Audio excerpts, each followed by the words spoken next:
What's going on, folks? What's that corner image, though? Nothing to worry about. Nothing to be concerned with.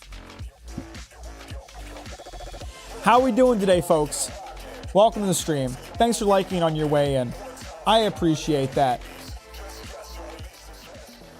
Today, we are listening to a song created by the one and only Rexley, collaborated with the one and only Silent Sammy. I am dumb and kept forgetting to play it, so today I remembered. Pretty exciting, right? Hopefully it isn't too loud. I may have been a bit of an idiot and had to restart it a couple of times because I don't know what I'm doing. I've been streaming for many years, but I am not any less of an idiot. Yes, it is the first time. I feel terrible, Rexley. I straight up kept forgetting. Because I don't normally use intro music, I just kept forgetting. Red Dead Redemption 2, no, fuck that. I hate Red Dead. We're playing Valheim today. Y'all know I'm playing Valheim today.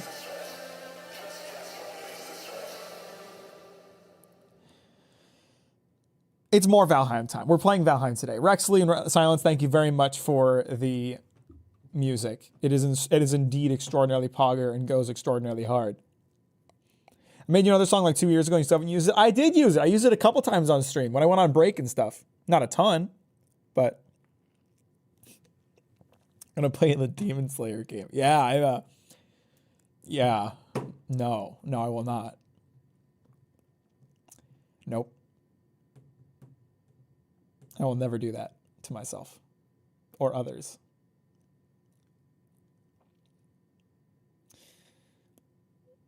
How's it going today, folks? Welcome to the stream.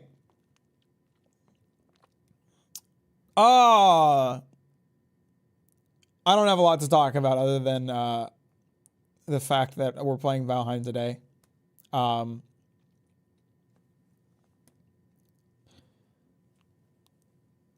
it's the second time you said that. Are you trying to get me to say sussy shit again? Because I'm not going to.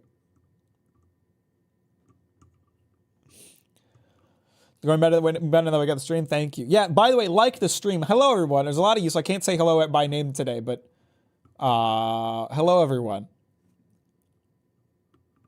Even Critical, who likes Demon Slayer anime, thought the game was stinky. And by the way, Critical had a character development moment. He released a video called I'm Finally Starting to Like One Piece. And it was at Water 7, which surprised nobody. I haven't actually watched the video. I don't like hearing Critical talk about One Piece because he clearly doesn't enjoy it.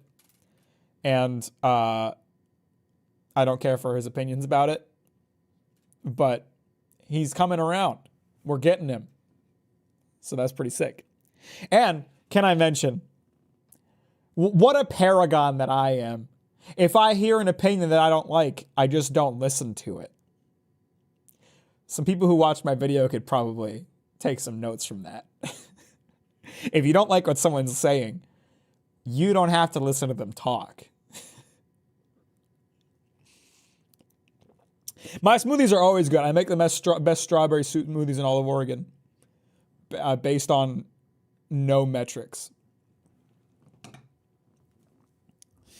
Today, Mack will be reading us Super Cock Showdown. What the hell is that? Whatever it is, it sounds better than Demon Slayer.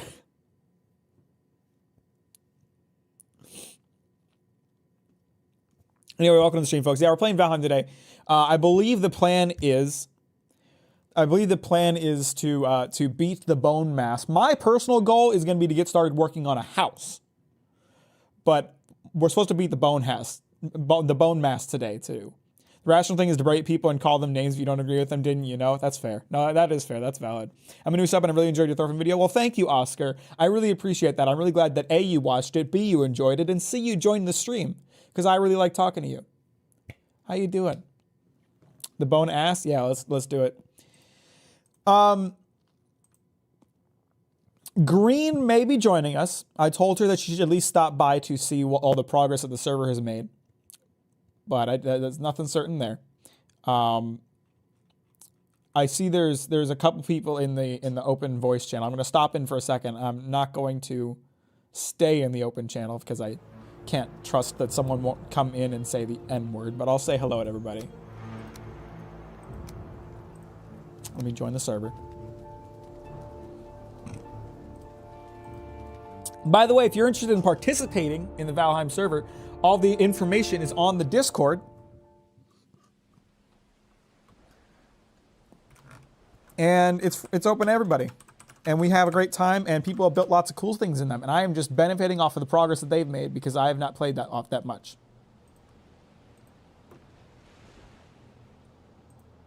You know, I trust most of you. It's just, it just needs one bad actor. One bad actor to ruin it for everybody. You know what I mean? One person, and I will never join the open channel again. You know, that's the problem with it. I trust most of you. I trust almost all of you. But one person does it, and I can never join the open channel again. You know what I mean? On my Steam Deck. What's going on, fellas? Stupid hat. Hi, Mac. Did you just call me stupid? Yeah, you're stupid and uggo. That's not nice. I just got here. No, still nice. Stop bullying Mac. That's why I'm here. Fuck true. I hear something dying outside. I don't think that's a good sign. I'm assessing the damage because my ward got broken. They took some of my bees. Did a player break your ward or creatures? Given like where stuff was broken, it seems like just a monster eventually got to the ward and broke it. I see. What? So I have never defeated the Bone Man. What do we need to do to prepare for that? I recommend some poison resistance. I have the potions for that, so we're good there. Okay. I recommend some Deece food. I think I have a Bungus lot of has food on done me. that. It's Yeah. not necessarily like the best food, but I have a lot of it. We should probably get some decent weapons and armor around Iron Tier. I've got my which iron weapons and armor. I don't know who else is going to join in here, but I think now we just want to make sure that the squad's loaded up. People with bows with fire arrows are going to be the most important thing. I have fire arrows. I could probably use a better bow as I still have the fine wood bow. There's an unupgraded iron one in the smithy. Perfect. Last I checked. Rexley's in the wrong channel. Rexley's probably waiting for me to join him. Should go to the North Shore and talk to... Nope, not... You almost... Close, Andres, but I'm always reading one word ahead. Almost. Almost, but it didn't happen. I would join, but I don't have Valheim, and I don't have money for it. That's okay. We're just glad to have you here. Yay, I'm getting Elden Ring tonight, actually, instead. I hope you have a great time with that. Elden Ring is a great game. It is the second only Souls game I haven't played, because I haven't played Dark Souls 2, and I refuse to. You can't make me. You shouldn't. It's not a good experience. No matter what Bill tries to tell you. I've played Dark I'm not Souls, going to evangelicalize like the worst 3. Souls games, but I love it. I have way too many hours in Sekiro on my old Xbox. Don't ask. It's and I about played a time, lot basically. of Bloodborne. It's about time, is what you're saying. Yeah, pretty much. I'm going to be Guts Berserk. I'm gonna be berserking all over those guys. That's so exciting for you. I'm so happy for you. I'm genuinely just gonna make my character Berserk, Guts Berserk. You should post it on the Reddit too. No one else has ever posted that they made an Elden Ring Guts build on the Berserk Reddit. Literally, no one else has done that, and I'm not tired of seeing that post. Most definitely not. If you do it, people will be so impressed because no one else has ever thought of doing it. Oh, it'll be such an original idea. All right, I'm gonna move into the stream voice channel again. Nice talking to you, fellas. Yep. All right. What do you want? Oh my God, Rexley sat in the voice channel just so he could leave as soon as I joined it. What a coward. What a coward. Worst Dark Souls game is still one of the best games I've ever played. I mean, that's the thing. Like, Dark Souls 2 is a good Souls-like. It is not a good FromSoft Souls-like. It's still better than Neo. You know? I screamed and didn't pick up on oops. I can't find this iron bow. I can't find this this not being used iron bow that someone mentioned. That Bill mentioned. Can someone tell me what chest it's in? Or if it's hung up somewhere?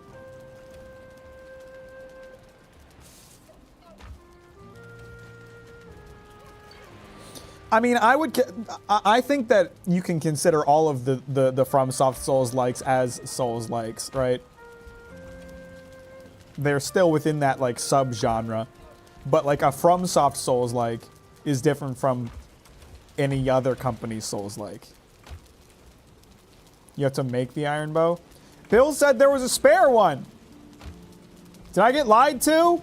I didn't know. I don't need you to make it, Bungus. I was told that there was already one sitting around. 20 iron? That's expensive. Damn.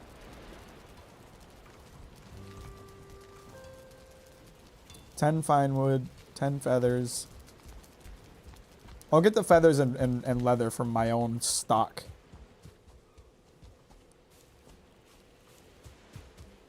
Tradition, stop calling them Souls-like games and start calling them Souls-type beats. That's pretty good. I like that. So the plan today is to defeat the Bone Mass. I will be participating in that, but my goal today is to get started on a more permanent house, because this one was always meant to be temporary. I was just waiting for us to have stonecutters available. Now we have stonecutters available, so it's time for me to get my shit together. You know what I'm saying? And build a nicer house.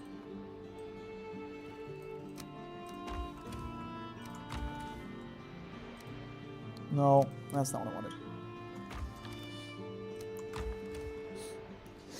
I wanted. Mack is getting debated left and right this stream. I'm just trying to be here. I'm just trying to be my good little boy self, and y'all are harassing me.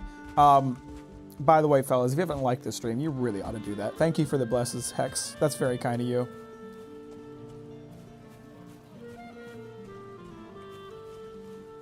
Stonehouse, that goddamn... Mac, piggyback writing, everybody hard work. I am doing that. You know what? I paid for the server, so I think I have the right to take my fair share from everybody else's hard work. Because without me, the server doesn't exist. So I think that's valid. And I will keep lording that over all of you. Shit, I appear to not have enough of whatever I needed.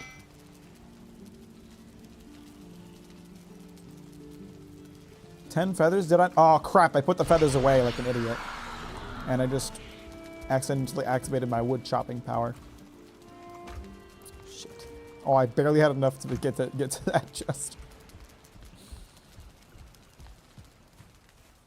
Gonna go back to reading Comey. Just came by to like the stream. Have a good stream. Appreciate you, Backup. You're a legend. Have a good night.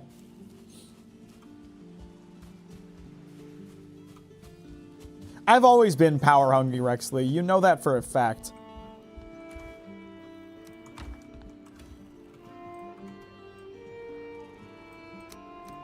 Okay, now I have the feathers I need.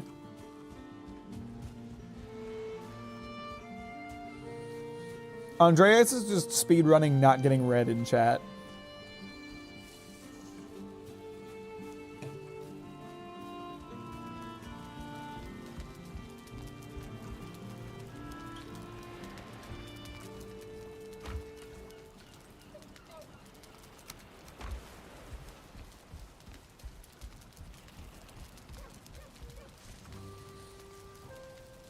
We gotta recreate you and Green lifting me into your apartment in Valheim.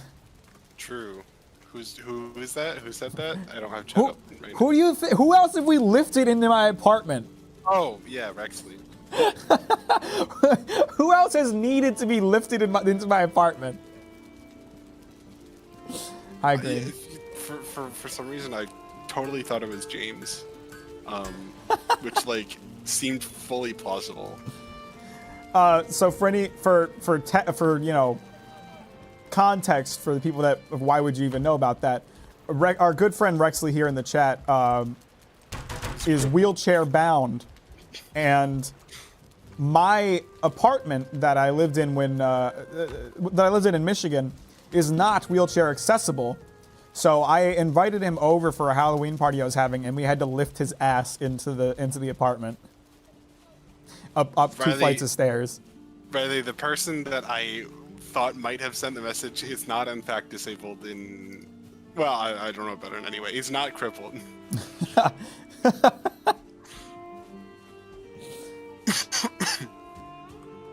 So yeah, we got stone cutting, so I'm planning to build us a proper house today. Ooh. I'm probably just gonna take a little tour and go around. I'm getting put through my paces this week. Unfortunate. Max still has the pass. I still have the clip. Damn right.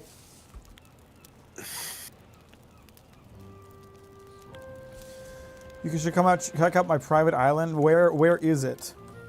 Oh, you're still on Cheese Island. I believe that's what you told me it was called. The application is not responding. The program may respond again if you wait. Do you want to end this process? Valheim? Yeah.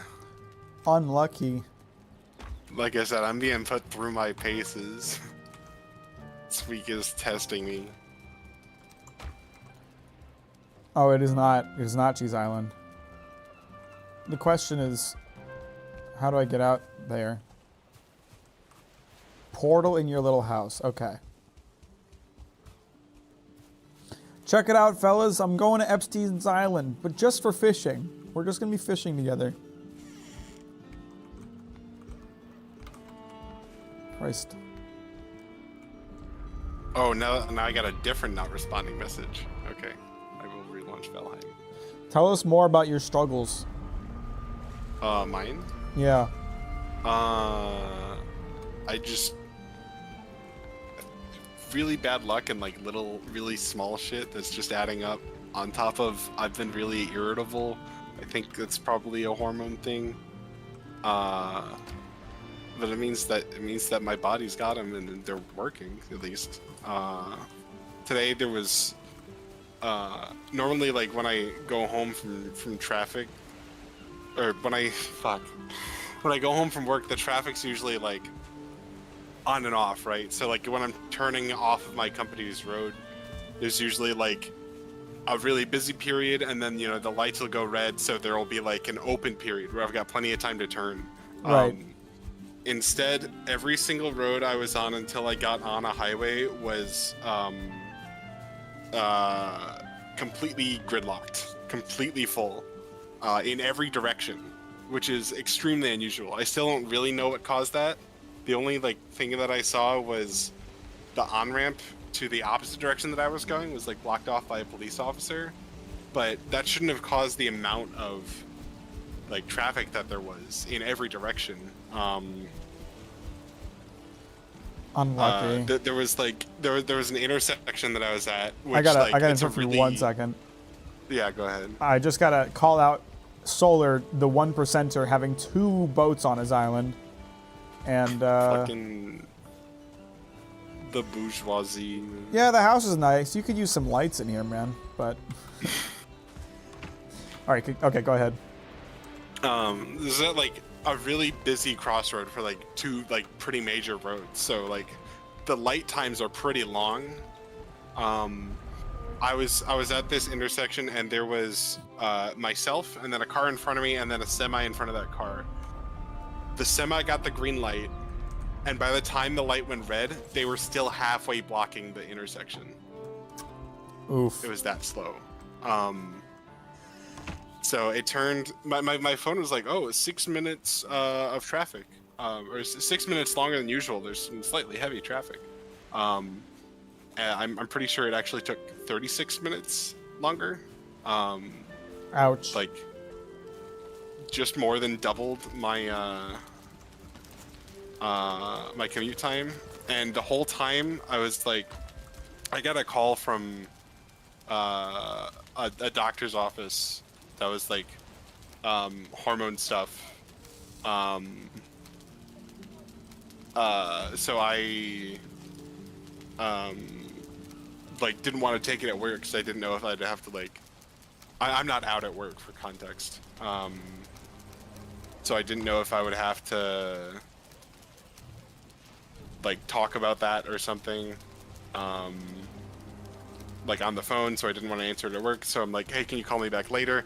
And they're like, yeah, we can call you like after like we're open for this amount of time. And I'm like, can you call me at like 5? That should be good. And they were like, we'll call you after 5:30. So I get on the road and I'm like, on a normal day, I'd be home like 5:20 with the time that I left at the latest with like decently bad traffic. Instead, I ended up getting home like around 6. So the whole time I'm like freaking out, like, when are they calling me? Like, I have to be ready for the call. And Michigan just passed a law that makes like anything not hands-free with a phone in your car illegal. So like you can get, it's a primary offense, so you can get pulled over if an officer sees you holding your phone in your car. So like I can't do that. Rexley, But, the like, server my car info's in the stands for Discord, fine. brother. Sorry, go ahead. No, it was a long time. So I'm just very blabby right now. You just vented to a bunch of strangers on the internet. True, in Among Us. I'm in searching Rise for the of name and Peter. ain't finding it. Are you forgetting the apostrophe? Try using the IP address. Yeah, I just use the IP. Don't be an idiot. That could help. You're a computer scientist, dummy. This place is really fucking gorgeous. What the fuck? That's the blacksmith. It's like this looks like a Skyrim structure. It's really something. decorations They've and all. definitely advanced beyond any point that I've ever made it in Valheim because I don't recognize half this crap. Iron cooking station. Whoa. I mean, I recognize the dragon egg. That's from the mountains. Ooh. A lot of this also probably got added during like the Hearth update. Hmm. That's probably the Raven Throne. No, that's made of stone. Is it? No, that's something different. Oh, no, it's not the Stone Throne either. Yeah, I don't know. They got a bunch of bullshit.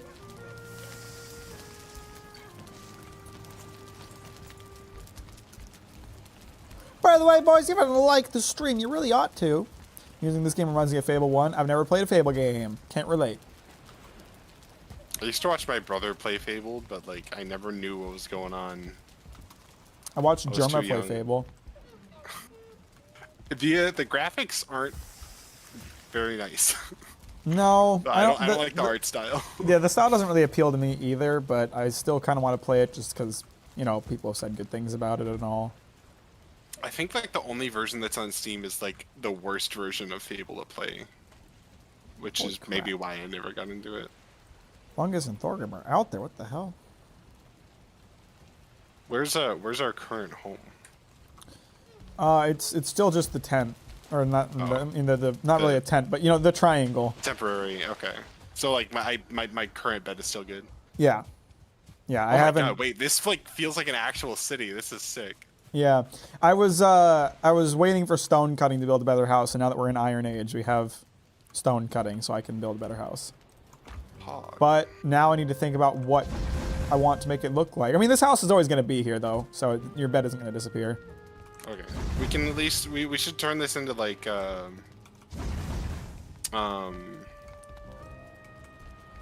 don't know, into something like museum. I don't know. It feels like a farmhouse. Viceroy, thank you very much for the join. I appreciate that. That's very kind of you. Isn't that This feels like we're Thorfinn and Isn't that the Einar. game where you can sleep with a bear now? Was that Fable or was that a different game? No, it was Baldur's Gate 3. And the cutscene that made me even out really yet? uncomfortable. Wait, what? They allow you to romance animal, or well, not animals, druids shapeshifted into animals in Baldur's Gate 3. Oh. And Interesting. and they have cutscenes for it, and it's very uncomfortable. Why do they have cutscenes for romance? I mean, have you ever seen Mass Effect? That's just a thing that games do. I guess that is. Forgot that Mass Effect had that. You want to add me to the ward, Stinky? Oh yeah. You gotta activate it. I've done been opted in. Bill, is one poison resistance potion gonna be enough? Am I gonna need more than that? Videos of products are gonna get money. I appreciate that, Viceroy. That's super kind of you. I really appreciate that.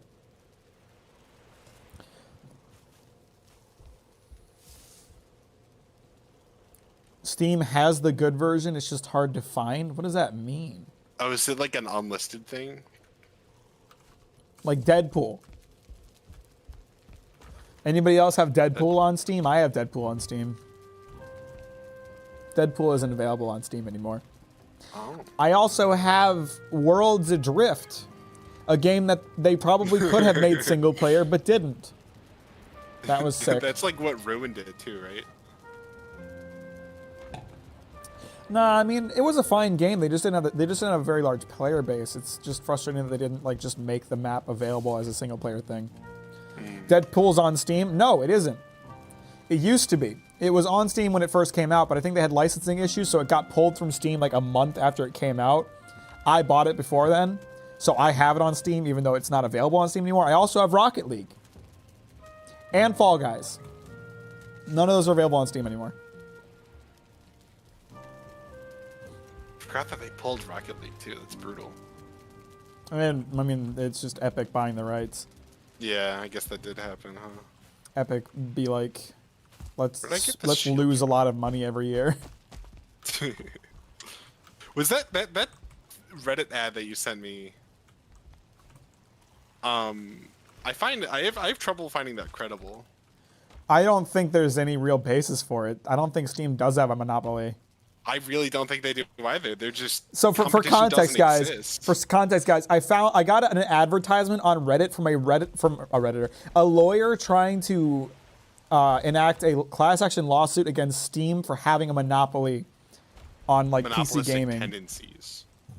And I don't think there's any real basis for that. Like, yes, Steam does have the majority of the market share, but there's nothing stopping anybody from joining that industry. It's just that everybody who tries to makes their app shit. Every Steam there are Steam competitors that exist. They all just suck. There's Epic, GOG. There was Origin, which is now just EA. I think they have an app still. Xbox. Xbox has actually been a really strong competitor lately. Whatever Ubisoft's thing used to be, that's definitely gone now. Uplay? No, Uplay still exists, I think. I think they shut down the app, though. Like, the service exists, but I don't think the app exists. Skippy's saying Ubisoft Club. Like, the thing about a monopoly is that it's not just a company having the controlling share of the industry. It's also, like, that company making it difficult for competition to exist. Steam does nothing to stop people from competing with them. They just suck at competing with Steam. Steam is extremely passive. Like they're so pro. I mean, like if you want like proof of how like pro industry they are, the Asus Ally has access to Steam, even though Steam has a competing handheld. They still let Asus use Steam. Day 171. Oh my god. People have been playing this server a lot. Been half a year. Also, like, they innovated and invented the Steam Deck just because they wanted PC handhelds to be a thing for gamers. And, like, they blatantly don't care about competitors because they're just happy to see the innovation. Look, there's Rexley. I can tell because they named himself Cripple. No way. I guess he figured out how to get in the server. What's up, Match? How you doing? Welcome to the stream. Thanks for liking on your way in. I appreciate that. I feel like I shouldn't be doing 0 damage to this Grey Dwarf Brute. Do enemies get stronger, like, as the world levels up? Yes. Oh. I'm sure we have unused equipment in the blacksmith that you could take. Hopefully there's a sword in there, because I remember really liking the sword play. Food. I know there's armor in this chest. Ooh, whoa, that's so much storage. Yeah, okay, so there's some iron armor and looks like a bronze mace in this chest.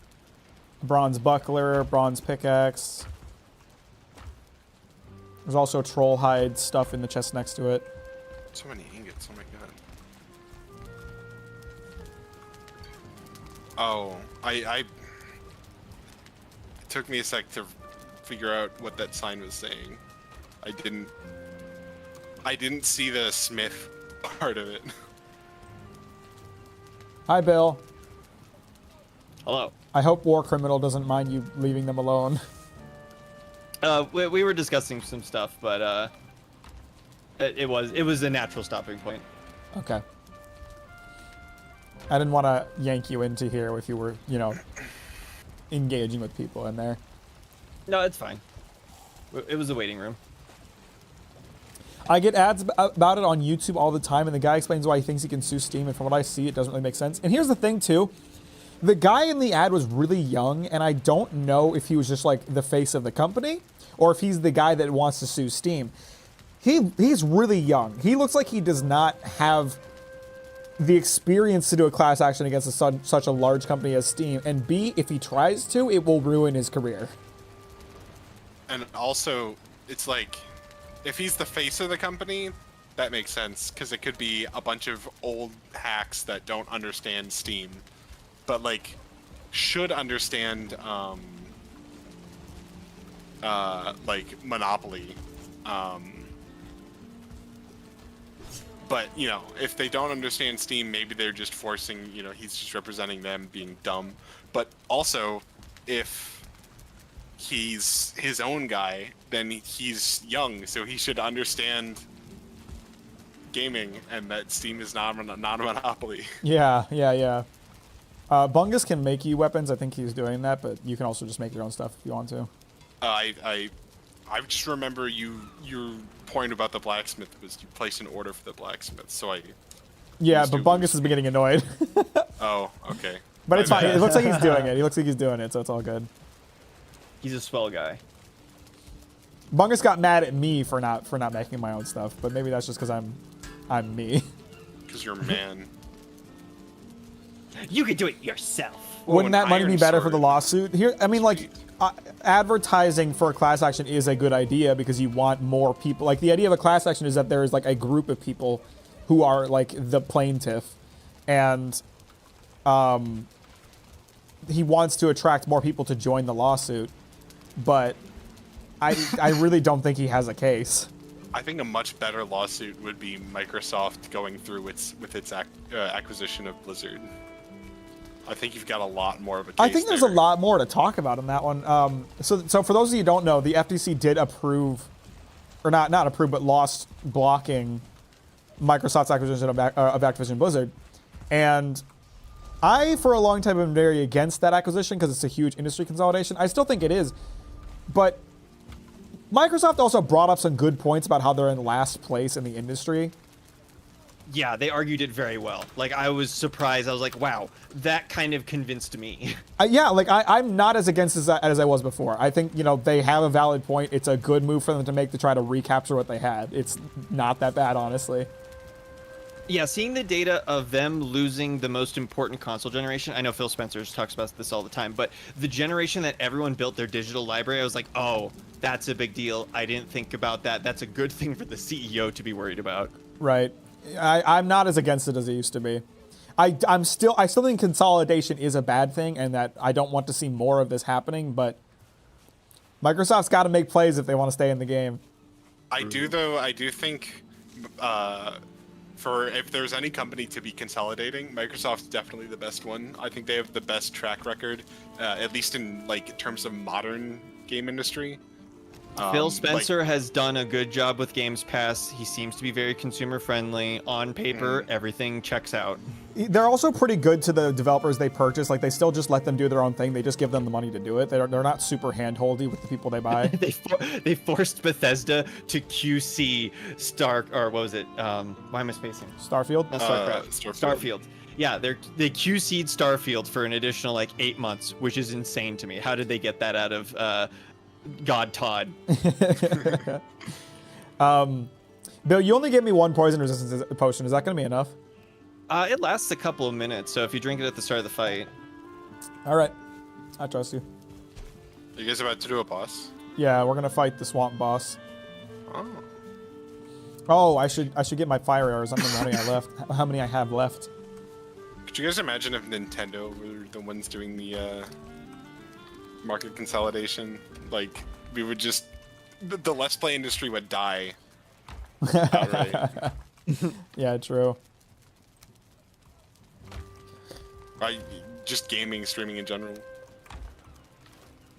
Oh, speaking of streaming, did you guys hear about the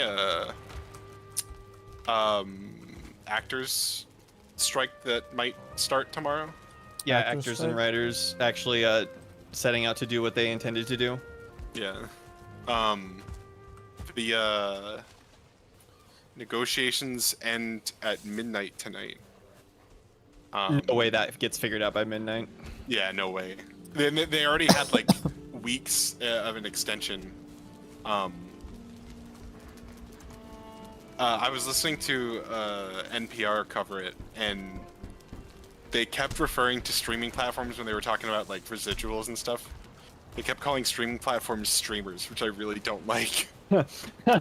I saw someone call them streamers recently too, and I was like, I don't like that at all. That's not a Yeah, good. Calling the movies the talkies. I think it might have, was it Charlie? Because it was someone that I thought definitely should have known better. Like someone like. I don't remember who it young was. It was like that a would've known. post I saw, something like that. Making Bethesda Xbox exclusive seems like a bad idea. I actually disagree with that. First of all, like, if Xbox was making Bethesda like completely Xbox exclusive, I don't know if I think it's a good idea. But they're doing Xbox and PC, so I think it's a good idea. But PC is Microsoft, which It is technically a monopoly, PC's but Windows also is like Microsoft. they are now technically the majority of the market. But if we're talking about like actual, like end of the day, what it's going to mean for the industry of them merging, games are likely going to move to $69.99 on a lot of titles, and you're going to see Games Pass get more games, but probably go up in price. The Yeah. price going up thing was happening anyway. It just went up $1. I mean, it'll keep creeping up, and it'll creep Oh, up Game for Pass the is next going 20 up? years. Yeah, Game Pass is it's $11 instead of $10 now. Oh no, an extra $1 a month for more content than I can reasonably complete playing. It's still a crazy good deal, but it is gonna keep going up eventually. Yeah, Pro but tip, I mean, oh, sorry, you go. that's just inflation. Did you get some armor? So- I guess that's probably a good idea. For those that want Game Pass right now, they brought back the like gold to Games Pass conversion. It's not as good as it was. It's not 1-to-1 anymore. It is 3-to-2, but it's running through the month of July. So if you're thinking like, hey, I want to get Games Pass for what was it, Starfield, now might be a pretty decent time. Look into it, check it out. Gonna be But at Game Pass? Yeah, I will. it is day one. That's wild. I ain't paying $70 for that shit. Thanks, I Philly. ain't paying Spencer. $70 for that shit. Anytime people were talking about Starfield, for the longest time, it took me like active effort to correct myself from thinking of Star Citizen.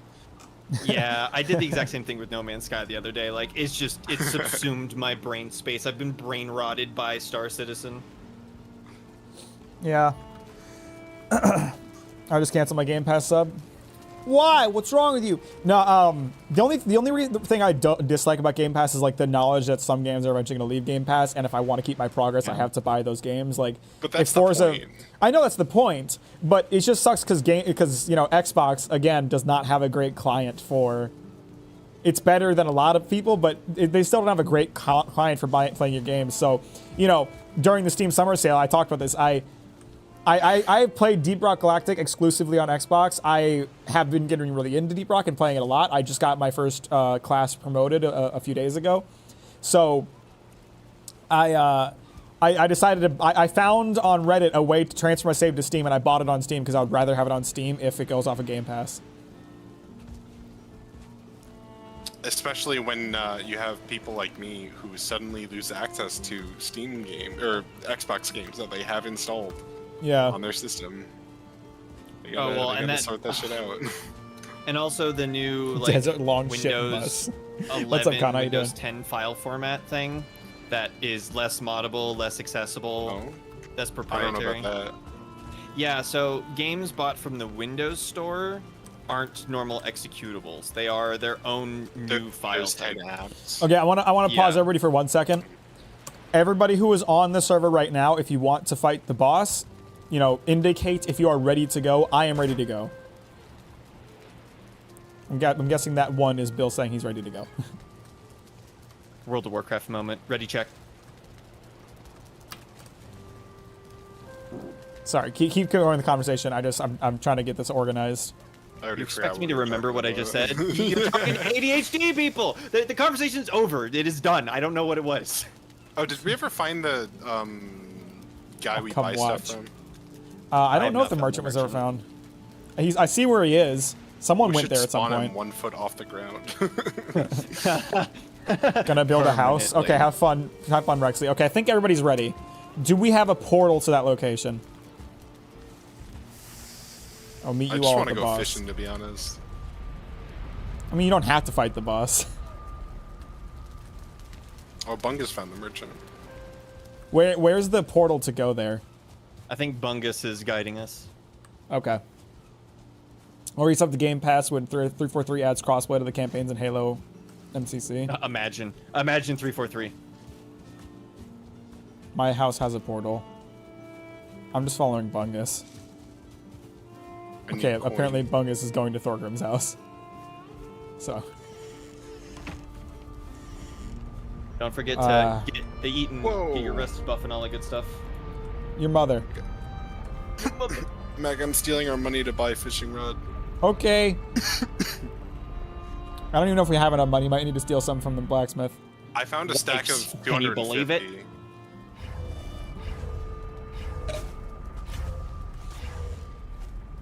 All right, fellas, let's get this shit. I should heal up too before we head out. Yeah, get your full HP, your full complement, get your rested buff. Oh wait, I thought this was the portal to the. No, we're going to the It's boss. too late. You can't go back. It's Oh. time to boss. Well, okay, I've got You're all of our joining money. now. Oh wait, there's a lot of chests. So no access. You've been conscripted by I the mean, tribe. it's fine. Your inventory will stick around. Yeah. Whoa! What the fuck are these? What the fuck are these? The Deathsquitos. Whoa. Those are the locks. Oh, I love the are we in the locks. plains? Yes, we are. That's fun. Just trying to break the thing. Oh my god! It just insta killed me. Same. Aw. Holy They're shit. all dead. Hey, that one attack just insta-killed me. Damn, Bungus, I thought this armor was good. Too. How the mighty have been brought low. I had Just faith a in the Demon armor Slayer? that my blacksmith had kindly made for me, and also I did not expect that AoE to kill me when I was behind him. You need a character I- growth moment where you stop blaming your equipment and breaking it. Okay, but in a game where all your progression is tied to equipment, what else am I supposed to blame? It's all right. I got dusted too. Don't talk shit then. I'm gonna talk mad shit all the time. Bill's Oh, going with fuck. the moral superiority route of accepting responsibility. Oh god, there's a fucking goblin inside camp. We managed to put the portal camp in the harder biome than what we're trying to do. Yeah, for real. How did this happen? I mean, it's a really pretty farm we've got here, or whatever.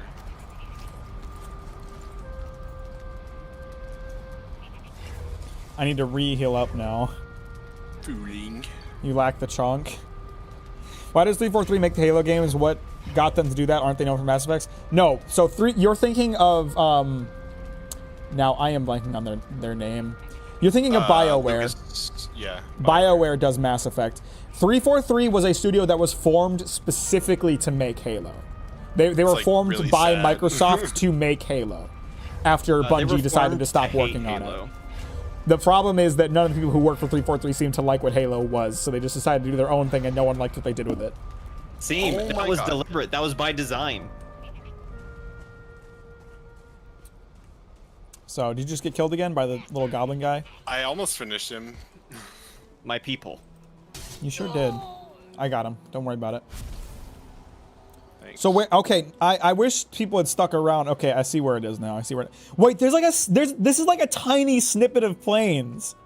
Yeah, that's why I was like, we picked Dude, the one most spot. of the land here is swamp in this tiny little snippet of plains, and that's where you decided to put a base? Probably specifically because it was nicer / more inhabitable. That is really funny. Pulling a little sneaky. It's like the people. I mean, like this is just how you make adaptations, right? Like, if you want to make a Halo show, you hire writers that don't like Halo. If you want to make a Halo game, you hire developers that don't like Halo. That's just how they treat Halo for some reason. Well, the writers of the Halo show, I don't think it's not that they didn't like Halo, but they'd never played the Halo game, right? They didn't play it, and they didn't want to pull from it for their story. I think was what they said. Even though Halo's like world and lore and story is incredibly rich. And beloved. Like, yeah, there's so much to work from there. I don't know why you wouldn't pull from it. Okay, where are we going? We're do we have going where I'm cartography thing? standing. It's straight east, basically. Okay. If you look on the map, I'm basically at it. I'm standing on a log trying to avoid a goblin right now, but I guess I should take him out because it's gonna be a Oh my problem god, if the I locks don't. are still here? Oh my god. Yeah, I just swear they buffed stealth the around locks. them. They're insanely strong.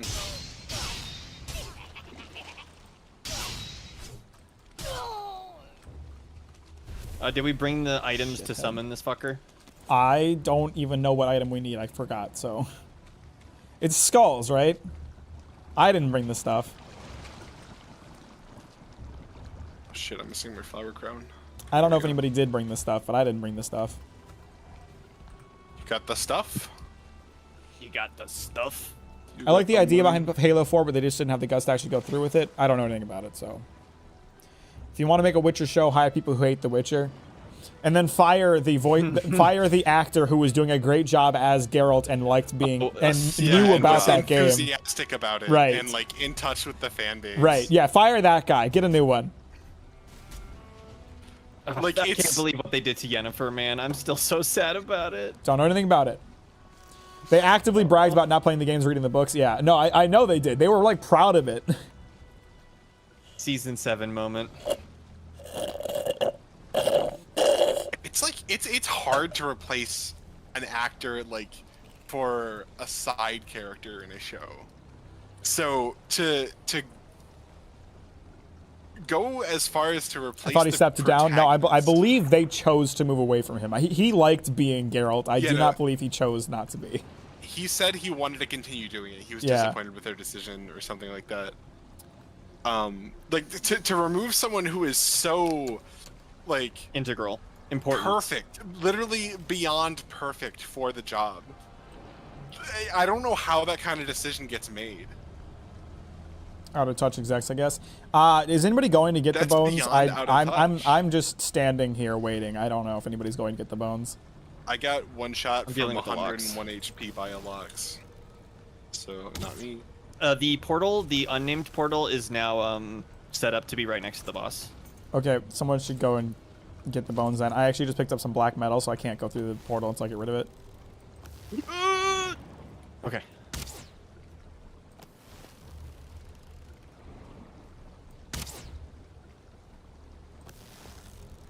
I'm shooting it from afar where it shouldn't be able to get to me, so Or so you I think. still don't have a bow. I also can't see its health bar, so. Well, now how Henry Cavill's working on Warhammers, maybe it's a net positive. I like how that dude's just a total nerd. It's very wholesome. Very wholesome Chungus.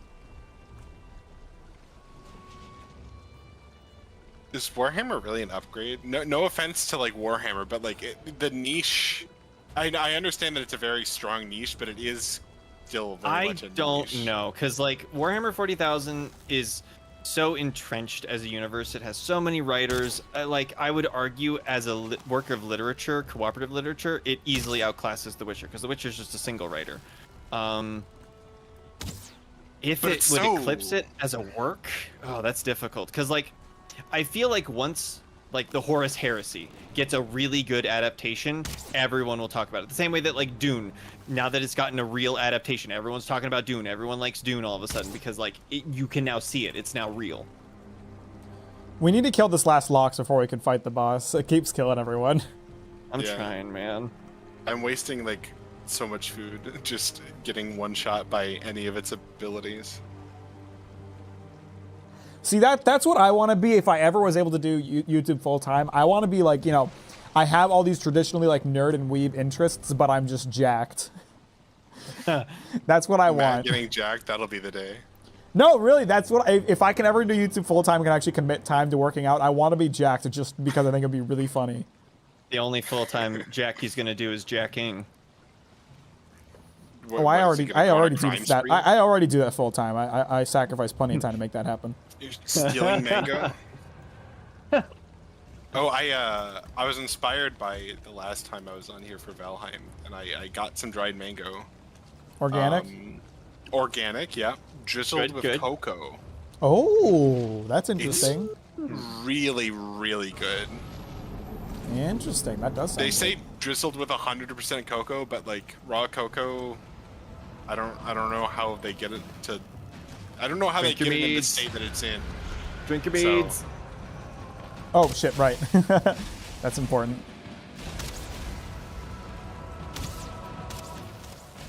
Oh yeah. He's gonna throw the goop. I thought you were saying drink your meats, and I'm like, oh, that's a funny way to say raise your health. Oh, I'm just being a silly little guy. He birthed some skeletons. That's lit. Omit it all. He's gacking. His face is so not intimidating. He kind of reminds me of like people are gonna get mad at me for not knowing this better, but you know, the Nightmare Before Christmas, the like sack guy. I thought you were gonna say the Great Mighty Pooh from Conker's Bad Fur Day. No, but I can see that he's too. Oogie Boogie or the Filth. Oh, you know, maybe it's because I watched it recently, but he reminds me of the stink monster from Spirited Away. Oh, yeah. That wasn't actually a stink monster, but Oh yeah. plot reasons. He's just got that mopey, unhappy face that's like, you don't really feel bad for him. You just kind of want to laugh at him. Well, so far the boss's health is going down faster than Bungus's, so I think. Oh, never mind. No, but Bungus is hurting. Oh my god! Oh my god, Bungus! No! You alright, brother? No. I should have given people healing potions. Don't die! Cowards. This is the strat, Bungus! Uh-oh, there's a blob approaching. Oh, Solar, watch out! Swimming. I have archer armor. How did I get poisoned? Oh, it's resistance, not immunity, I guess. Yeah, you gotta be careful. It just makes it tick way, like, reduced. And I don't think you have any potions, do you? So you're probably done. Nope. My poison wore off, but I can't contribute anymore.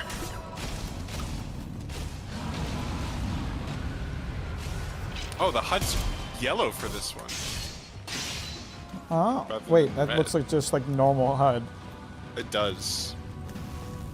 I guess because the area is all green, it looked different. Why does Eikthyr change, but nobody else? I don't know if the Elder did. I forgot to check. It's sprint. And Elder is the wood chopping. No, he's talking about the HUD color. Yeah, Bungus barely didn't make it to the end. No. Oh my god, your corpse went so far from where your item drops are. A wishbone. What does that do? Yeah. Oh no, it is slightly more brown now, I think. It's how you locate silver. You can locate silver? I thought you just had to look for it. Oh yeah, there's my tutorial bird because I've never beat that guy before. Seems one of many bones this living Oshieri hidden in his belly was a wishbone. This bone contains powerful magic that guides you to things hidden in the earth. It can locate silver veins, but may also lead you to buried treasure. How does that work? Does it like pulsate when you're near something. I forget exactly what it does, but it also locates like underground chests and stuff. What do you want, Solar? I got one of the wishbones. I'm good, brother. Whoa, Trophy. the bone rest. Oh, that's right. I gotta hang that up. I guess that's my duty. Yeah, it's your job, Chief. All right. So how many wishbones did he drop, and how many? Did everybody get one? What's the deal? I am currently on 0. You're on 0. I have 1. I got 6 wishbones. Okay, I guess we got enough then. That's a lot. Whoa. I think it gives Hell out the yeah. number, the number of people who fight it. That's what happened with the Elder and the Swamp Keys. We had like the exact number that we needed for everybody, and then 1 extra. I think the deer did not give out enough antlers for everybody, but we killed it 3 times, so it was fine. That's also a really easy fight. Yeah. I feel like that one limits the amount it drops just because those Because directly it's so relate to easy. tools. Oh, maybe that. Oops, I forgot I had black metal. Stick that in this random chest. Yeah, Bungus hard carried that fight and just miffed it at the end. Yeah, he really fucked it. Did somebody say that they found the shopkeep, or were they talking about the boss the whole time? If you use the cartography table, it is marked somewhere on the map, but I don't know if there's a portal that leads to that location. Oh, okay. Where is that? Is that in the blacksmith? Cartography table's in the Forge? blacksmith, yeah. Pot. Did you get the new Kaiju number 8 book? I have not bought any of the books. I've read them all on Jump. I think I participated pretty well in that fight. I mean, I mostly shot arrows, but I also got in there and did some melee stuff. I contributed more than I planned to, expected to. I never expect you to contribute. Don't worry. Insane. Now remember, everybody, that's funny because Oh my she's God. been on every 24-hour live stream. Okay, I'm getting attacked by a brute and a shaman. That's lit.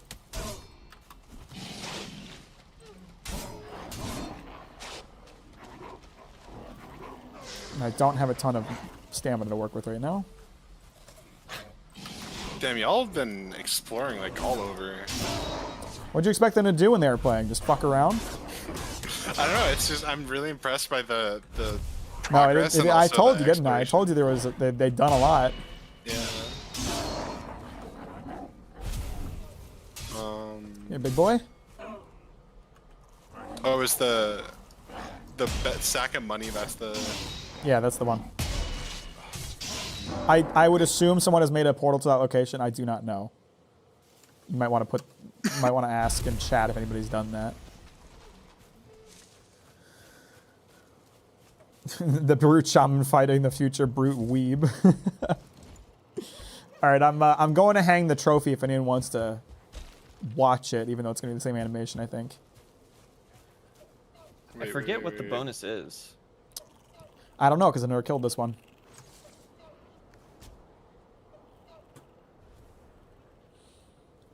Your house is a Dimension portal? has a Not my portal. house. My house is just a house.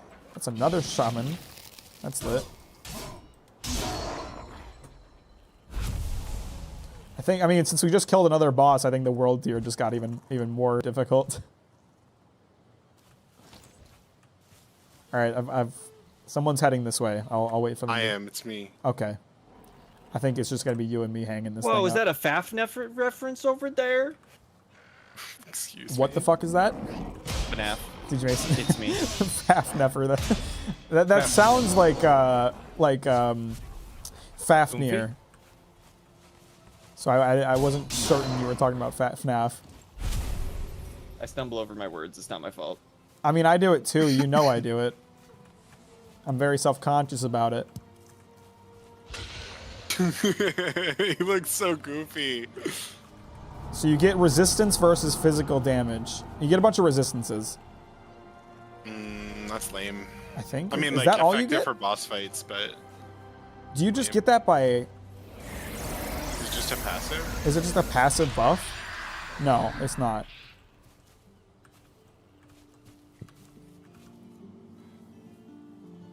You just Kill the get a bunch of dragon ton of. Yeah, it's just a buff, I guess. I'd rather have the elder.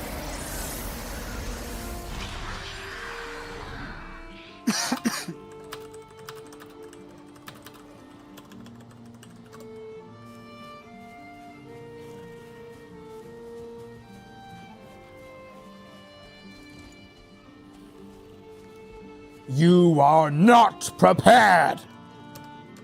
Shout out to all my World of Warcraft nerds.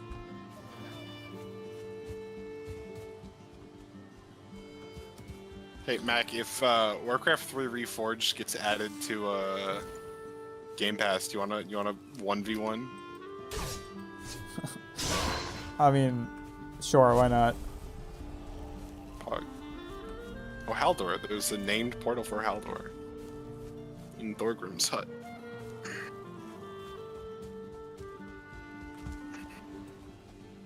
Has anyone who's not a YouTuber actually played FNAF? Great Real. question.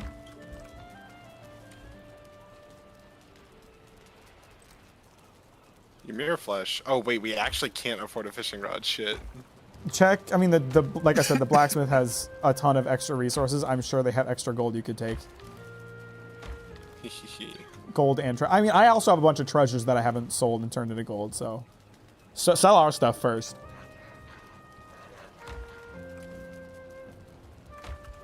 Oh wait, you can sell them? Yeah. What do you think you do with all the other like trash? I don't know. I never thought about that. Yeah. There's what we got in here? We got some amber. There's Do we need resin anymore? rubies, amber pearls. Resin, Oh, yeah, don't like that sell kind. that, but Okay. there's just a lot of like random valuables that I'm pretty sure are intended to be sold. Maybe they can make something cool if you want to do that. I don't know. Where did all these chests come from? Did you I just was make sick a bunch of chests? Yeah, I was sick of not being able to stack anything, so I just made a bunch of extra. I see. Well, the new house will have a storage area. For now, this is the storage area. You know, maybe I'll just convert this into the storage wing and build the rest of the house off the back. Actually, I can't because it would block the road. Yeah, no, we can get a proper upgrade. I'll find a new location for a house, cheeky little house. Put it on the top of a hill so we feel really powerful looking down on everyone else who's Yeah, I made need- all the progress without us. Yeah, I'm benefiting off all their work, but I still want to lord above them. Just like a slave owner. What are you trying to say? I'm kettle or something?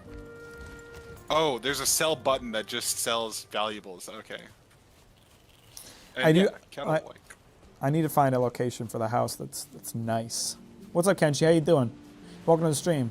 Thanks for liking it. I appreciate that. I know I played FNAF like when it was popular. I don't remember like how We far were in like I the got target into it. demo. though. Right. And we played it. Green and I used to go to this like Teen Center. teens center, and we played it there once or twice.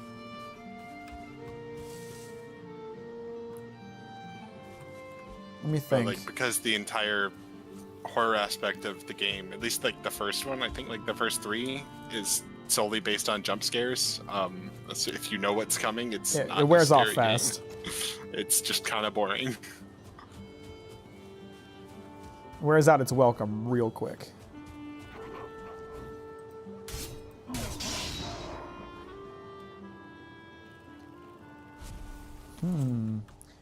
There is kind of a nice hill right here, but it's technically Black Forest, which would be a pain in the ass to build a house in.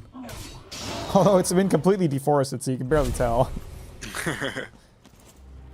I think I probably played a part in that. I was trying to think. I'd be nice to stay close to the blacksmith. I don't have to do that, but it'd be nice. I was just thinking it'd be nice to have somewhere where we could build like a fishing dock off of our property. You know, I always like a waterfront property. Yeah.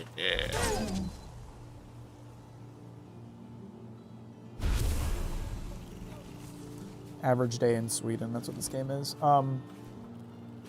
There's a road on it right now, but I could, you know, shift the road. There is a kind of nice plot right here that I think I could use. Yeah, I like this spot. It's close to the blacksmith. It's nice waterfront area. It's across from Cheese Island. That's pretty pog. This seems like a good spot. Which I don't island know. is Cheese Island? Why is it called that? I don't know. Someone just told me it was called that. It's the very small island off to the east. It's Of- Provolone's island see. because he's called Provolone. Ah, that makes sense. Yeah, I couldn't remember who owned it, so I mean, Provolone's it. now I Lost need to come up with a Catch. concept. I've been thinking about it a lot, but I still don't have like a clear idea of what I want. I was thinking some kind of log cabin dealie would be nice. Castle. You want a castle? Nah, Yes. not really. You were waiting for Stonecraft, though. Well, yeah, I mean, I want to use stones in the build, but I don't want it to be like made of stone.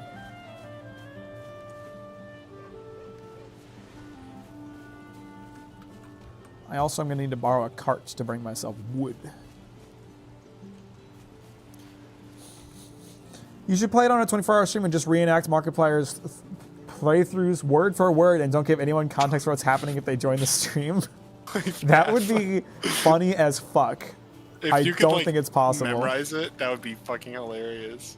That would be really good. The only problem is, doesn't he react to a bunch of stuff? So like, Right, like I would getting need to that like kind of same outcome. I would need No, to no, like no, no. find a way to simulate the exact timing Wait. of his jump scares. No. You just match watch the his video. pacing. Huh? You watch his gameplay. And I then just put my act like webcam you're over playing. Oh, his. yeah, you could fake it. I think it'd be better just to like react to stuff that isn't happening on screen. That's true. Like you keep the exact timing.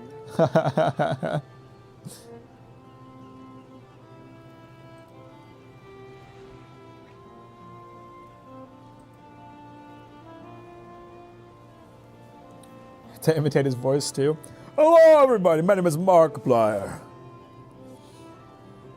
You don't sound like Markiplier, but you do sound like someone trying to sound like Markiplier. I don't have. I can't do his range at all. I know that I- that sounds like I have just way saying, too like, much of you're a doing high bad pitched beta cuck impression. video, or I have way too much of a high pitched beta cuck voice. True. I can't even get close to that. As much as that sounds like me just saying like you're doing a bad impression, I do mean a very specific voice. What did you say? I didn't hear it. I like you sound like someone trying to sound like Markiplier. That's like a very specific sound on its own. It's like people trying to sound like Joe from Family Guy. Peter. Hey, Peter. Man, there's so many good ideas for houses. Just go on r/exterior design. Now, there's a lot of good ideas. I obviously don't want to rip off one of these builds, but That's what I did. I want to. That's why I'm saying rip off a real life build. You know, take inspiration like we talked about. If you know, until you can come up with your own new ideas, you just take inspiration from others. Oh, I understand the channel now. Y'all know my Death Stranding video essay was like a massively inspired by Nikki Jakey's style. True, That I did true. not know. That was the first video I used green screen during. I wonder why. No, I Not a mean, real I've talked about Mack this before. I don't think there's anything wrong with taking inspiration from someone as long as you're still making your own thing. Like, you know, Nikki Jakey's like known for the green screen thing he does. He didn't invent green screening. It's not like I ripped him off by using a green screen because I still did my own thing with it. Yeah. So that's fine. People get really weird about like inspiration these days in terms of art. Like I saw Twitter recommended to me a post of someone quote retweeting their own art and saying, I traced the poses. I'm so sorry. Even though I wasn't profiting, I'm so sorry. I'll never do it again. Like this dude was what's the word? Okay. No, it's like when you're he was like Formative.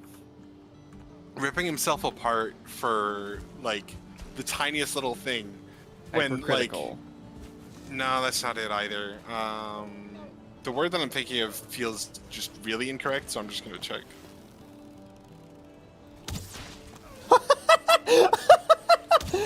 I just tried to shoot a No, that deer was and a right. bird blocked the shot as it was landing. Get down, Mr. President. It's okay, I got the was- deer too. He was verbally prostrating himself, like, over this thing that, in my opinion, as long as you're not trying to hide the fact that you're doing it, isn't a big deal at all. I think there's nothing wrong with like copying someone else's poses or anything, as long as like you're not getting more famous for doing it. Like there's obviously some ethics behind like being a bigger artist than the person that you traced from or something like that. But as long as you're open about it and like you source the person that you like trace from, or I guess like tracing specifically is a little different than like tracing. I wouldn't say but... is at all what I'm talking about. Yeah, no, I do think it can be like a good learning technique though, but it's it's one of those things, it is every artist uses references.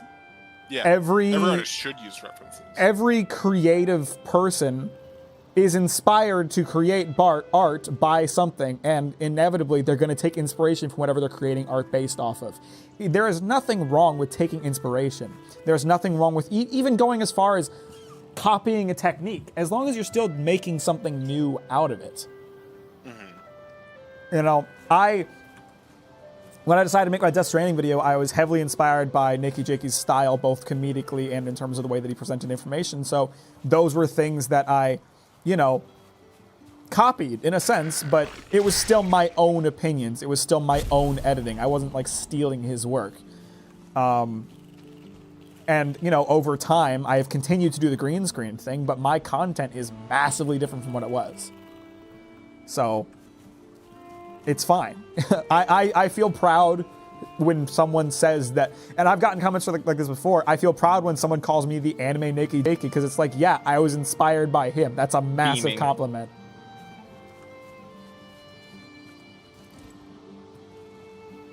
People are more sensitive to inspired stuff now because everyone is so tired of remakes and cheap ways to continue well-known franchises. I don't think that's the same as what inspiration is. Yeah, it feels a bit different. I think that does make me think though of AI and how like that's a little tangential. Yeah, well, so and it's interesting. That's a very interesting conversation to have, because in a sense you could say that an AI is taking inspiration from artists, but the problem with it is that AI is not a person and is directly ripping off of the work that it views to create something new. And like the problem with AI art is, in my opinion, it's inherently not art when like when a computer generates it. Yeah, I agree. So I have a bit of a background in this. So I'm basically a computer scientist by trade. I do many different things, but that's what my degree is in. And the closest thing to a thesis I've ever done was machine learning, was a generative AI, or rather image recognition. So right now, with like image generation in programs or like Stable or Stable Diffusion and others, we're living in the Napster age. Anyone who's old enough will remember this when I say it. That once upon a time, I watched Jakey. All the music used to be online and it was free and you could just download it and just have it in your iTunes library kind of thing. And then Napster got their balls suit off, and then it got stratified into their own like streaming services, and that's why the internet looks the way it does now. We are looking at the AI version of that. Yeah, I'd agree with that. It's going to come to a head. It's starting to come to a head with the AI cannibalizing itself. Well, that's just because that's what it's AI does. What is that? The AI is starting to learn off of each other and replicate their own mistakes. So it's actively regressing to the point that it's making mistakes that are known to it. That's really good. And hopefully it'll keep doing that. Mack, you were placing your house on the plot right next to Provolone Island? Yes, I was going to put it there. Okay, I was just going to put a stone cutter down for you. Oh, I was already going to make one, but thank you. Back when I was in like high school, AI was like a really exciting idea, but ever since the execution started. Ever since DALL-E, when like everyone was talking about it, since like right before then, anytime AI gets brought up, I just groan and immediately become upset. It's- I don't even know exactly why. It's just like the novelty. The novelty is definitely worn off.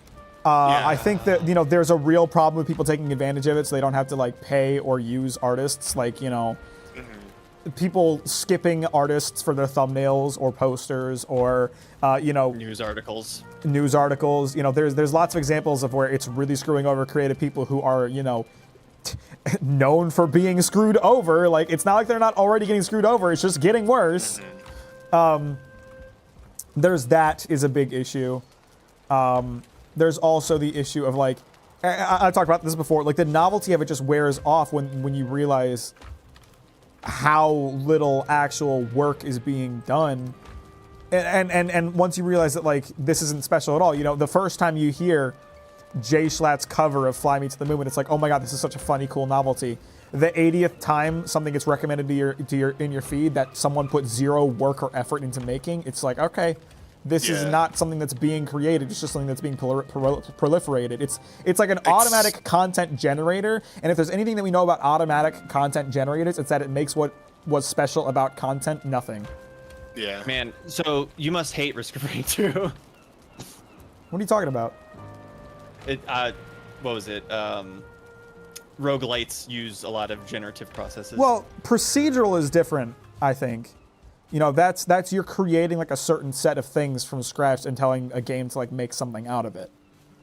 I'm just taking the piss. I know. Okay, good. I good. A lot of people don't realize what a lot of AI models are for. 2 lawyers got in massive trouble for using ChatGPT to write their documents for them and not checking them. That shit was so funny. Legal Eagle, I think, covered it. They cited a bunch of case law that didn't exist, and then the judge was like, well, were you able to find them? And then they were like, no, we weren't. And then they were like, yeah, I thought it was a search engine that like you just have a conversation with rather than Googling stuff. And just the lawyers did zero of their due diligence of actually research. And it was also like it named real cases but made up rulings or what they were about too. Yeah. Oh my god, like I mean, it also gets to the whole like NFT craze that was going on or crypto craze that was happening, because I was also going to be at the ground floor of Bitcoin mining. Me and my buddies were going to go all in like mining in one of our basements to mine Bitcoin back when it was like $100 a piece. Mm-hmm. And we were like, it can't possibly go up anymore. Well, little did we know. So, NFTs being like radioactive, it makes sense. It's completely disingenuous. The same way with like AI. AI is very disingenuous in many applications. Yeah. It's just this. To me, the worst thing about AI, and then the worst thing about AI content is just how quickly it can spread and how little effort it takes to make it. Like, it's just once you realize that it has made me realize more and more that what is special about art is the work that goes into it. Absolutely. Yeah. When it just can be created from scratch out of nothing, there's nothing special about it. There's no reason to enjoy it.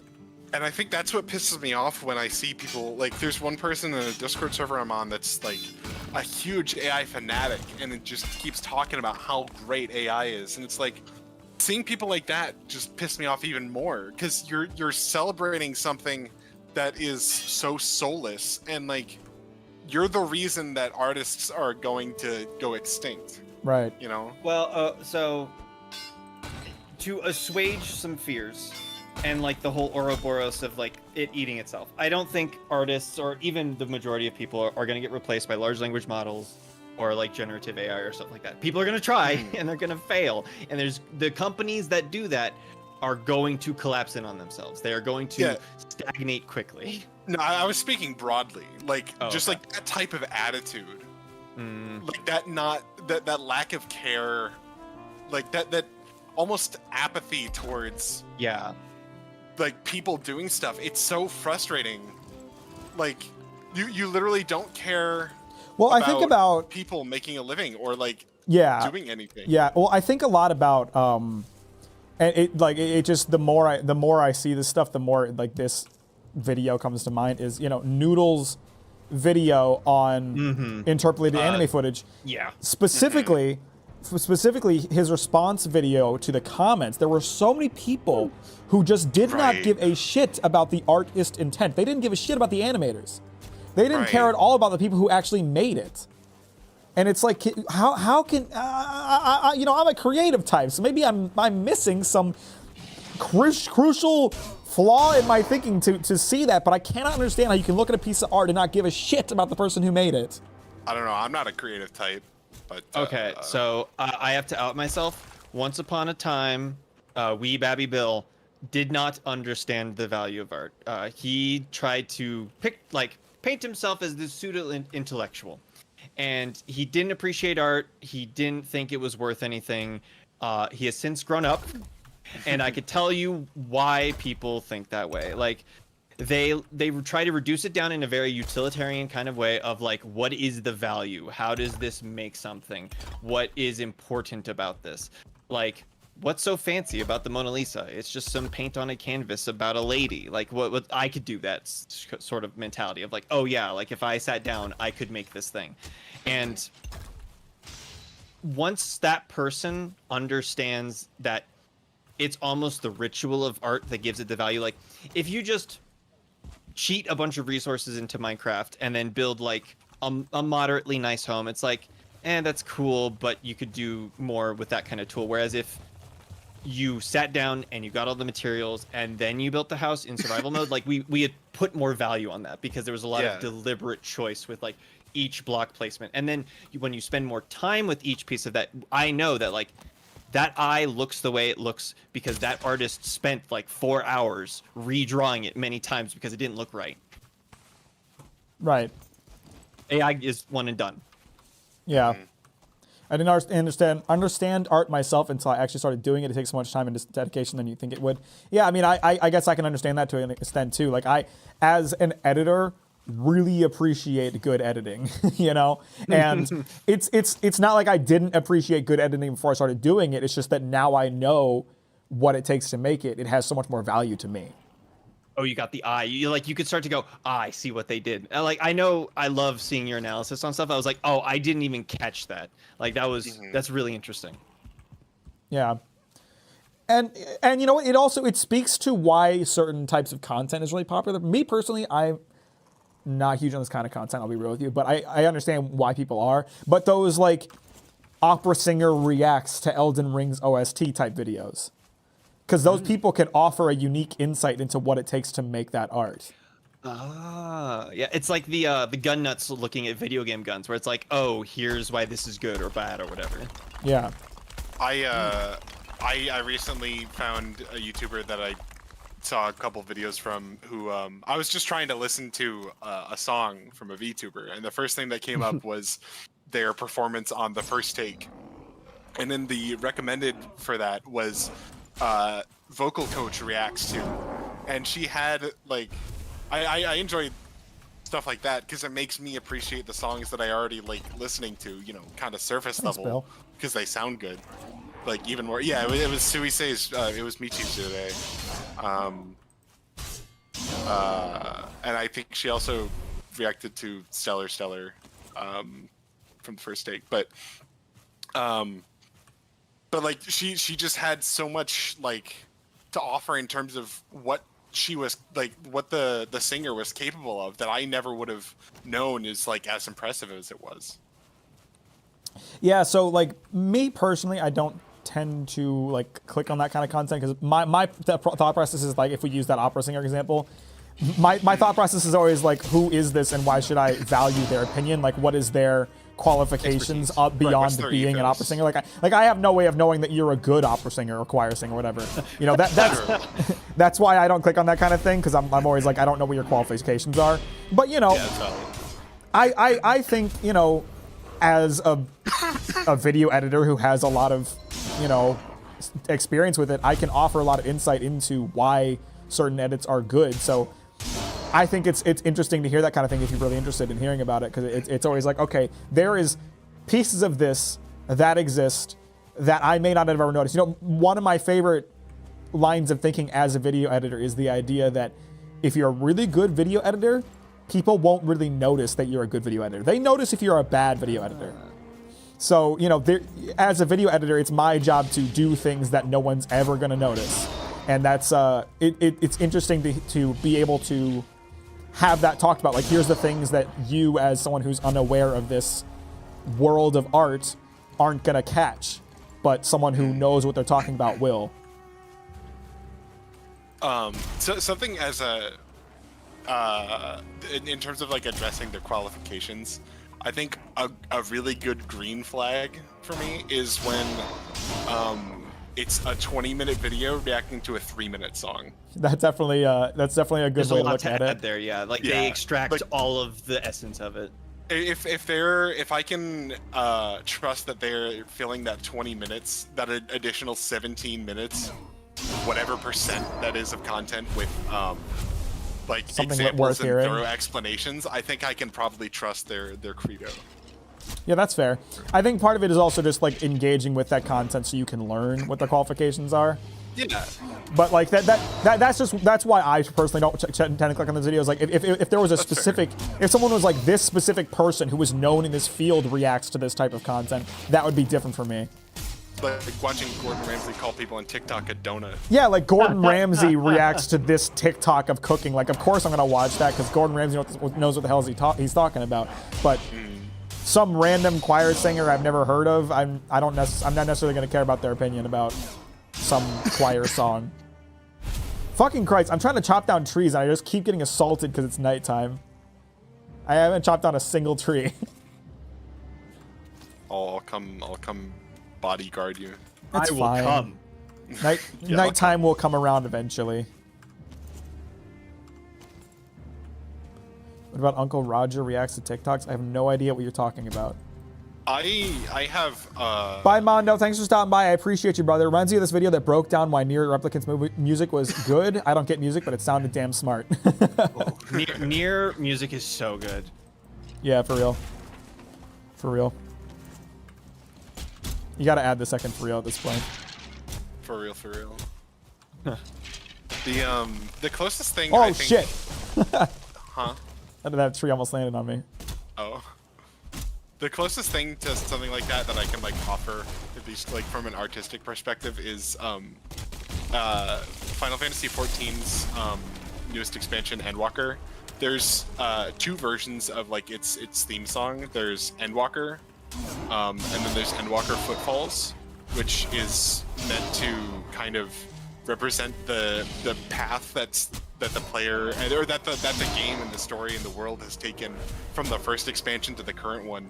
And like that version of the song embodies motifs from the theme songs of every expansion up to the current one, and like in the song alone kind of tells the story of the whole game up to that expansion. And it's something that like I don't think anyone could possibly appreciate the same way that I can, having played every expansion and listened to all of the songs and gone on that journey. It's so incredible. I genuinely think it's this. like unironically one of the best, most meaningful pieces of music I've ever listened to. Maybe even that I know of that's been written. But like you need to have gone through it to really get the full impact of it. Well, it's there's that kind of thing, and then like I was thinking about, because last time we did, I don't remember when this was. There was a while ago that we had a conversation about like being a critic online, and we talked about like what has made me an okay critic. And I realized, what the big thing of it is, right? Like anybody can be a critic, right? Mm-hmm. If you watch Demon Slayer and you say Demon Slayer is bad, you are a critic. What makes a good critic is the ability to break down why Demon Slayer is bad. Yeah, and it's that kind of thing. Like, the more experience you have with something, the more you are able to break down why something is good or bad.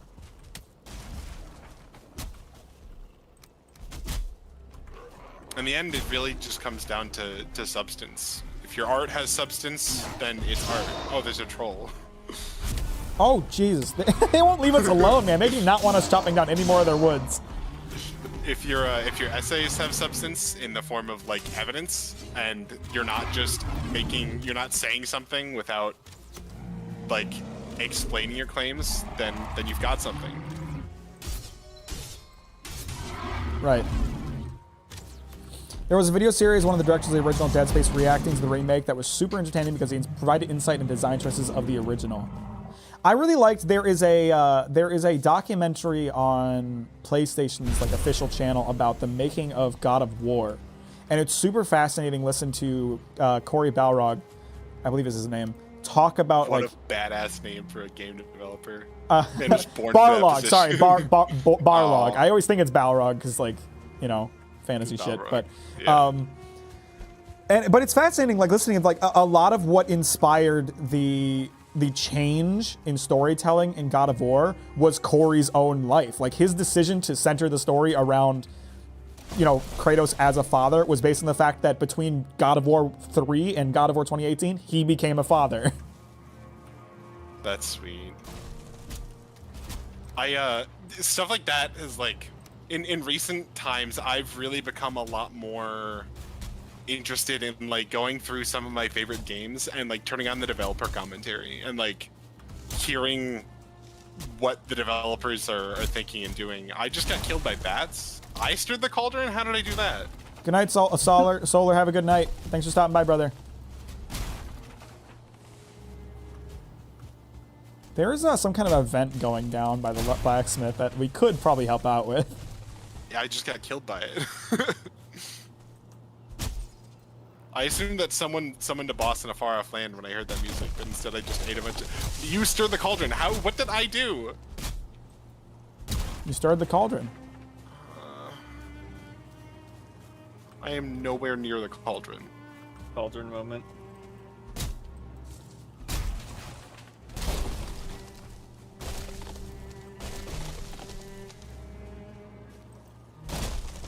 Oh yeah, that's another thing. Like, just like that weird behind the scenes stuff, like hearing how people make their Foley, that stuff's just cool. Like the seeing people be clever in ways that I never could have come up with is so fascinating. I love it. It makes me like, I don't know, it's like maybe someday I'll have a really genius idea and I'll be able to impress someone else with my Big brain.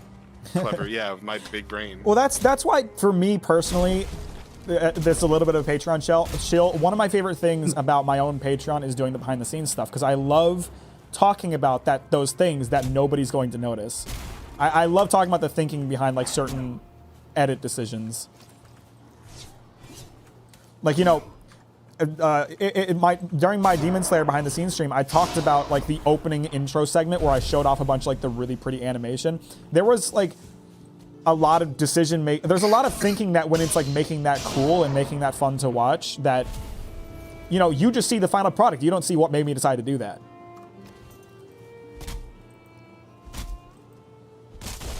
I'm glad you liked it, Juan. I worked really hard on that, so I'm glad you enjoyed it. What material is your guys' axe made out of? I'm using bronze still. I am also bronze. I'm stone. Nice. There's probably a bronze axe sitting in the blacksmith somewhere for you if you want it. Yeah, there's such an excessive amount of bronze.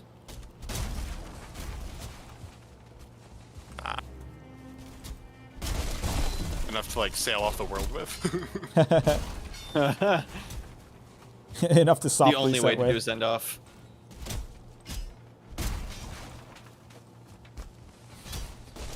Andreas, Something Sierra Madre letting go. stop. I mean, he got the lyrics by rote. I Oh, need something to that's really been find pissing some me off. core wood. That's gonna be lately. important. Literally out of nowhere. I have no idea where this came from.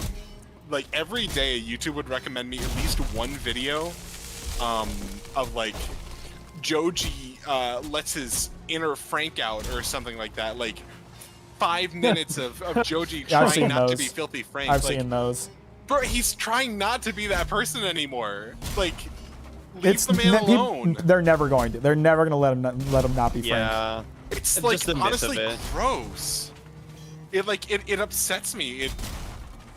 It Remember, Bums artist me intention out. doesn't matter. Oh yeah, my bad. Artist's intention is for pussies. Identity and mental health and wanting to make your own decisions about anything in your own life is not important. I watched one of them just like out of sheer like curiosity. It was probably just like total clickbait, but it was like Joji pulls out Filthy Frank rap at a concert, and it was just, you guys don't need me to be pink guy. You've already got one in the crowd. And that was it. And then he dropped it because he clearly wasn't into it. Yeah. But like people are celebrating it, heralding it, acting like it's still who he is. It's depressing. Frank and iDubbbz have it rough. I really don't appreciate the interpretations that I see for iDubbbz's decision to not be offensive and horrible anymore. Like so many people chalk it up to like the change in the internet where you're not allowed to talk about that stuff anymore. Why is it so hard to believe that he just realized his content was problematic and didn't want to do that anymore? Why is that so hard to believe? He literally made a video criticizing the joke police, and it's one of his modern ones that I don't think he'd have a problem with keeping online. Like, it's definitely not that. It has nothing to do with the change in internet culture. The man just doesn't want to say the F slur anymore. Yeah. I need core wood, so I'm going to ignore these furs for a minute and try to find whatever the hell makes core wood, because I forget. We've got like 30 in our house. Yeah, I'm going to need more. I'm going to need a lot more.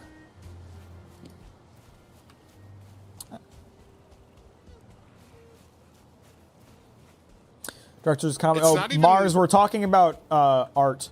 How you doing today, brother?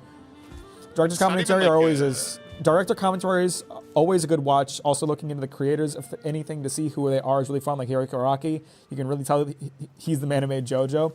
Yeah, and you know what? He has a book too. It's called Manga in Theory and Practice, and a lot of it talks about his design decisions and like how he goes about making art, and it's very interesting.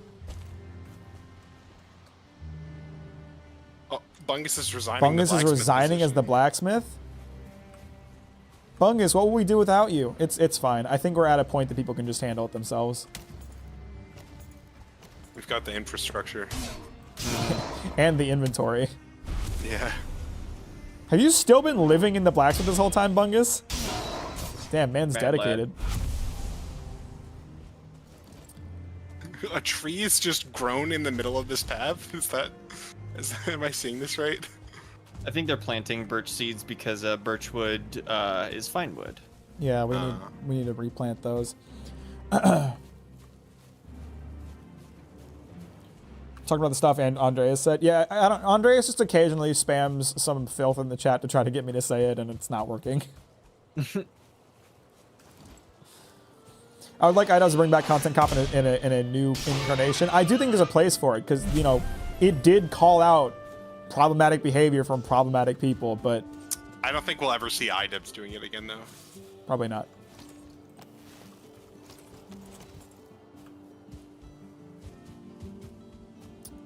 All right. I'm gonna repair my tools. I'm gonna move that cart to another spot in the Black Forest and focus purely on getting core wood, because I'm gonna need a good amount of that for the house.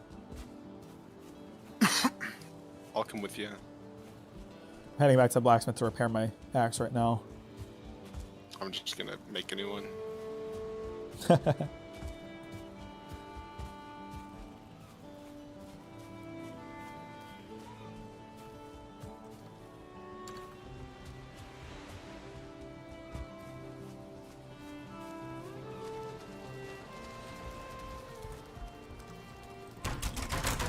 But yeah, like it's just I feel like it's absurd how many people I see talking about iDubbbz's decision, and they just don't seem to understand that it has nothing to do with like internet culture. Well, and also for Joji's thing, like Joji wrapped up Filthy Frank and Pink Guy remarkably well. Like if you were paying attention at the end with like the Francis of the Filth book and his like send-off songs, like he really gave us a tier send-off. Like I could not ask for more. I am appear to be disconnected from the server. I'm just gonna try to rejoin. I think it was also it's pretty overlooked how like then this is definitely something that I didn't realize until like pretty recently, but looking back at like the direction that like the Pink Guy music went, it was clear that like he wanted to be an artist and not be a meme lord forever. He was Joji before he was Pink Guy, really. I do love how Harley went from Epic Mealtime went to bad and like every Twitter thread about iDubbbz. I didn't see that, but Harley's a wholesome dude, so I'm going to assume he was on iDubbbz's side. I don't know. remember all the details. I know. I still can't like, the open heart of chests. that I'm having some problems with the server. controversy- Oh, I am too, actually. I have Same. I might need to symbol restart the going. server.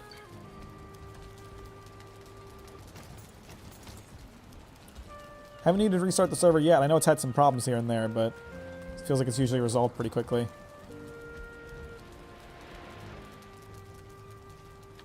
Oh, I can. Okay, I'm good now. I've still got my disconnect sign, but I'm interacting with stuff just fine.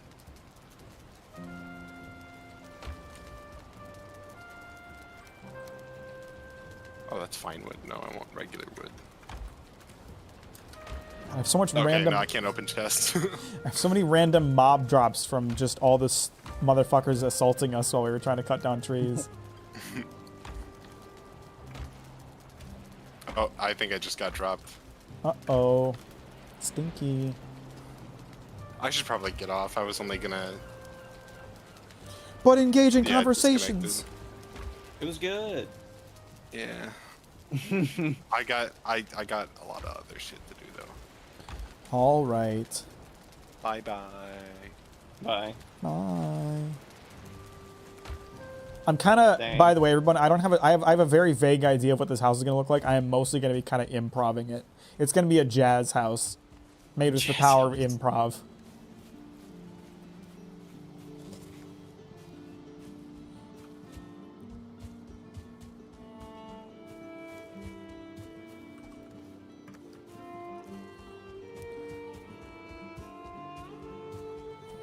Where'd that...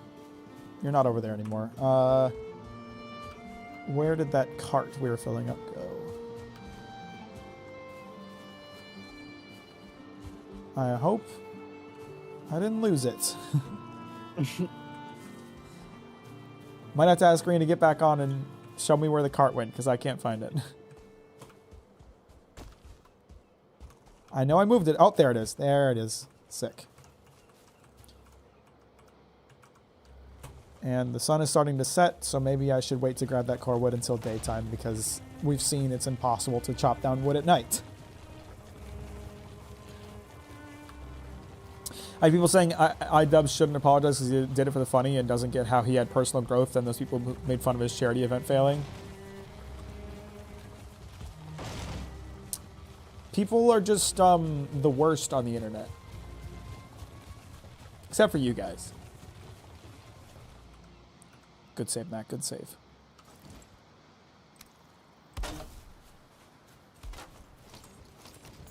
Certainly have enough stone to start my floor, so that's all that really matters.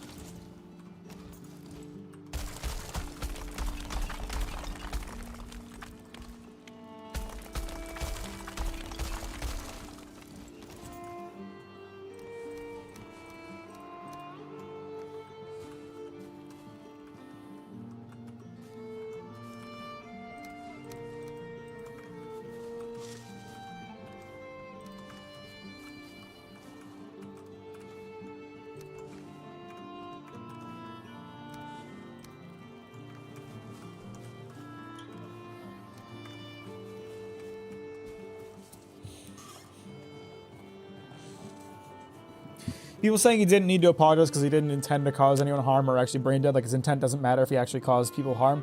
That's why I've always said, like, you know, when it comes to, like, how I deal with interpersonal relationships, and if I accidentally hurt somebody that I care about, you don't have to apologize for the action. You have to apologize for the effect it had. You could have the best intentions in the world and accidentally hurt somebody. You can't, you know, stick your fingers in your ear and say, well, my intent was good, so I don't need to apologize. Explain your intent, explain that you didn't intend to hurt them, and apologize anyway. That's my personal, modus operandi. It's a respect thing, you know? Yeah. Max, The anatomy of a good apology. Oh, sorry, you go. Max, say excluding Mars. After that, I have a horrid digital footprint that amount of time I have made middle-aged men cry in COD. What? I don't understand what you're asking me to do. My name is Stabones on the internet. I couldn't make fun of anyone. They'd have an artillery of insults ready for the name alone. Unlucky. Sorry, what were you going to say, Bill, before I interrupted you rudely? No, that's fine. It is a struggle for me not to interrupt people because I desperately need to hold on to my ideas, and the only way that's going to happen is if they come out of my mouth. But I was going to say, the anatomy of a good apology is saying, you're right, I'm sorry, won't happen again. Really, it is. I think that when you go to apologize to someone, your intent shouldn't necessarily be to gain forgiveness, but to gain an understanding. Understand why what you did upset them so you can know not to do it again. Or help them to understand your intentions so that you don't hurt them if you do the same thing.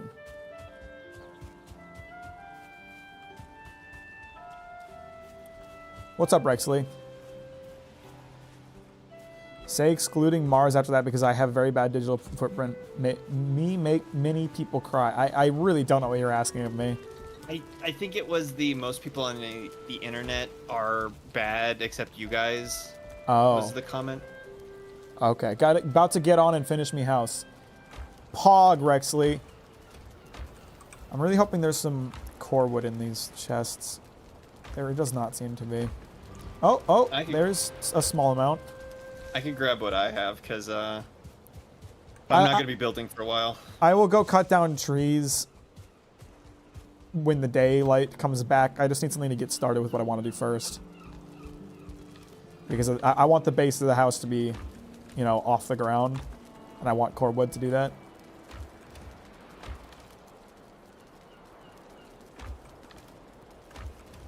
Do I not have any?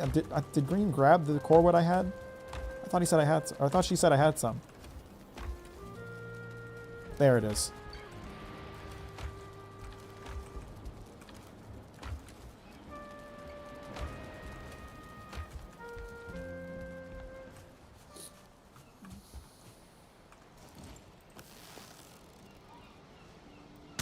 Oh, piece of shit bird. YouTubers have taught me that if you want to say sorry, you shouldn't include a ukulele. Maybe not. Maybe not. Man, that saga's been wild lately. Apparently, all the DMCA claims around that weren't actually her. I didn't even know there were DMCA claims. I haven't followed that closely. You have goldfish memory, don't you? I'm a streamer and I talk constantly. If you try talking constantly for 3 hours straight and remembering anything you said during those 3 hours, it's impossible. I can't do that for 3 seconds.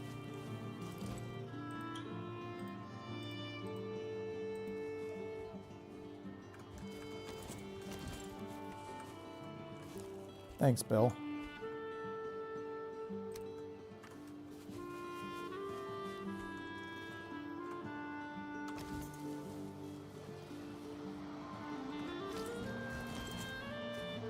It's 30 seconds ago.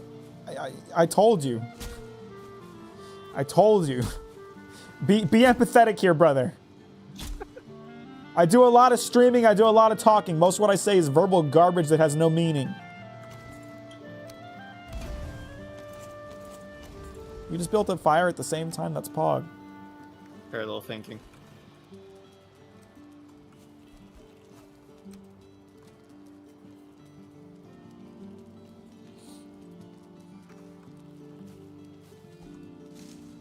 I've tried before to talk and play games to see if I could try streaming, and my brain broke and my gameplay sucked.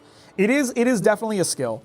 It takes time to learn. It definitely helps when you spend enough time. It helps when you start small because you'll have no one watching your streams. So You know, one thing that I struggled with when I first started streaming was just filling dead air, because I'm not naturally good at this at all. And I would have a lot of time of silence, and I was like, that's not good. You don't want a bunch of silence on a stream. So while I had like no viewers, I would just focus on never stop talking, like talk constantly, always have something to say, even if it's nothing, even if what you're saying is complete garbage, just make sure you never stop talking.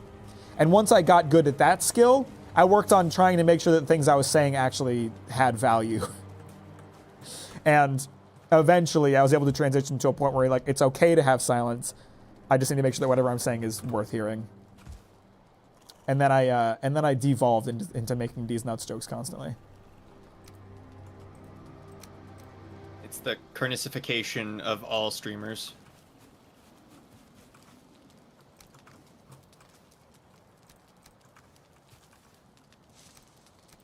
Oh, we certainly have a lot of supplies to work with here. I was holding a lot of rocks, and then I realized I really didn't need a lot of rocks for my build. But yeah, like streaming, you know, reading a chat and playing a game at the same time, it is definitely a skill. It takes time to build up, and I don't think there's any streamer whose gameplay is as good as when they're reading chat. Like, you know, there's a reason that there's a reason that speedrunners don't read chat when they're on a good run. It's distracting. And even though you won't believe me and will call me a liar, I do, when it comes to like playing my Souls games, I tend to play much better when I'm not streaming, because I can actually focus on what I'm doing.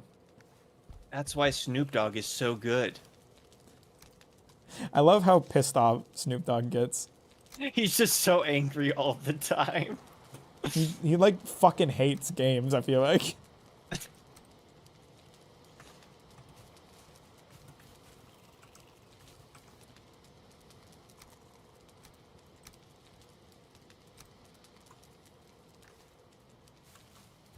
I don't believe you're a liar.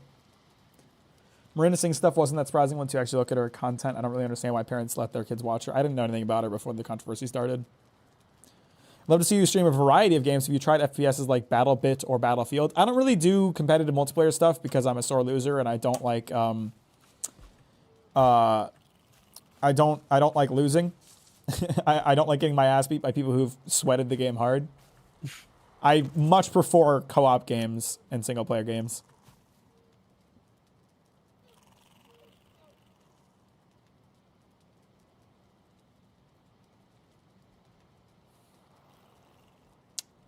Oh, I didn't get a chance to say this at the start of the stream, Mac, but I did like the new stream song. It's pretty pog, isn't it? Mm-hmm. I'm mostly going to use it for like when I need to get up for a minute. But it's indeed very poggers. Silence and Sammy are legends. And they know how to do that music making thing.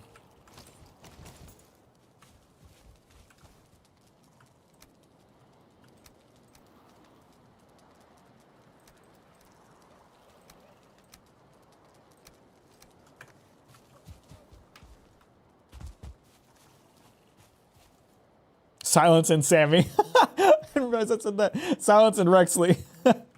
If y'all haven't ever listened to Rexley's music, R3IXY on Spotify, the dude knows what he's doing.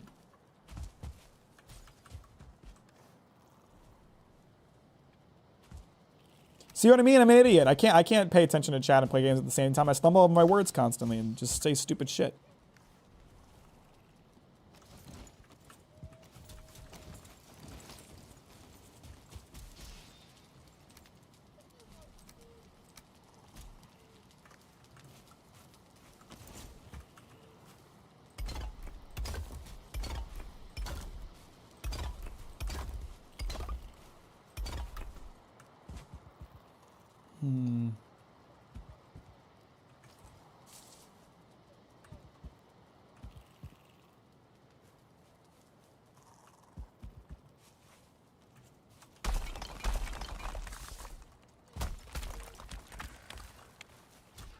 Remember, guys, freeform jazz here. I don't know what I want for my house yet, so. There's going to be a lot of building and then breaking as I try to figure out what I want.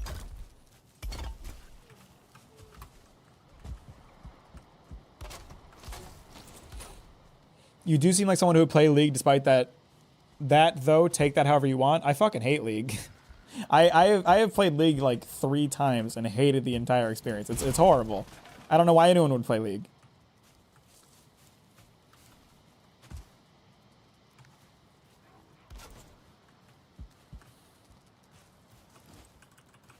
Despite your attempts to cover the workstation, it is too exposed.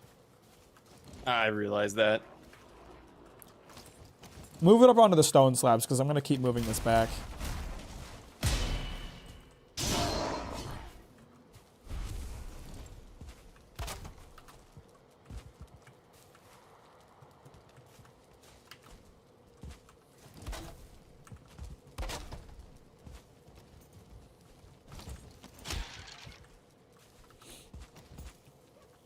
If only building a house was actually like this.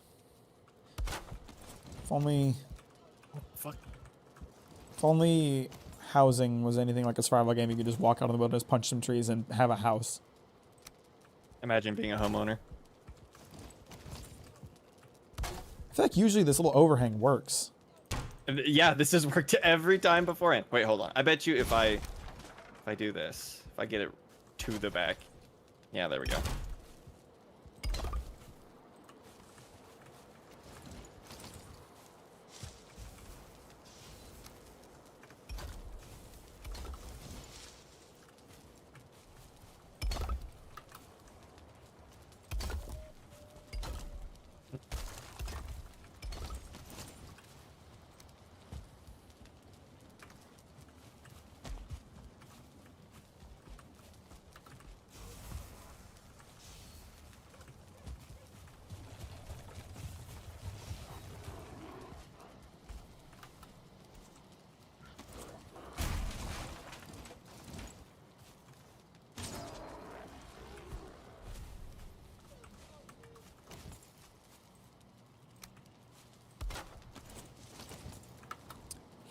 League is for 34-year-old men who aren't married, who don't talk to women, and can't have a simple interaction with other humans without saying a racial slur. God damn. House built a house before, and it fucking stinks. 0 out of 10, do not recommend. What's up, Steve? How you doing? Who is Steve? Is that Rexley, or is Rexley still playing Cripple? I remember seeing one theory, and someone said League is like an abusive relationship. You see the good and ignore all the bad, no matter how unhealthy. I mean, most of the people who I know who play League acknowledge that it is terrible. Most people I know who play League just do it as like a social thing, like all their other friends play it. So I'm Bungus. Oh, why are you Steve now? Just get things going. I'm getting my other character. I see. I did not see that message. So my bad.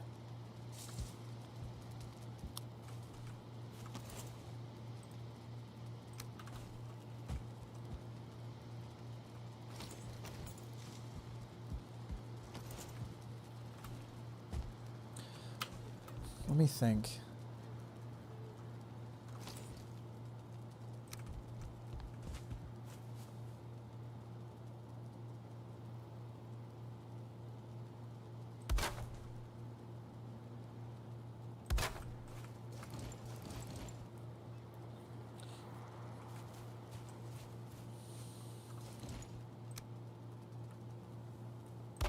So hard to build when it's dark outside.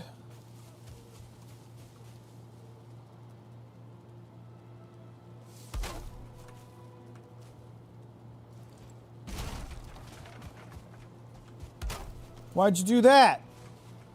So now the bars are facing the inside. Oh, I couldn't tell. It's too damn dark.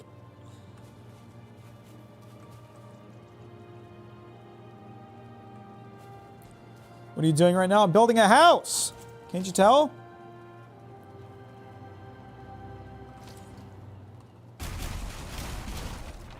Get rid of all of it. I am kind of an idiot when it comes to building in games, so it takes me a while to figure out what I want. No, it's interesting to follow the process. I also don't do a great job of like laying out plans and just kind of go with the flow. The only reason I have any confidence that this house will look good is that my first house in Valheim looked really nice.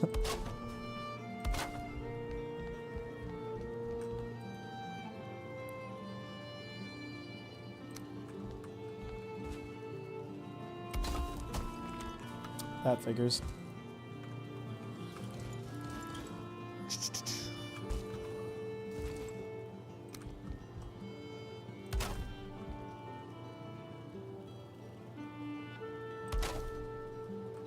This is too high. See, it's fine in the beginning. I have to have a more concrete idea the further into it I get, because if I still don't know what I want by the time a lot of this stuff is built, I can't keep changing things. For now, it's okay.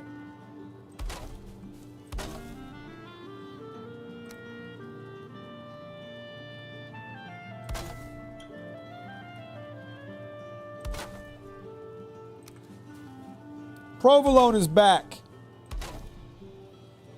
Your friend's dad's body is probably fucked up from working construction for many years.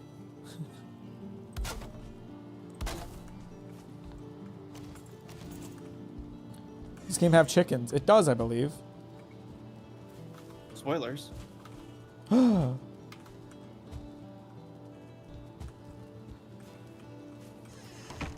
We need a list of topics that, like, whenever there's dead air, that we just return to.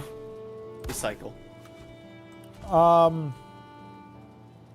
These nuts. Got him.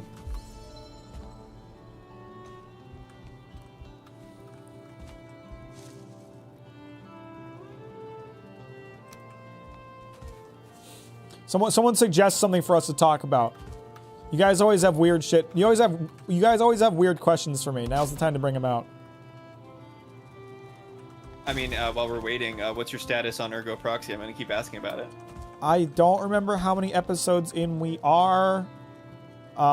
We watched the game show episode recently, which was an interesting one. Yeah, that's the one that, like, everyone says is filler. I'm like, it's not filler, you should watch it, but it is weird. It's out there for sure.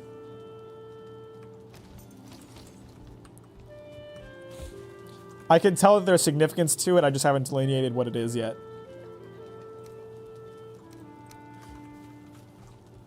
Better Call Saul, peak fiction or peak fiction or non-fiction? That is clearly a non-fiction work of documentary. Oh, hey, you wouldn't happen to have any interest in going into the Black Forest and finding me more core wood, would you? Sure.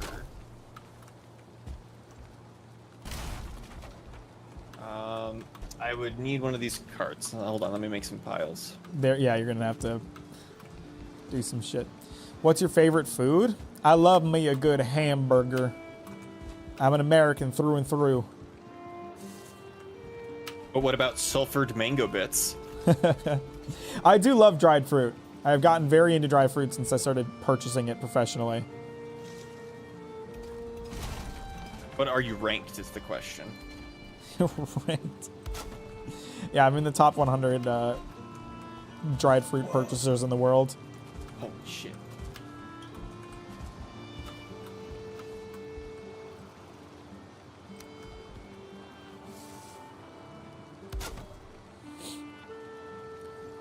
What do you think on the face someone is prob named racism? Oh, he got you. I don't really think so. I knew what I was reading, I just didn't understand what the question was.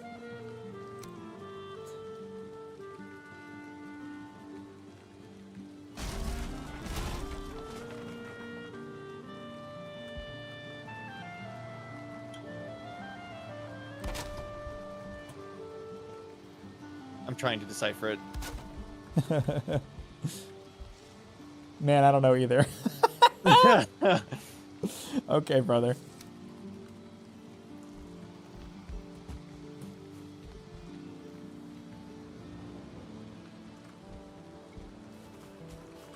Good God, people cleaned out the pine trees. And by people, I mean me. I saw some, but they're not. I don't know where you are. I don't remember where they were. Unlimited bacon but no games, or games, unlimited games and no games. I'm really curious about the unlimited games but no games. I've always wondered what that would look like, so I would do it out of pure curiosity. I'm not really that big of a bacon guy, so it's not like I'm missing out much by not having bacon. Or not by not having unlimited bacon. Can we just be real with ourselves that, like, bacon is not that big of a deal? It's not, you know, it ain't that serious. Yeah, I feel like I could do without it now. Like, don't get me wrong. There are uses for it. It is delicious, but there are so many substitutes and, like, cool things you could do with food that, like, you could get by. It just feels like it was more of an early internet meme than, like, people actually liking it that much. It was like that and Chuck Norris, you know? We all go through our phases.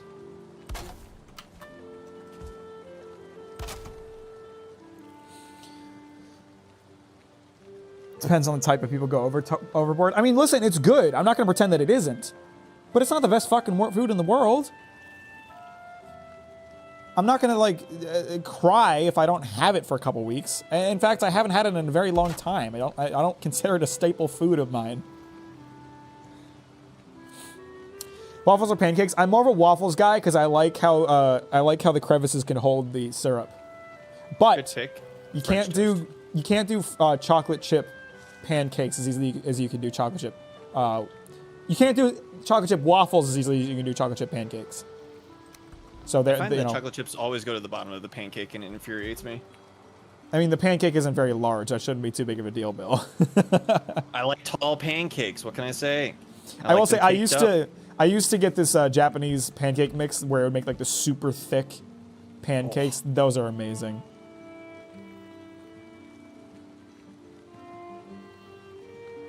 But real answer, French toast. Now, you can make shitty French toast, and that sucks. Like, a mid-tier pancake or mid-tier waffle, way better than mid-tier French toast. But French toast top tier, very good. I don't like French toast. Oh. Elaborate. I just don't like it. It's not very good. I've never been much of a fan. What kind of French toast have you had? French toast kind. French toast kind. I don't know how to answer that. Just like French toast at home or something? Yeah. I'm sure I've had it at a restaurant too. I don't know. It just didn't appeal to me that much. What, like the egg or something? Probably the egg. I'm not an egg guy. Oh. I don't like eggs. I don't eat eggs. I like the things that eggs can make, cakes and cookies and cupcakes and shit like that. I don't like eggs on their own. I don't like sunny side up eggs. I don't like hard boiled eggs. I don't want eggs. You can miss me with that.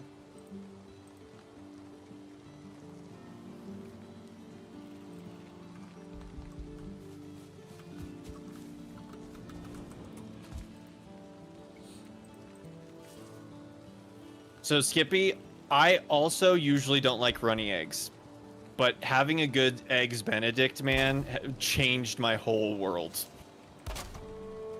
That buttered my toast. That buttered my toast. I love breakfast. Yeah. I don't subscribe to the propaganda of it being the most important meal of the day, but I love breakfast. It's all right. I'm not a huge breakfast eater.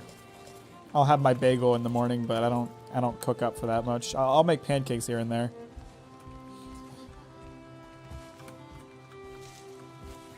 I lived on egg sandwiches probably for like the first 2 years of my adult life.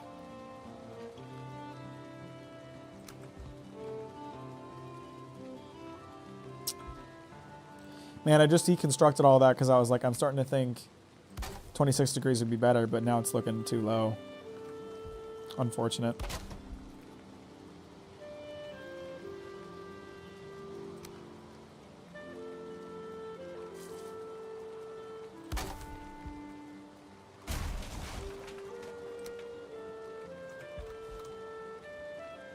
So I guess a good question for the chat.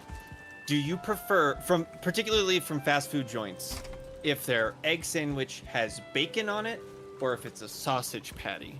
And I want to hear what do people not have like to say breakfast before I answer. sausage. You don't like breakfast sausage? I do not like breakfast sausage. I think it's gross. I like a summer sausage. I like an andouille sausage. I hate breakfast sausage. It is gross. Is it just like the spices they use? I think so, yeah. Okay. I can't fucking stand that shit. Not a breakfast man, confirmed.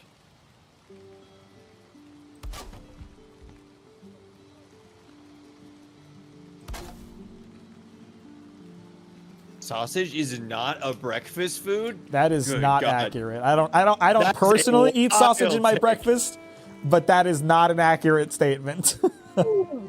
Holy moly. We're not even in truck stream. People are dropping the hottest takes outside of Truck Street. That's wild.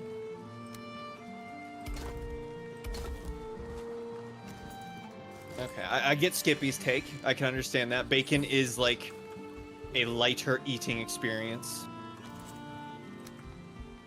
Not to mention, I know a big plus of bacon is because you have the excess bacon grease, you get to add it to other stuff. Like, you get to put your eggs down in it kind of thing if you're frying your egg. Put your eggs down in me, daddy.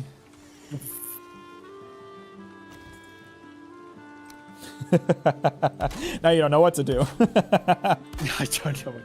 Well, I've never had someone just say that to me, you know? I'm not prepared. Bro, that's not on the script.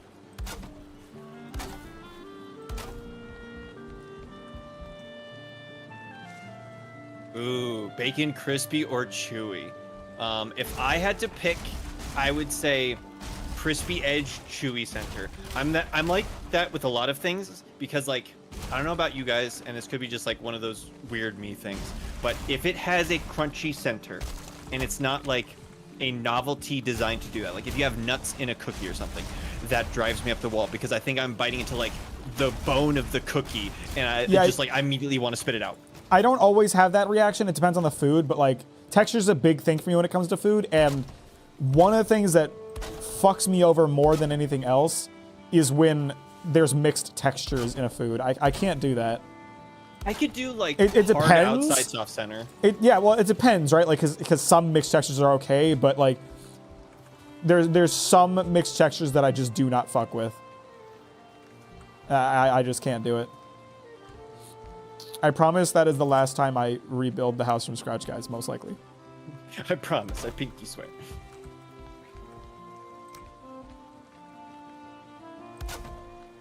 Like, I will make the most, like, burnt out crispy bacon if I'm putting it in something. So, like, if I'm making a breakfast burrito, I want the crispiest bacon because I know it's going to suck up all the, like, potato and, like, 505 chili sauce juices and just make it way softer than I would like it to be if it was soft bacon.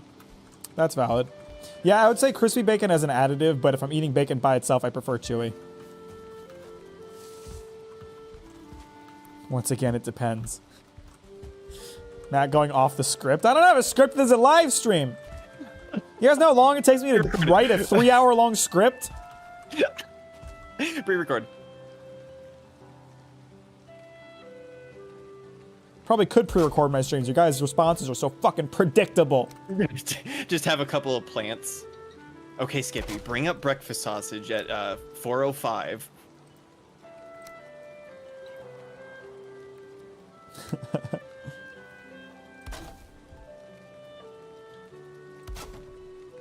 Maple bacon's top tier, though. I'm not a big fan of maple.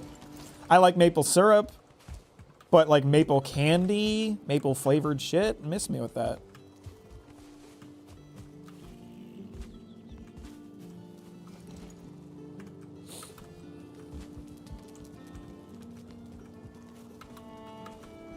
Mac, hold up a newspaper to prove it's not pre-recorded.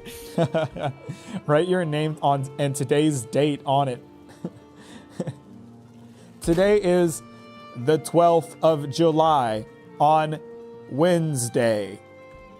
I promise it isn't pre-recorded, guys. Today is the 12th of July on a Wednesday. There you go. It's the one funny voice I do. I mean, you got your normal voice, too. I was waiting for it. I knew it was coming. I had to. Okay, I know I said this last time I would rebuild from scratch. But you guys don't understand. Things changed. I've changed. Sometimes you're Joji, okay?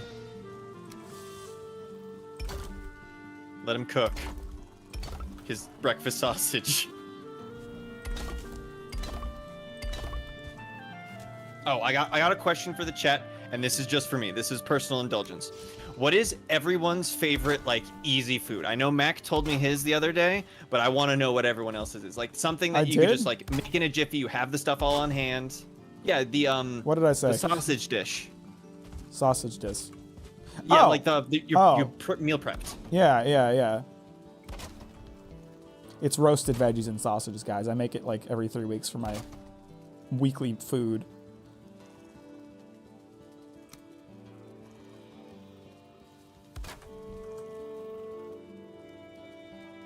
Stir fry is pretty good. What kind of stir fry?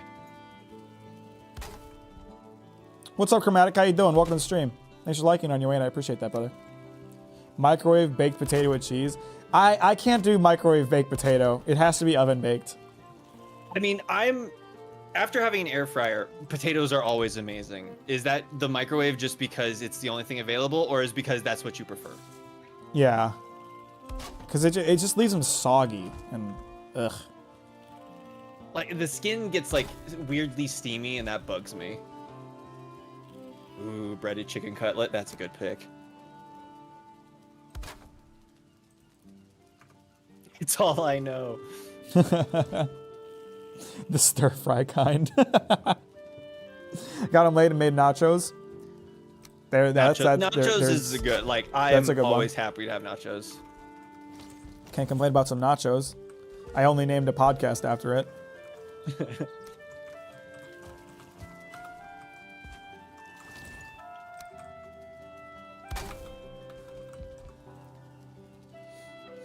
Potatoes do take a really long time if you're doing them right. But it's so worth it. And they're so much better. Like, a good twice-baked potato goes way too hard.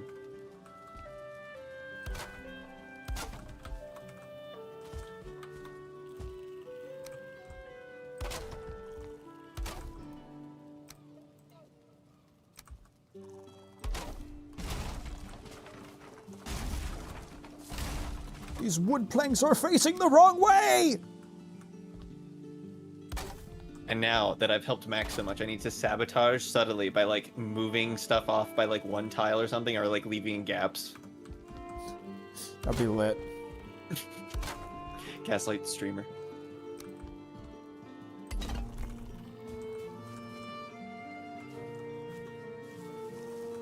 Shit. Of the people who've had sushi in chat, what is everyone's favorite rolls? I have had sushi. I do not have a favorite roll as I do not like fish. I am trying to like fish so that I can enjoy sushi. It's fair. I know that I'm incredibly partial to soft-shelled crab, so like spider rolls, I will have them at every restaurant. I believe I had a California roll that I liked. It's very common, like avocado is delicious. I hate cucumber, but I understand why it's good in that roll. You can't have it, Skippy. Allergic to fish or like shellfish. Shellfish. Or something? I hate sushi. I'd rather consume 3 raw pufferfish than eat 1 sushi roll. God damn. That is passionate. Mars confirmed living in a landlocked state. Probably. Honestly. Like when I went to New Jersey, holy moly. Seafood hits different. Opinion on crab meat. I don't like normal crab meat. Soft-shell crab is one of those ones where it's like it's always fried, so it's delicious. Did you take a cart? I did take a cart to get the cordwood. I plunked it down into piles. We have 3 carts here. Oh, did you already bring back the cordwood? You did. Oh, okay. I didn't notice. Or maybe not. I think that might just be the cordwood I had. I don't know what's happening. I put it in stacks right outside your home. Oh, I see.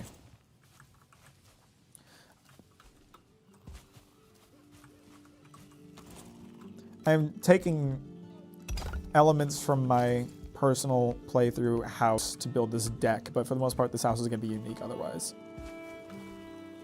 I'm oh, not. immunosuppressant, no fish. That sucks. Unlucky. Genetics L. I feel your pain, man. Losing cheese really sucks. Although I don't know how much you like seafood to begin with, so who knows.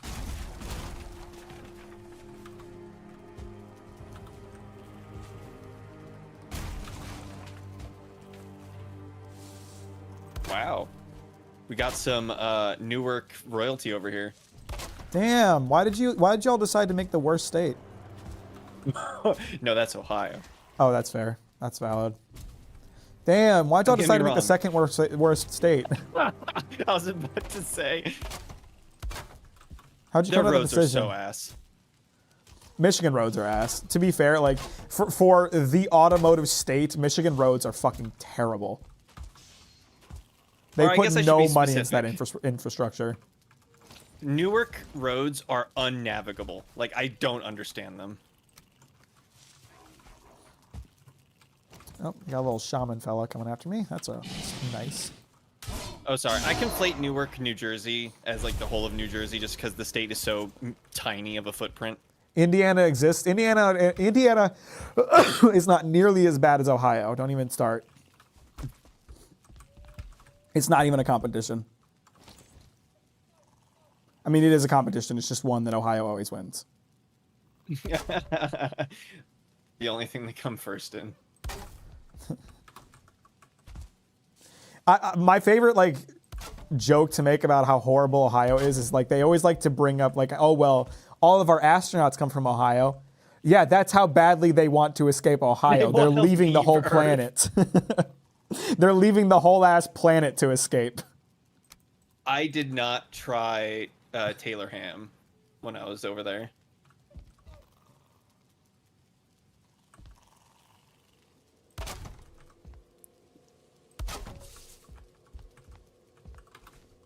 Man, everyone in Indiana having a bridge moment. It's living hell here. Everyone is racist. Everyone is racist in a lot of places. That's not unique to Indiana. That's a U.S. problem, unfortunately. Yeah. Well, don't get me wrong. It's elsewhere, but U.S. is a storied past.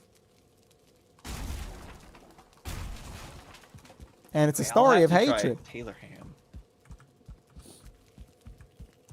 Who the hell is Taylor Ham and why do you want to try them so bad? Well, Skippy recommends, so you know.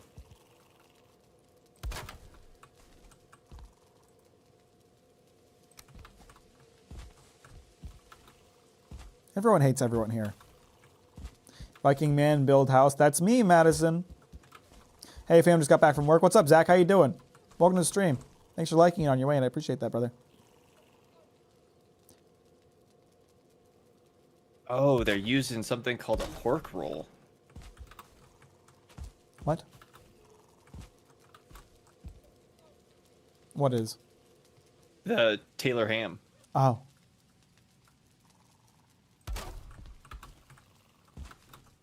Steve is back.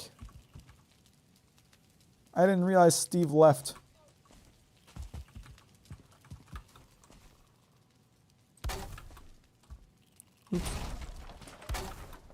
Good God, their WordPress website sucks. Holy shit. Taylor Ham. Uh-huh.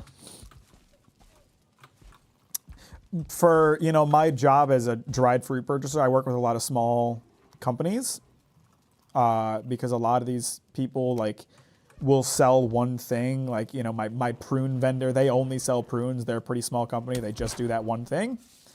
So I work with a lot of companies that have websites, but they're generally pretty awful. It hurts my soul because I used to be a full stack meme developer to build web apps, and it's not that hard to pay someone to make a website that's not garbage. A lot of them, like, with my experience, in my experience, a lot of them kind of don't give a shit about having a good website. They just want to sell their stuff. True. And it's like word of mouth, or like they're already in trade talk, so it's like it's there as a that, or contact they just page. don't understand the importance of it. True. Or like I know commonly was, my nephew Steven made it for us.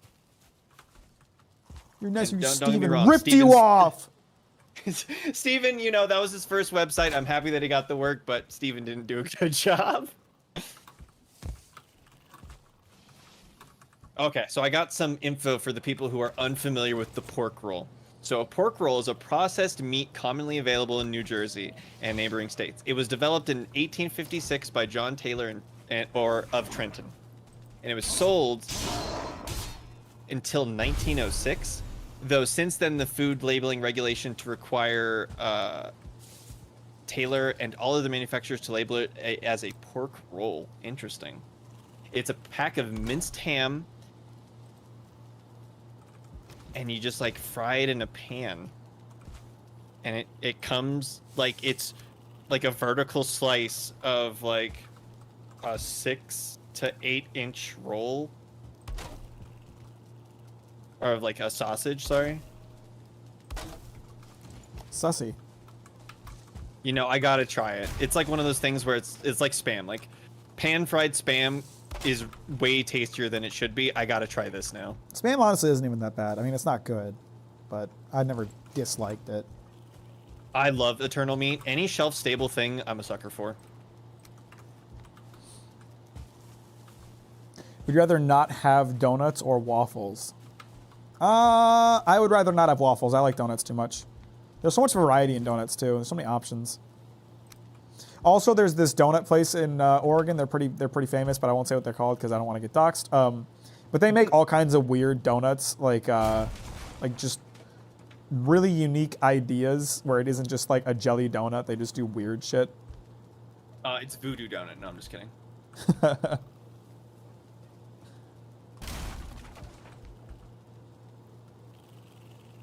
I would prefer keeping waffles, mostly just because having like spent a lot of time away from donuts and other dairy-based products, the only donut I crave still is the Krispy Kreme original. Everything else I'm kind of mid on. Like, I get sucked down 12 original Krispy Kreme donuts. Holy shit, they're delicious. I have this donut True love. place in my town, but they are good, but they are racist. Damn, the racism is how you know it's good. Jesus Christ, Rip.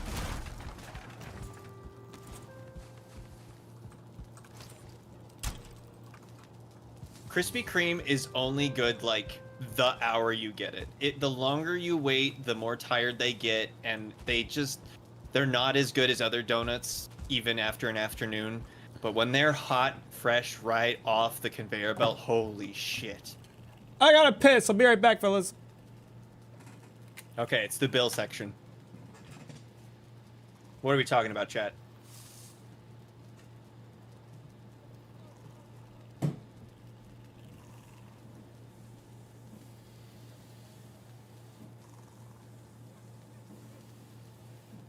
I guess, so a question. For the donut lovers, do you like the raised donuts or do you like cake donuts? Because, like, some people are purists. Like, I know people that will not tolerate raised donuts.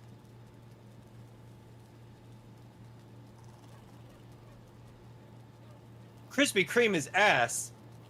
What are you talking about? I'm a man who cannot have Krispy Kreme, and that's one of the things I think about all the time, is a Krispy Kreme hot, fresh, and ready dozen. Cake donut. Oh my god, we have a lot of cake donut fans. Like, what type of cake donut? Just like a plain cake donut or like chocolate cake donut? And do you prefer like a chocolate cake donut that's like glazed and then has the chocolate drizzle on it, or just glazed, or Long Johns? Okay. That's true. Cake donuts with like a hot cup of like properly brewed black coffee. I can't get over that. That's an excellent pick. Why did it turn southern for the last part? Well, you know, my accents just fluctuate sometimes. It's called intermittent southern, or so my doctor says. All right. Here's a question. I don't know what we were talking about before, so sorry if I'm interrupting. Because I just grabbed one because I was hungry. Hard or soft cookies? Ooh, that's a good one. Definitely, if I had to pick, like, I normally love crispy edge, soft center, of course. I love soft cookies. I love soft cookies. It can't be dough, but it has to be a soft cookie. It can be dough for me. Oh, really? I eat cookie dough. I'll eat cookie dough just raw. I'll do it. Raw dogging flour, getting stomach bugs left and right. I want it to be to have the consistency of a goddamn marshmallow. I love a soft cookie. Of the varieties of cookies, what is the best variety of cookie? Like chocolate chip, sugar cookie, Snickerdoodle! Snickerdoodle. Okay. Snickerdoodle's where it's at. Number 1, Snickerdoodles are almost universally soft cookies. Number 2, that's cinnamon, bro. Mm-hmm. Good pick. I know. My family has a tradition of making sugar cookies, and we call them Christmas crack, because you can't just have one. And all it is just a basic sugar cookie, but you just slather buttercream frosting on top, and holy moly, I love those things. You don't know what a Snickerdoodle is, Viceroy? You're missing out. It's a sugar cookie with cinnamon sugar on top. It's very simple. It is fucking delicious. Mm-hmm.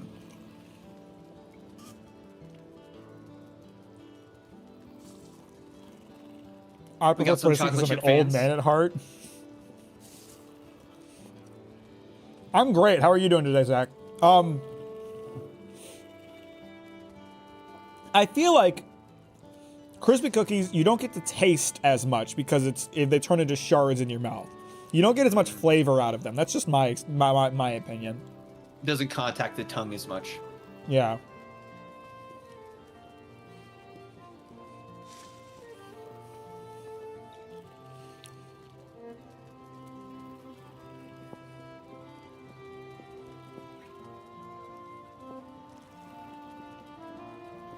Oh, the like. You talking about the Loft House cookies? I know that it's like they're the crummy, like puffy sugar cookies. I hate them, but at the same time, Loft House cookies. I keep finding myself going back for a second one. Yeah, I love those cookies, but when I eat them, I can sit there and be like, these are kind of crap, but I love them anyway. Ooh, Skippy disagrees. Crispy cookies getting more flavor. Yeah, well, sucks to be wrong. Is it so like on the cookie spectrum? Do people prefer like a more sugary cookie or more buttery cookie?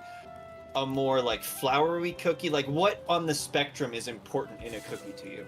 Butter, because butter's what makes it soft. The more butter you have in a cookie, the softer it's going to be. I will have to say, as a man who can't have dairy, butter. I fucking miss buttery cookies.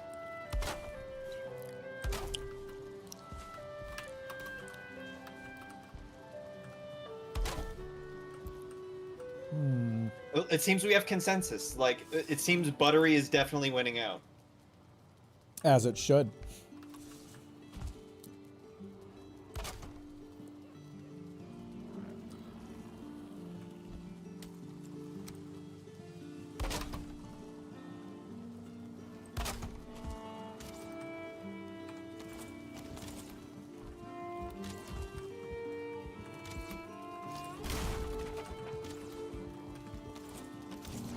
Or say just a cult that agrees on Mack what he says every time. I mean, I feel like I've seen a good amount of disagreement in the chat, so I don't know about that.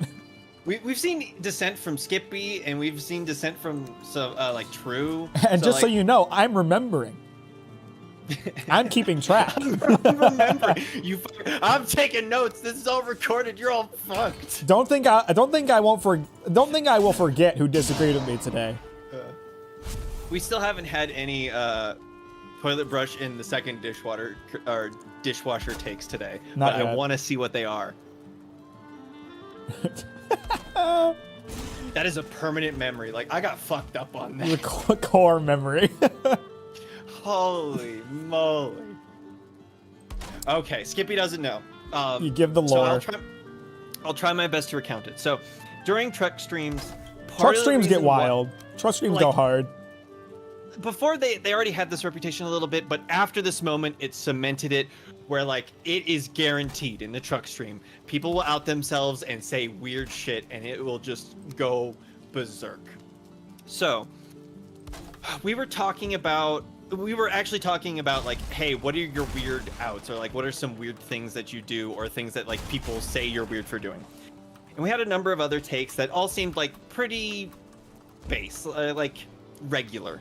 They were maybe fringe at worst, except one. One of them said, "Oh, my roommates think I'm weird for putting our toilet brush in our dishwasher." And everyone was like flipping out about this and like trying to get to the bottom of like, what the fuck do you mean? Like, you just put it whole hog with dishes? And they're like, no, I don't put it with dishes. And it's like, what? Do you put it before the dishes? And it's like, no, it goes in our second dishwasher. So like somehow I live in a class of people that only has one dishwasher in our house, and I don't use it for my toilet brush. Like somehow they seem to think that the fact that they put their toilet brush in their second dishwasher made it okay. Like, you're still defiling that dishwasher, so it can never be used for food. And they were renting that place, so I'm like, good God, what kind of like evil, torturous rituals happen in all of our abodes before we move in? Like, holy shit! So like, there's so many layers to this. Ever since then, the truck streams have just been known for like, this is where you drop your hot takes.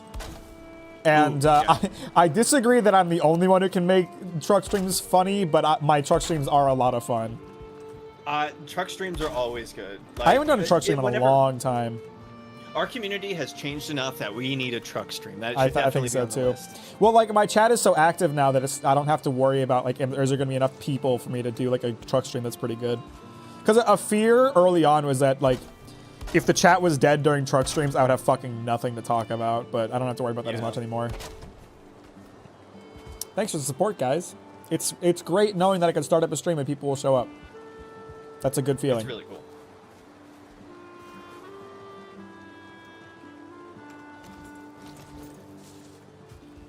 Not Euro American Truck. I have done Euro Truck, but I like American Truck better. Based. Well, there's more to it. There's more states. There's more space to go through, and I feel like it's more dynamic in terms of what you can see. Well, and also it's always interesting to have the like, oh, I live there thing. Yeah, like, I like. Whenever a movie features my hometown, I'm like, damn, that's cool. Yeah, that's for sure a thing.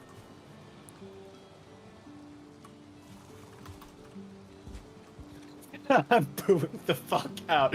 I know. We've permanently scarred everyone in this chat. If ever they see a second dishwasher in a house, they're like, wait a second, is this the fucking one? Is this the fated location? Is this the this place? Ground Zero? Yeah, that person did not like stick around in the community. I think it's because they got so much ostracization from that take. I mean, that was a spicy take. Holy moly. I can't top that. That's too good. See you, Viceroy. Appreciate you, Viceroy. Have a good night. Thanks for stopping by, brother. Have a good night. I just said have a good night twice. Don't mind me. I'm an idiot. I do the thing always when I start a sentence and then say the subject matter and then say the start of the sentence again. Like, I can't do it on purpose, but the axe blade is actually well worn, the axe blade or some bullshit like that. And it irritates me to no end. I'm such a fucking idiot. Don't be so hard on yourself. My God.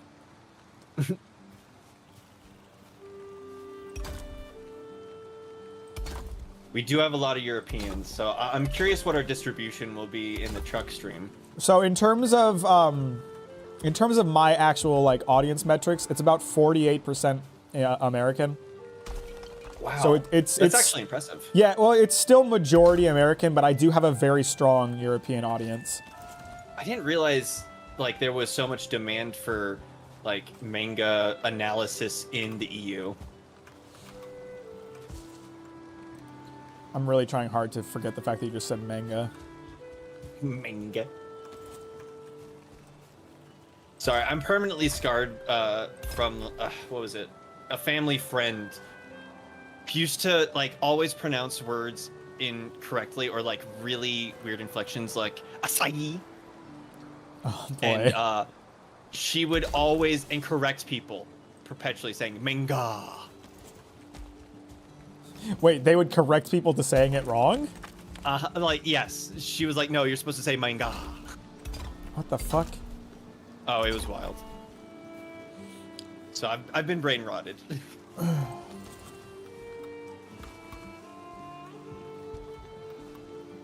Hudson Valley accent. I can't say I'm familiar. I don't know what that is. Might I have know, to rebuild this wall. It's not gonna go quite how I expected. There is this like Rocky Mountains accent, and there's a couple of key markers. Instead of like when you bump into someone saying anything else of like an apology, it's ope.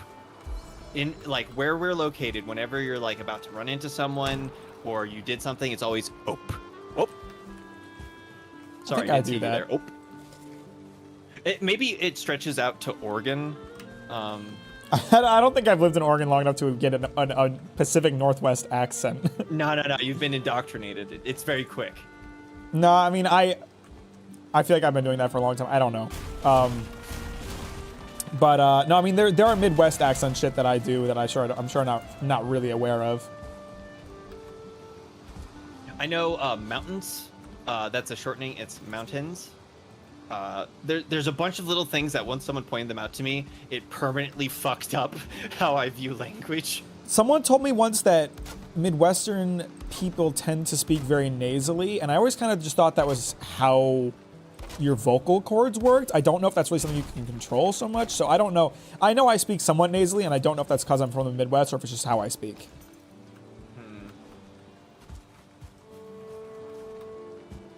That I don't know. I can't say I've noticed that, but now I'm going to start to look out for it.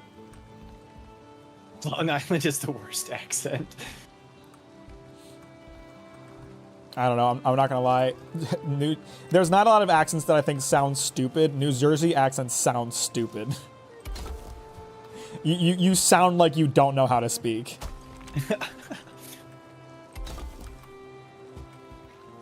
How about this? What is everyone's favorite English accents? I do like a sexy Southern accent, not like the redneck Southern accent, but like a cowboy. Yeah. I kind of really like the version of the Indian school system British English for some reason. That's very specific. I don't know what it is about it, like, because they're all taught a very similar way in school, so it's very distinct, and I can't replicate it right now, but if I heard it, I could identify it immediately.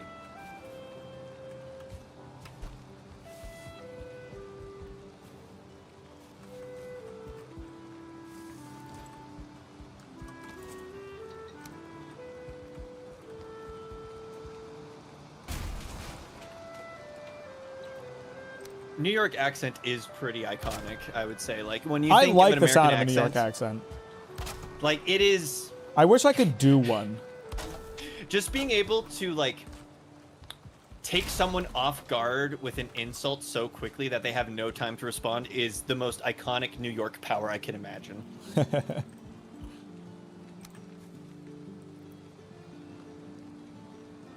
Rip New York, no air. Yeah, they're getting kind of smoked right now.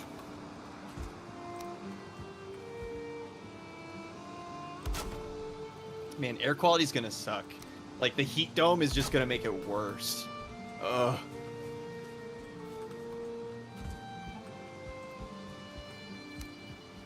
Well, whenever someone... So, Gone By Now. Like, whenever someone says we don't have accents...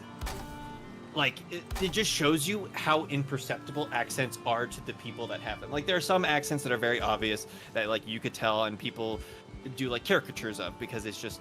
They have a unique... Yeah, they have unique quirks to them. But for other subtle regional accents, like, I get it. Like, I didn't realize I had a regional accent until someone, like, brought up all the little things I did. I was like, oh, shit. Yeah, that's valid.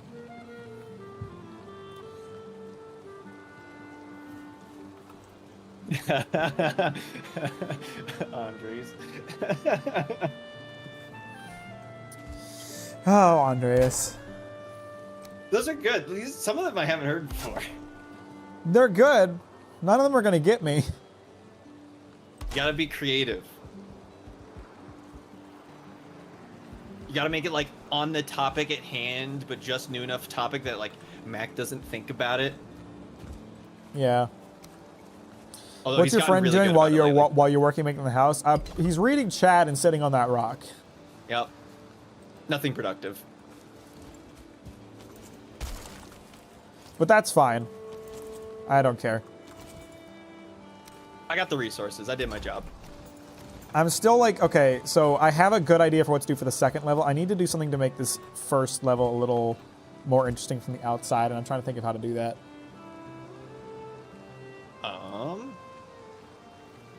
Never mind, I know exactly what to do. We're good. Okay. Idea I got down formed. off my rock. I did it, guys.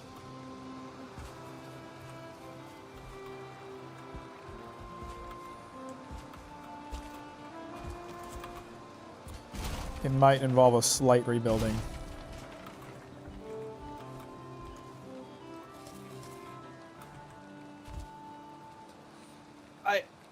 True love, like whenever someone has an accent or like their English isn't, or they say their English isn't good, I always greatly appreciate their effort because like them being bilingual is kind of a superpower to me. I've always permanently struggled with foreign languages. So when you say like, Green is so good at picking up languages.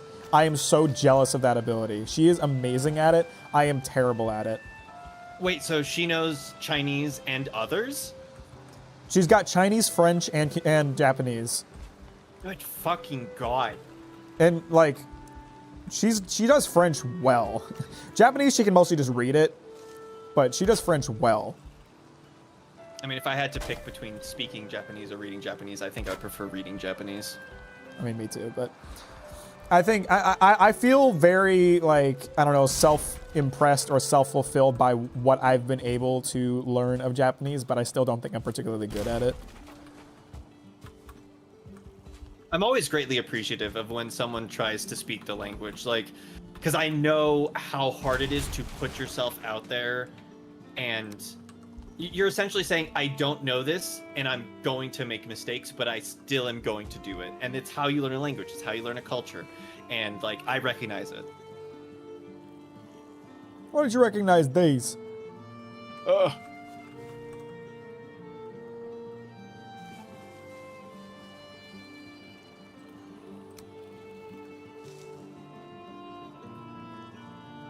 John, are you just, like, really angry all the time or something?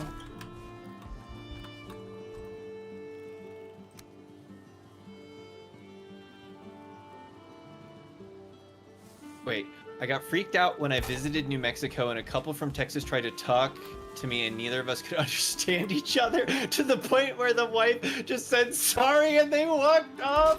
Oh my god. The hell? That's crazy.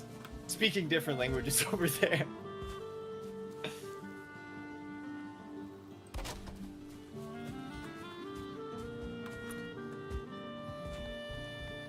No, sorry, God. I don't mean like you're angry because like, oh, you're saying something wrong, but just like it's common to say, oh, Germans sound angry all the time. Yeah, that's like a German language meme.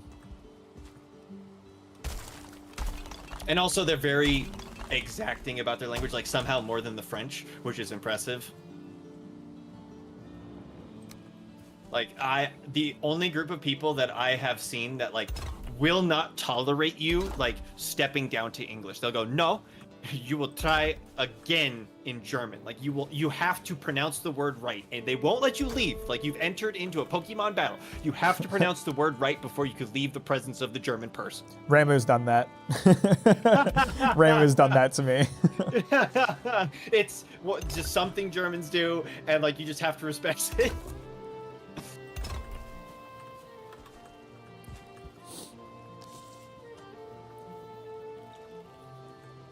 German as a language has like their words are just super practical. And I always bring up this kind of like slang. It was taught to me by one of my buddies that studied abroad there. And it was the word for carrying something is schlepp or something to that effect. And the word for stairs is step, and the word for escalator is rollstep, so moving stairs. The slang for a broken escalator is rollschlepper, so you're schlepping up these broken automatic stairs.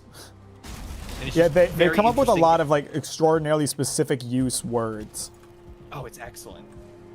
The names over there must be so easy because you just call it exactly what it is.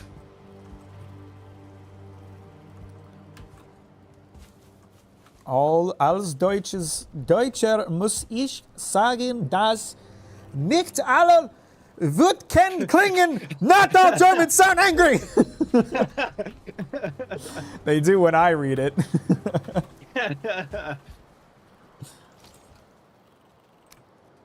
I like how we awakened Loki by talking about the German language.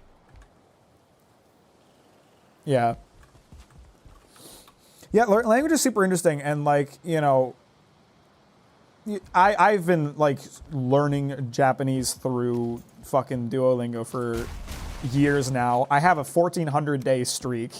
You know, it's been going for a while, but it's one of those things like Duolingo is a great learning tool. You cannot learn a language through it, so I'm like at a point where I can no longer learn from it. I need to like branch out and find a new learning tool. But it gave me a really good insight into my ability to learn a language. Like, I impressed myself with my ability to learn like katakana, you know. I memorized it pretty easily. So that's, you know, that's a good thing to feel. That's a good place to start. The knowledge that you can learn it.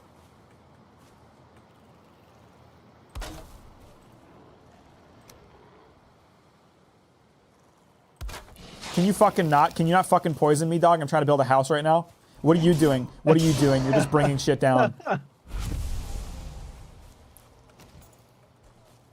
Focus towards tourism. Interesting. I mean, if you're talking about someone who's taking a passing interest in a language, I guess the tourism vernacular and grammar is the most imminently useful. But I can understand if you're like trying to really learn the language, how that could be frustrating. Duolingo helps, but I feel like it's specific towards tourism. I mean, it's just, yeah, I mean, that's not necessarily inaccurate. But again, like, I feel like Duolingo knows that you can't learn the language through it. It just does what it can do for you, and I think that it has value for that. I think Duolingo has a place in anybody learning a language. Like, even if you're going to college for language, it's still gonna help you to do Duolingo, because it kind of teaches you how to learn the language, if that makes sense. Swiss German is a bizarre mixture of German, French, and Italian. Like, what? There's a lot of like overlap of words. How does like some kind of sauce?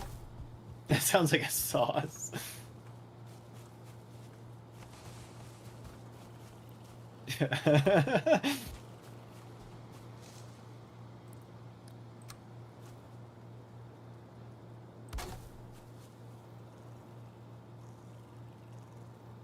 How do you say sissy?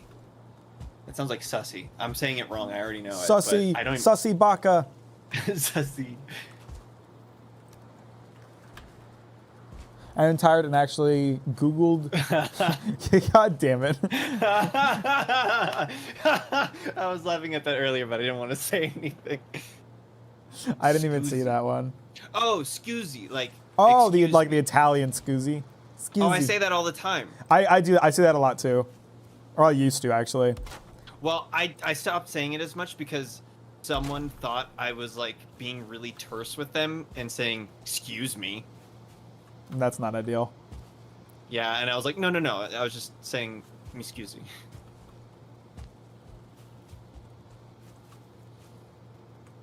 Yeah, sometimes I just like use words from another language as like part of my normal speech. Like I have been known to hit you with a arigato when I'm being thankful. It's nice. It's nice to like do that. You just gotta like not sound like a weeb. You gotta not sound like some southern dad saying sayonara. Sayonara. Sayonara, senor.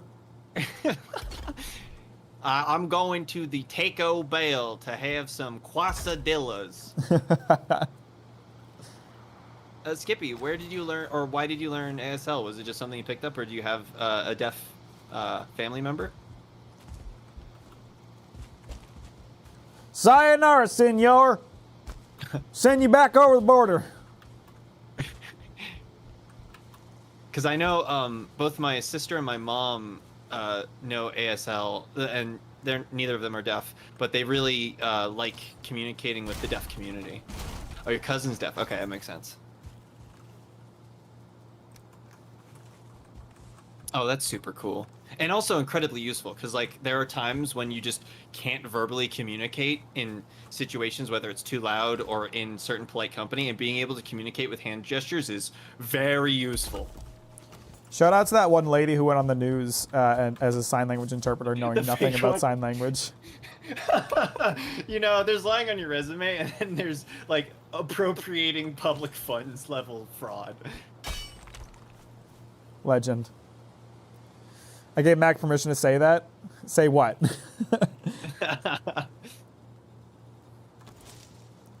I'll take whatever passes I can get. Hey, get the passes. Put them in your carrying case. Rexley gave me the cripple pass. I can make fun of crippled people. It's lit.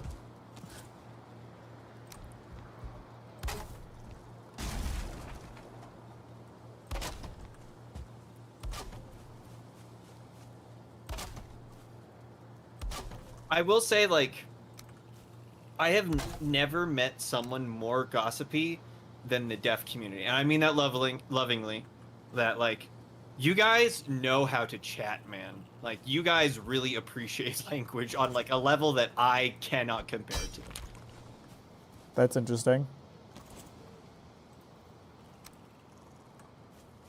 It's too dark for me to say if this is let's see if this is going wrong. I'm going to place it and hope for the best. Yatta! There we go. I just appropriated a Japanese word in my regular vernacular without thinking about it. I love yatta. It's such a fun word to say. And there's a great song associated with it, so.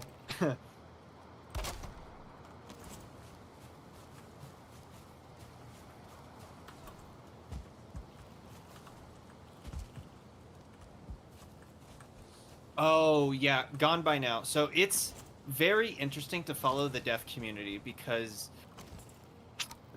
they have their own culture and they believe in that culture, and they want, so if they have a deaf kid, they want, if a pairing of deaf people come together and they have a kid that is also deaf, they want to bring them into the deaf community. And they also want people who are from two hearing parents, if they have a deaf kid, to also join the deaf community. And when you give them hearing aids, they think that removes them from that community. It's very interesting. That was the subject of an episode of House. The House had like a deaf patient, and House being House got him surgery to fix his deafness without really asking his consent. And he wasn't too happy about it because he was like, I enjoy being a part of this community.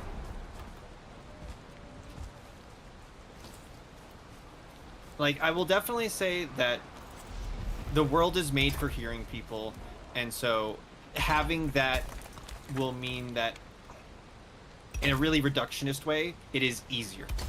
But that doesn't mean that we shouldn't, like, you know, make it so, like, deaf people can access the world the same way. But I understand why it is its own culture. Because, like, the markers of a culture is, like, shared experience, oftentimes shared trauma, and shared language. And they have a lot of those things. Shit.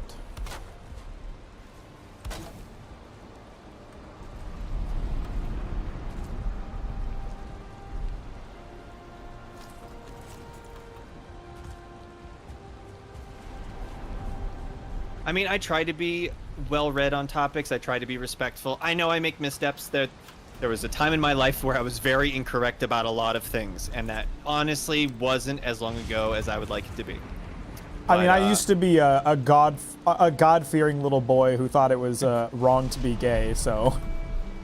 People learn, people grow. I think even 3 years is like a remarkable amount of time to grow. That's why, like, if someone said something 3 years ago, canceling them for it, I don't feel super comfortable with that, because it's like, man, we've all done dumb shit 3 years ago. Like, I don't want to excuse that behavior, but that's just the explanation of the behavior.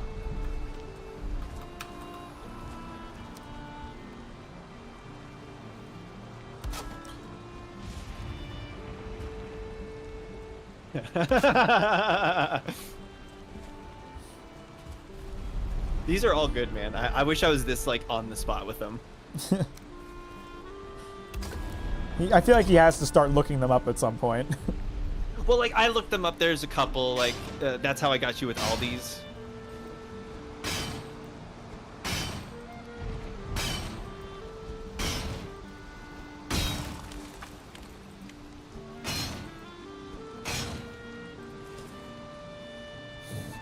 I was a so- substitute teacher for a deaf class, and I have had a few kids continuously talking shit about it.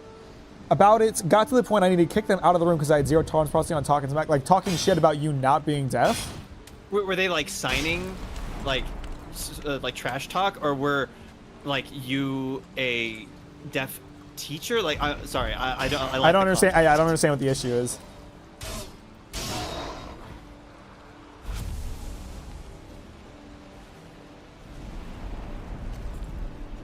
I mean, House is a good example of that. Oh yeah, no, House was kind of unapologetic sometimes, but that was part of his character too. And I hate this idea that you can't just write a problematic character. Like, well, there was always analysis. there is always an acknowledgement that House was a shitty person, so it's okay for him to do shitty things because the show is saying, hey, these things aren't okay. Well, and he was multifaceted. Like, he was curing people, but also he was doing it in this like very unethical, like, oh yeah, that cowboy motherfucker was cop unethical way. as fuck. He always had this mindset throughout the show that like he knew what was best for his patients, and it worked out a lot of the time, almost to a point that it was unrealistic. But you know, in reality, there would be situations where someone was like, I didn't want this done, even if it was for the best. Steve has arrived like 8 times. Steve, are you having problems connecting to the server? Bungus?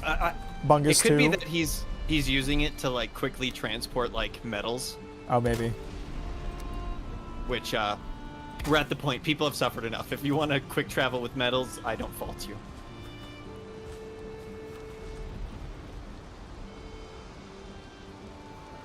As a person who used to live with their extremely homophobic aunt, I know where you're coming from.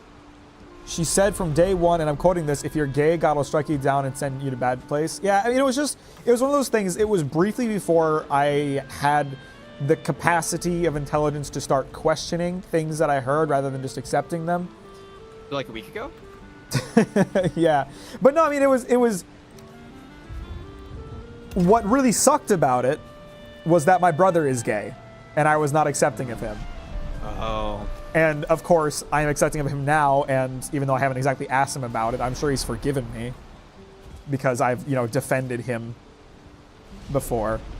But, I'm sure that didn't help with like his ability to feel accepted as a gay person, knowing that his own brother did not accept him.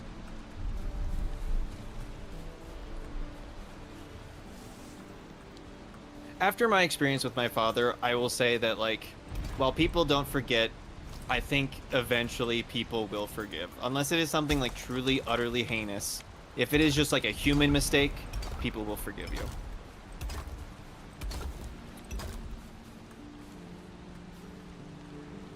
You had 2 moms? What? Man, Skippy over here getting double damage from your mom jokes. Damn, that's fucked up. That's basically a war crime.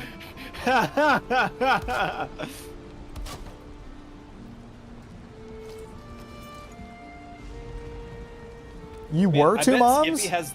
You've been 2 moms? That's crazy, Mars. Want? Whoa! Oh boy. Split personalities, let's go.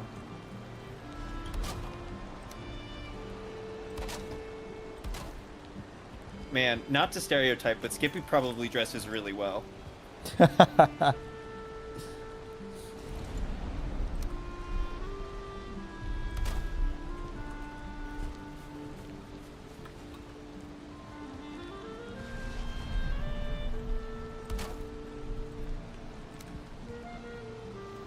I don't know. I'm starting to think about the poly thing. This is my own hot take, and it's not a sussy hot take, but poly is probably partially driven by the housing crisis.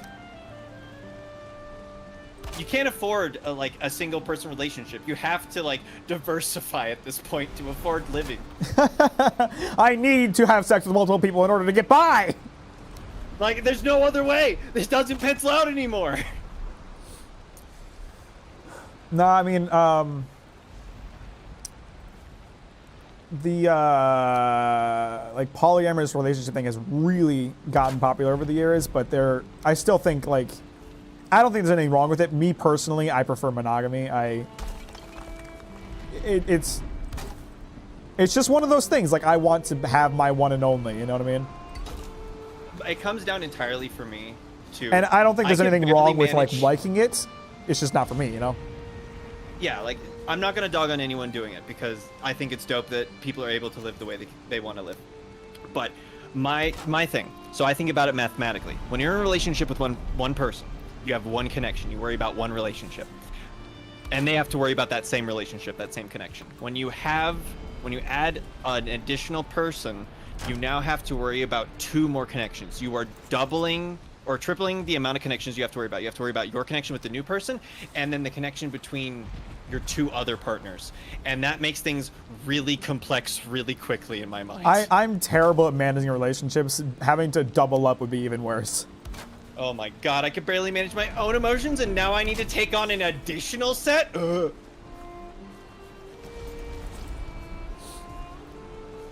It's not personally for me. I've never liked the idea of it. I don't think there's anything wrong with it at all. And I'm happy with people that can be happy with that kind of relationship. It just isn't for me. If it wasn't, so like, if it was like a weird collection of couples where it's like, oh, they were definitely paired up, but it was just like a found family thing, I would be really like excited about that. But for if it was like multiple romantic relationships, I can't do that, man. Me too weak. I am happy when people are very upfront about ethical non-monogamy, but it gets very tiresome that like sometimes you have to go through like multiple conversations before you get there, and that drove me up the wall instantly. Interesting. I really haven't experienced it much, mostly because I don't date much. I find relationships very hard to manage. I don't think I've ever dated someone who wanted to have like a poly relationship. If they did, they didn't tell me about it, but I didn't like make it clear that was not something that I was okay with, so I don't think that I would have ever had a partner that didn't want to express that. If that makes sense.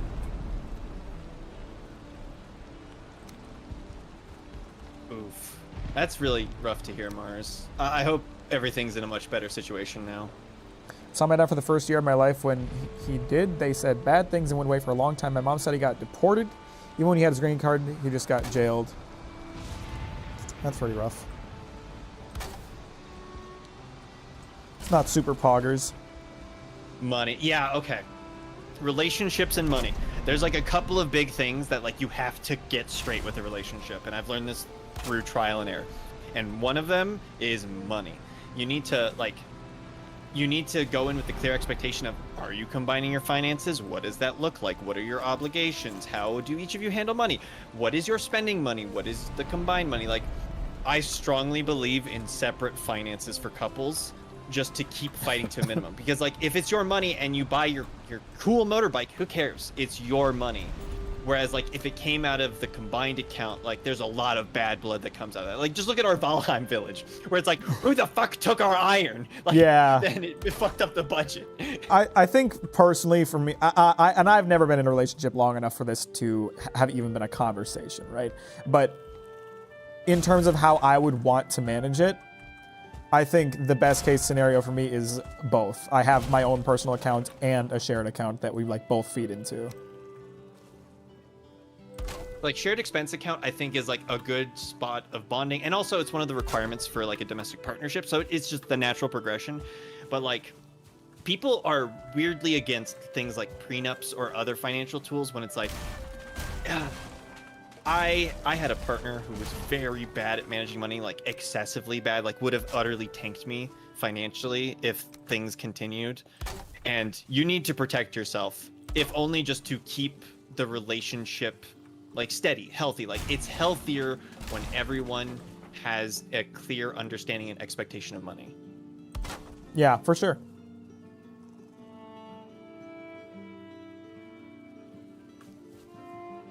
It seems like we have consensus here. It seems like a lot of people, very reasonable. This And chat if you is disagree, smart. feel free. We could create world peace, I bet. I won't allow that. I'm ungovernable. Maybe world peace looks like non-governance. I think that's very wishful. So, to jump on my soapbox a little bit, I'm of the opinion that anarchy is only ephemeral. That as soon as you have anarchy, other government systems will naturally emerge because those people want those things to exist, and that is anarchy. I mean, it's like what we were talking about with Zahil in Legend of Korra. Like his Yeah. ideology was fundamentally flawed because if you kill all the world leaders, new ones will just take their place. It's not a good idea at all. In theory, I get what you're saying, brother. Like the world leaders are pretty shit, but it just wouldn't work out the way you want. It's kind of like how we have a modern aristocracies where we have dynasties of families that have majority ownership of mega corporations, and these dynasties are modern, like the royals. They're modern day royals. They live in excess. They don't work. They essentially rent out the land. They rent out their business. It's kind of like a lot of what Dune is the corporate aristocracies. Aristocracies. Thank you for the petty laugh.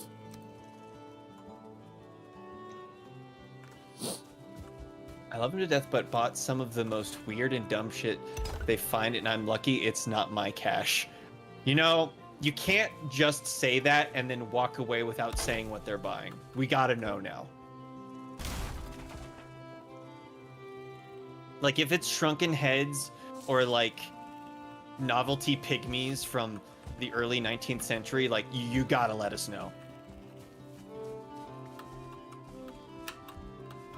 So by the way, in case anybody's wondering why I'm going about this extraordinarily weird house building method where I'm starting at the front and working back, I'm just building the front facade of the house so I can see if what I want to do looks nice. Printer moment. Huh?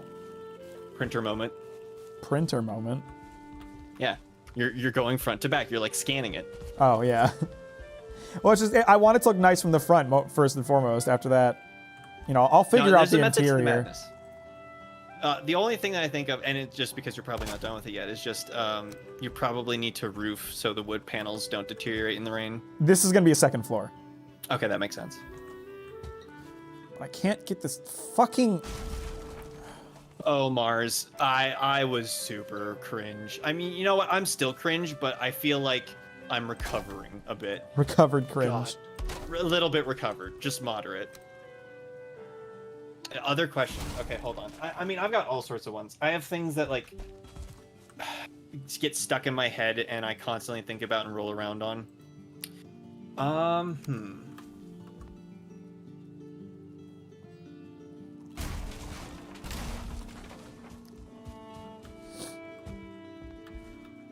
What is everyone's, like, comfort hobby? What is a hobby that you can return to that you don't worry about being good at, you don't worry about learning new skills on, that maybe you're, like, actually pretty decent on, you're not worried about monetizing, but just a hobby that you do because it's fun to do, and you, like if you had a spare Saturday, you're like, I'm gonna do this hobby.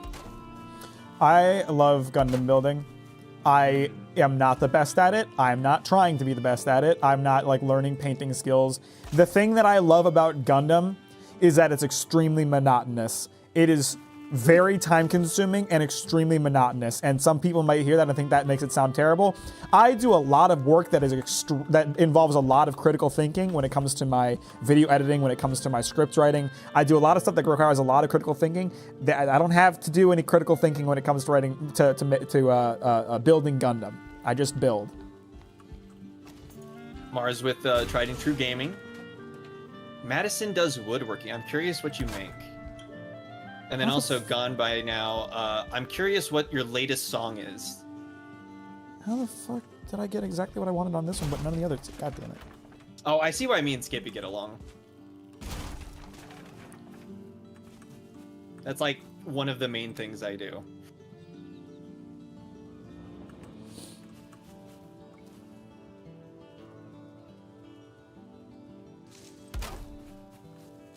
Are you serious? Fucking damn it. Mars, what's the latest shooter that you've been enjoying? Or is there any like really small shooters that you think need more attention? What the heck it's called, that one Finnish song with the acapella guys? That's super specific. Well, now I gotta know. The fuck plot. Polygon. Okay, I have to look up Polygon. I don't know Polygon.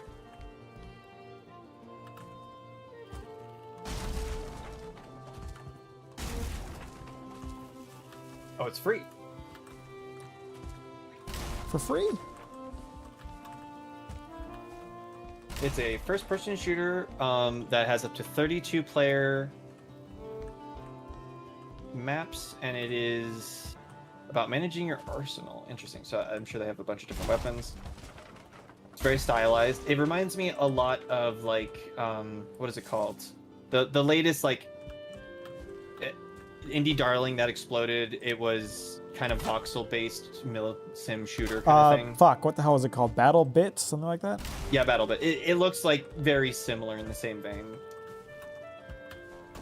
It's not the same voxel-based, but it's like, I would consider it in the same wheelhouse.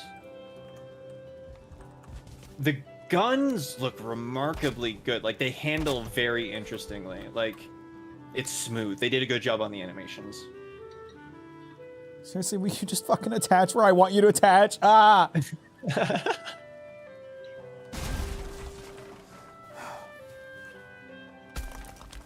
It's not alike at all. Well, I'm noticing that like the customization on the guns is very interesting. I'm a sucker for that. I'm not a huge fan of the COD. What was it? Not Battle Bus. The COD, not shared world shooter. Why am I spacing on this? It's not MOBA. No idea. Battle Royale? Battle Royale. Thank you. I'm an idiot. I wasn't sure what you were going for. It reminds me of COD Warzone, the Battle Royale, where like the amount of gun customization on it. But it looks interesting. This is cool. I'm surprised they're giving it away for free. My latest project is a wooden sun on a board of flowers. So I have this big ass plank of cherry wood sanding out flower details with specific sander tools, making it for my significant other because it reminded them of their favorite book, and it'll be our 1 year and 6 month anniversary. That's nice. That's cute. Good God, you're doing half steps? Good God, this pace is going to burn you out, man. You gotta pace yourself. I mean, that's an excellent gift. That is a wonderful gift, but holy, how are you gonna top that? How sweet.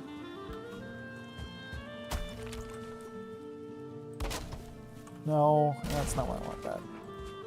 You know what? The half one is fine as long as it's attached.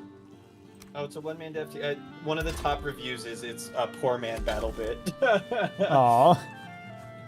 I mean, you know, like being compared to one of the like smash hit indie darlings, like I would take that as a one-man team. I'd be happy with that.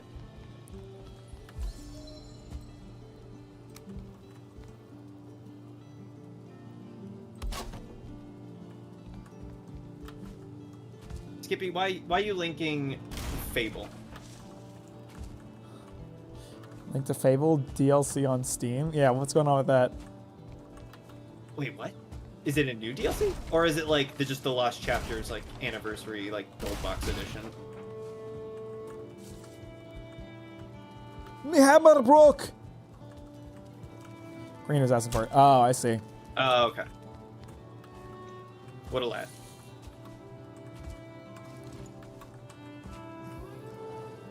Oh, it's not misspelling DLC. It's TLC, The Lost Chapters. Okay, I'm an idiot.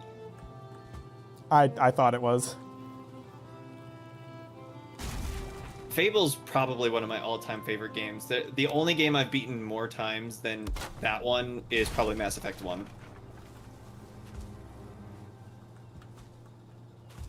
Ooh, R6. I love Rainbow Six. I really liked Vegas 2 once upon a time, just because the locational armor was incredibly compelling to me, because you could put heavy armor on like specific parts of your arm, and so I would always peek on the right side to have an advantage, because my entire right side would be heavily armored, but all the rest of my stuff would be super lightly armored, so I could run around very quickly and reposition.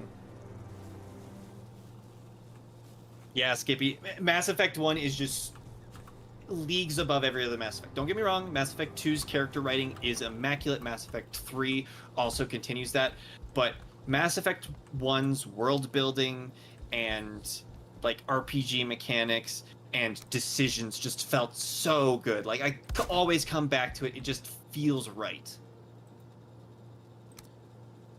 Makes you feel like you're having sex with aliens. Exactly. Give me the like 1,000-year-old Asari now. Blue lady, blue lady, blue lady.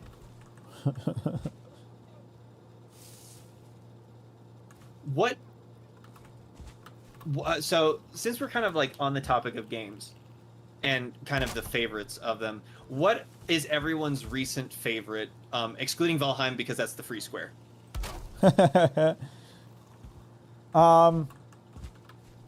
Recent favorites. What the fuck have I Agreed, been Skippy. playing lately? Agreed. Mech Warrior has been a lot of fun. I have been playing. I'm really happy about that. It's not really a recent favorite because I have played it for a couple years, but I haven't been getting really into it until recently. I have really enjoyed Deep Rock Galactic. Okay, yeah.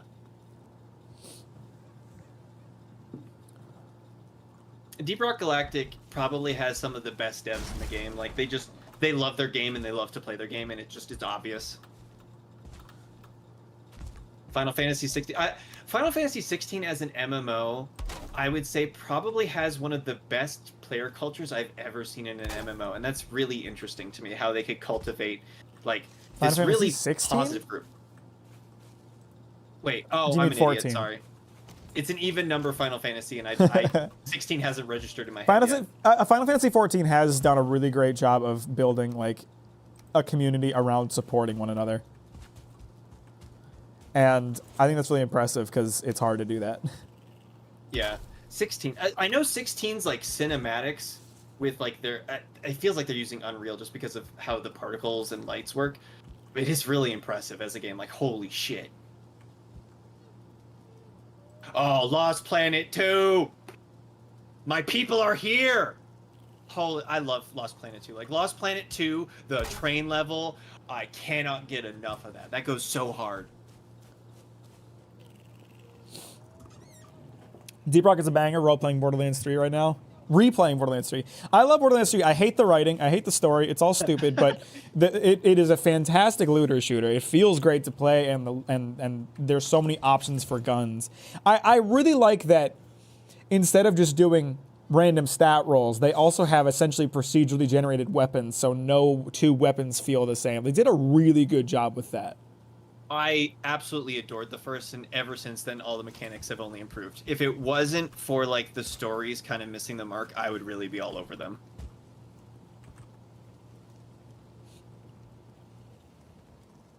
Like, Lost Planet 2 reminds me of, like, early 2000s level design, where it's very hostile. Like, if you're not thinking about things correctly, if you're not managing your ammo, if you're not managing your heat or whatever the heat goop is correctly, like, you could get fucked. But also, like, it just feels good to play. Like, it reminds me of, like, the Halo 3 campaign. And, like, the first time going through that, that's the same sensation I got when going through Lost Planet 2. And I that's the only way I could describe it.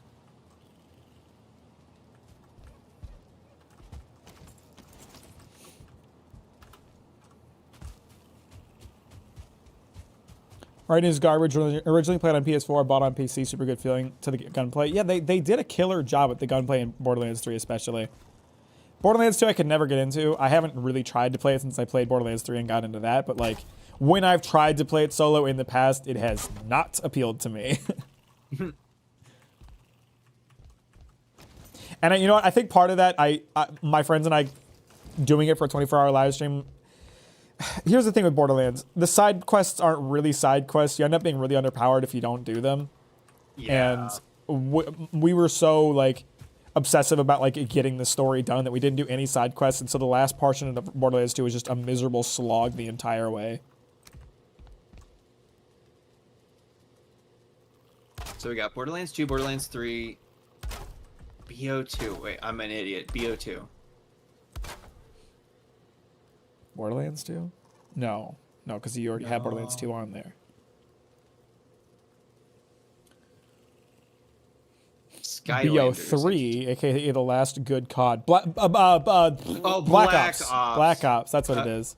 COD Blops. I'm an idiot. Okay, that makes sense. Yeah, I've never played a COD game, so good luck catching me with acronyms. I'm really curious about the Skylanders answer because like that game always interested me from the outside, but I would never jump into it. It just wasn't my cup of tea, but it had some cool bits to it. How have I never played a COD game? They don't appeal to me. I don't like playing I don't really like doing competitive multiplayer, and I don't like playing games that aren't good. Holy moly. Skippy just hitting with like the greatest hits. That's a good list right there.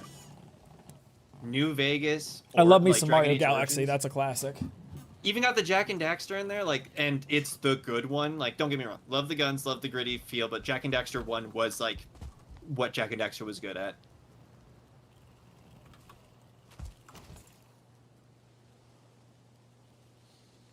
It's like Berserk, but less traumatizing. Elaborate. I need to know now.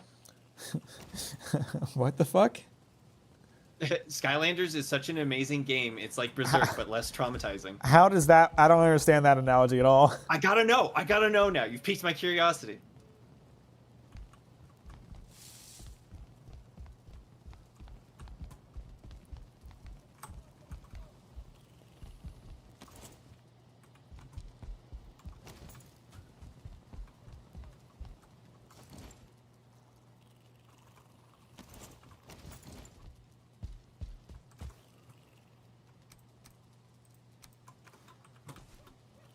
Its story was amazing.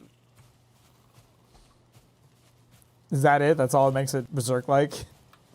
Because when you say something is like Berserk, you I feel like you need more reason for it than the story good. Also, to circle back on that, how can you remove trauma from the story of Berserk and still get Berserk out of it? Like, that feels like... Trauma is part of the story. That feels like moving eggs from an omelet. Despair. My favorite video game / mod is Stalker Gamma. Oh, I love... So, okay. Gamma's not for me, but I totally get the appeal. I love Anomaly. I love Stalker. I played hundreds of hours of it. That is a good pick. I really enjoyed Stalker Call Pripyat. I had a great time playing that. So some of those streams were some of my favorite streams I've done in a couple years. Or the helicopter in scenes, that year. Always A+. The landmine helicopters, I play that on repeat. And what I mean by that is yours on repeat. It was really funny. Yeah, I got a lot of like great clippable moments while playing Stalker. It's got Eurojank, and Eurojank is just iconic. I say that lovingly. I loved Eurojank. They don't tell all the big backstory bad stuff, and he isn't banging a demon in the first scene. Okay. But everything else is similar? I'm just going to have to trust you on this one. You gotta help me out, man. Do you ever feel like a plastic bag drifting through the wind, wanting to start again? Do you ever feel so paper thin, like a house of cards, one blow from caving in? Do you ever feel already buried deep, 6 feet under, scream, but no one seems to hear a thing? Do you know that there's a chance for you? There's a spark in you. You just gotta ignite the light and let it shine. Just on the night like the 4th of July. 'Cause baby, you're a firework. Man, I know it's that gonna song be better than I wild thought I when did. They don't renew your lease. I've done I'm worse. sorry, we can't renew your lease. That we've had too many complaints. The singing was too good. People couldn't get off of it. My family is confused. Confused by what? The singing?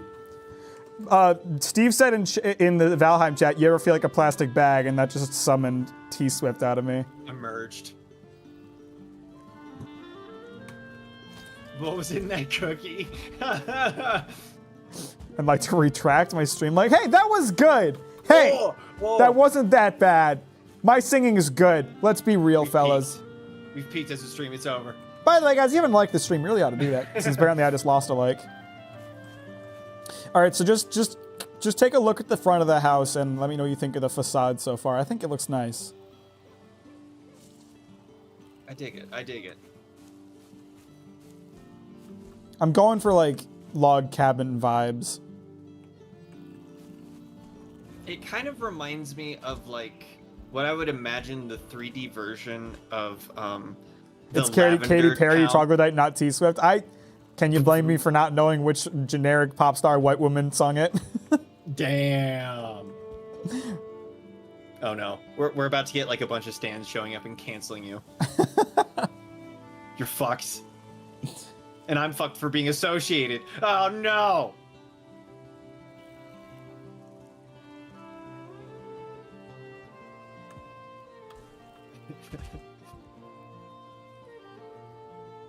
I wish you could get like varnish for the wood to like keep wood planks in good condition outside. Oh, that would be a smart addition. Maybe actually it is added. I don't know. Well, just because I'm thinking of, like, I built like a balcony out here and it's green, and I'm like, there's never going to be a situation in which this isn't green, and that sucks.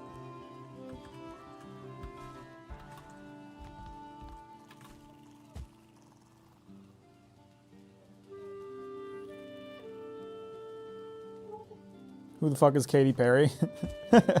Mars probably just doesn't. Mars probably just doesn't pay attention to that kind of music. I don't blame them. Like I couldn't tell the difference between the two. Katy Perry and T Swift. It's not the music that I listen to, and not to say there's anything wrong with it. It's just not the music that I listen to. I feel like pop culture has been completely upended during COVID because like stars like appeared out of nowhere and then some disappeared into permanent obscurity. Like Bo Burnham like exploded back into the scene, and then we've had other artists just like not exist anymore. I mean, I've never been the kind of guy who pays attention to pop culture. Like there is no one who knows actors worse than me. Like for real. Yeah. If you tried to ask me like who is this person in this movie, I could be like, there are very few. If it's an actor I like, I will recognize them. You know, I could catch Jeff Bridges by his voice alone. I love that man. Yeah. But Steve Buscemi. Steve Buscemi's, yeah, that one's pretty recognizable. But like, all the time, like I go to weekly trivia nights with my friends, and all the time there's questions about celebrities and shit, and I'm like, I don't know. I don't even know who this person is. I couldn't picture them if you asked me to. I'm not the celebrity guy. We need a celebrity guy on the team.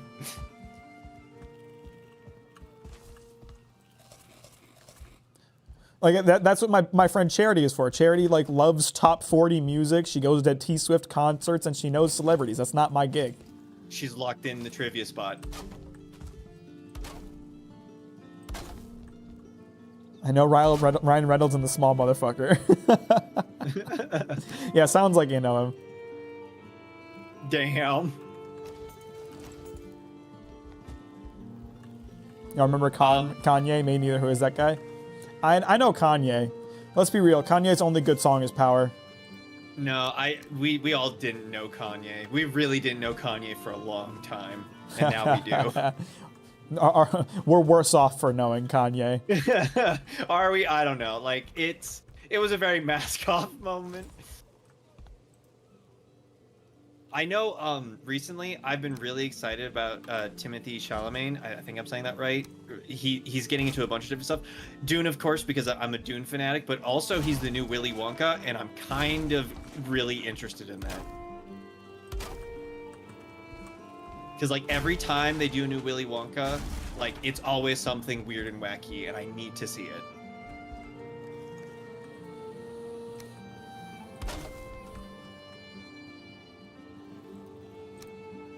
I'm trying to figure out if Andre's got me in my brain and I don't realize it yet, and I don't think it's one. I don't think so. I'm into old wrinkly men on the brink of death. Yeah, I don't know. Like I don't. This is not a sentiment that I see a lot, right? But I know it's a sentiment that exists. Like when you tell someone like I like to listen to disco, and their response is like that music is so old. It's never really been an issue for me. Just because you didn't discover music during the time that it was popular doesn't mean that you can't enjoy it now.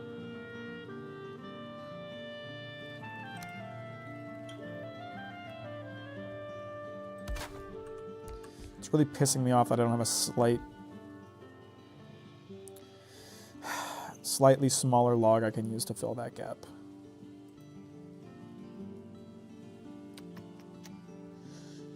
Actually, I might be able to do it if I can just get it to attach to the right spot. Like that. Perfect. Excellent.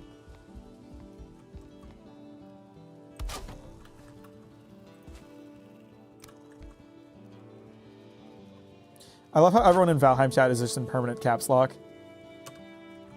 Makes me smile.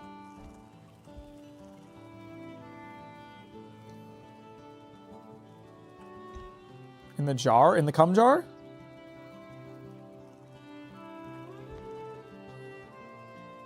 Actually, I need to rebuild this whole wall. Jazz, guys. Just remember, jazz. Improv jazz. So, question for the chat again. What makes a piece of art timeless for you guys? I feel like it's important for whatever the art is to have a message that can apply regardless of the time. But how do you get that? Because like, I'm thinking like super far off future. So let's say, in the future we cure death. How is a piece of art timeless that conveys death then, if it doesn't exist anymore? This is not an answer to your question. It's just something I was thinking about. Land of the Lustrous, manga that I am more than likely going to make a video on at some point. Land of the Lustrous is really interesting because the characters in it are like they are rock people. They are crystal people who are immortal. And there's this really interesting scene during part of the story where the main character comes in contact with an intelligent life form that has mortality. And that character has to explain their mortality to the main character. And the way that the author explained it is perfect because they treated it, they essentially treated it like a blind, like explaining what blindness is to, explaining sight to someone who is blind. Like it's so hard to explain the phenomenon of death to someone who has never experienced death, either to themselves or to someone else. And it's a really good scene where like this character has to try to come to grips with what death is, despite having no knowledge of what it's like. That is a very... Oh, you go, sorry. The way it was explained to them was like, you stop being. And it was really hard for them to process that idea. So, an idea I've been thinking about a lot lately, in regards to death, as we all do, humans, is the idea that as a human, your relationship with death will predominantly be with the grief and death of others, not your own death. That's true. And also, in order to, like, if you say, I will be a part of society, I will be a part of human community, you are also saying, I will know death. I will understand death. I am forced to understand death. I'm getting lost. Well, like, so when you enter a community, there are other humans, and of course, when you're in a group with a bunch of other humans, if it's just you and you die, you didn't really experience death. Like, you experienced your death, but that's not experiencing all of death. When you're outside death, there is so much more perspective of death, of like the impact of it and everything. And when you're in when you're in a society, you are agreeing to, I will have to understand death. Sure.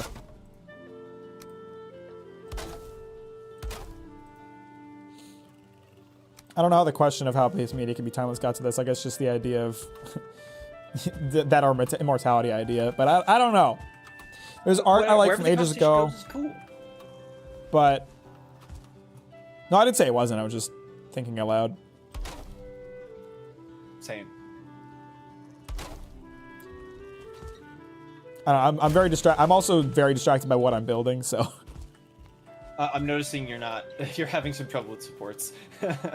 oh, not really. I'm kind of freeballing what I'm trying to do here. So it's just, yeah. Mack be ballin'. I'm wondering, like, I want to have this, like, the top of the house have this, like, shape to it. I'm worried that the second half of the house being taller than the bottom half might look weird, but looking at it from the front, it looks okay, so. There's art from ages ago, but I don't know how to explain why I like them. I guess there has to be something human in it that I can relate to that isn't restricted to time or something. Like, I agree. Like, that is a good take.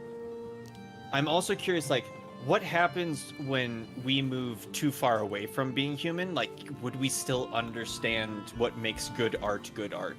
Like, whatever post-human thing is.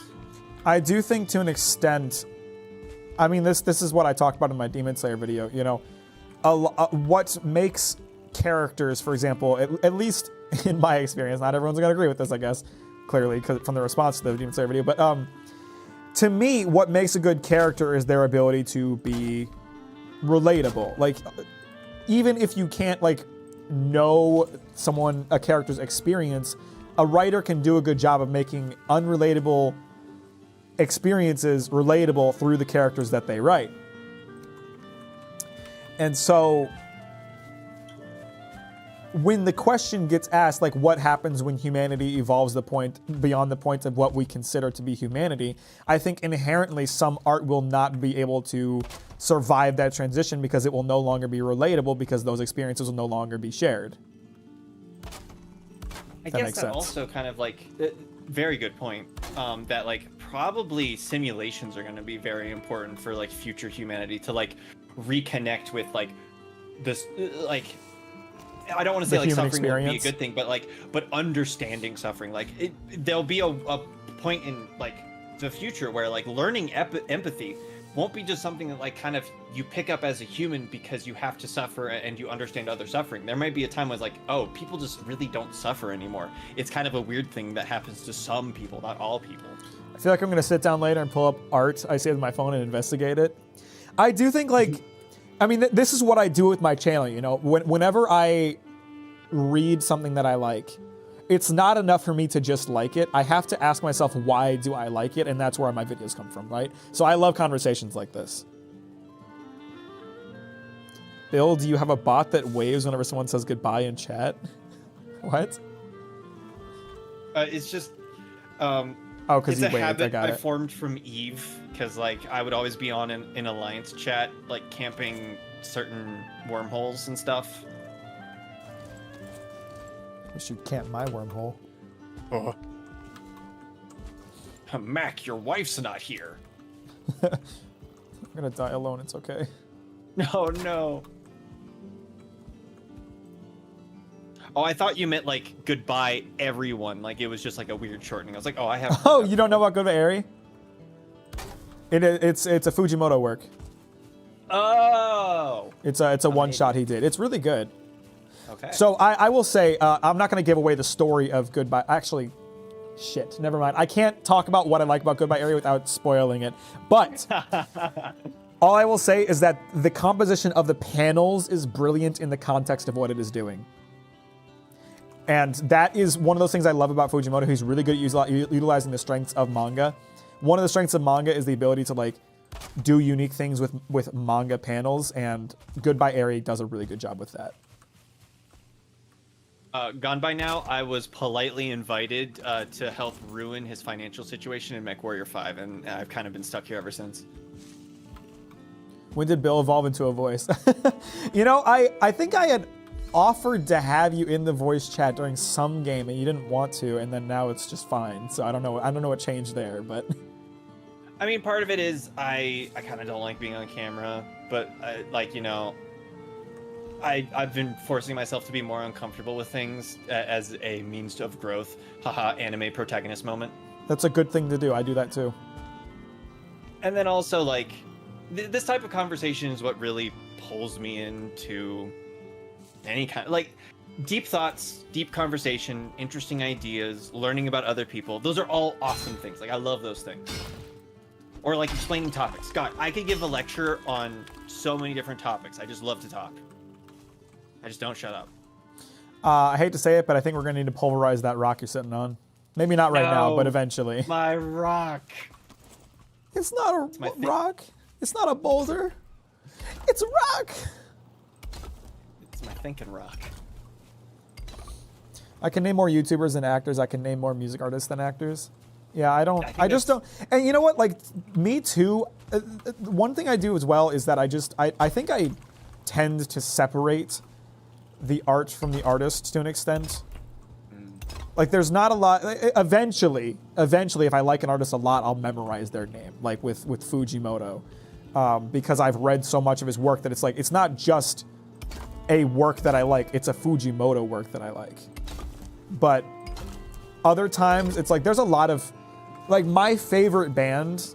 My favorite bands, I couldn't necessarily tell you all the band members' names. I'm not one of those people who remembers that kind of thing. Not a real fan. Not a real fan. No, but it's like I enjoy the music on its own. I don't need to know their name to enjoy their music. Very true. And I definitely feel like people, a lot of the time, need to prove that they like something, or they need to stake their personality on liking something. I think that it's just like, feeling you and just like stuff. Well, yeah, I think that feeling the need to do that is representative of, like, internal conflicts more than it is like your ability to enjoy something. Like, you're not just justifying it to that person, you're justifying it to yourself. In a sense, yeah. Like, as soon as you make enjoying something a contest, like, you're not proving yourself to anyone but you.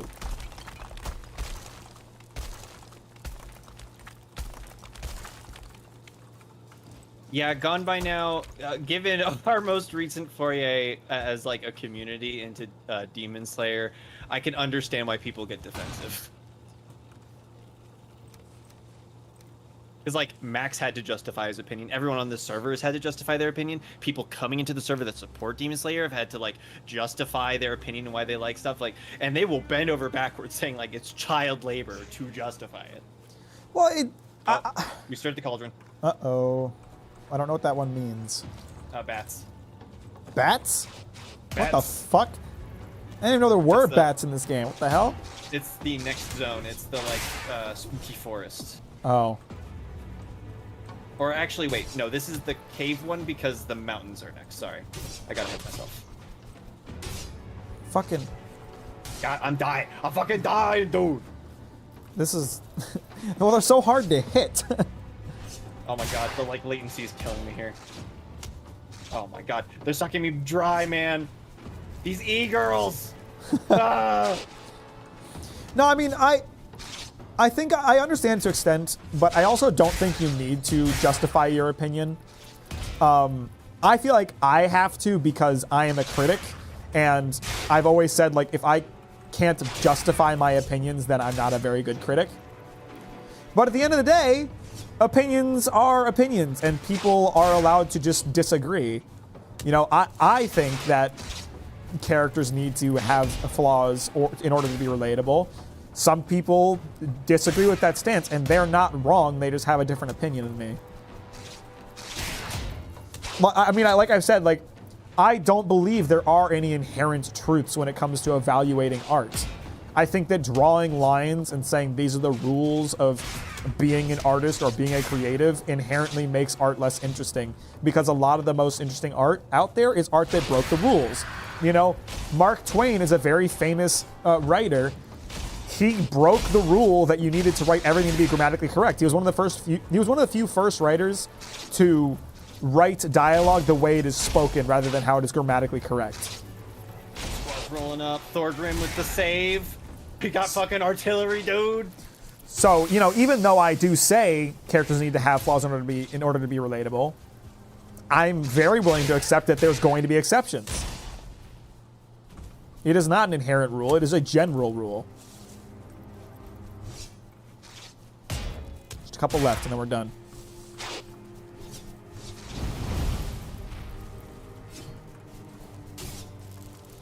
Dude, fucking trumpet cavalry moment. Little shitheads are moving around too much for me to shoot them. I can't hit shit, dude. I'm fucked. I see why the fireball's useful. I understand it. You don't know what anxiety is, Mars? It's kind of a hard feeling to describe. You know the feeling of you're 10 years old and your mom says, I'm gonna go get something from the other aisle, wait right here, and then the cashier speeds up. It's that. That's a good way to describe it. It's worrying about something that you honestly have no control over. That's fear. That's fear. That's a primordial fear.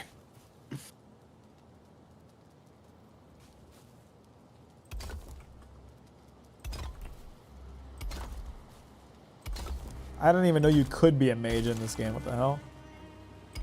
Yeah, there's some interesting stuff later on in the game. What is it worth the grind?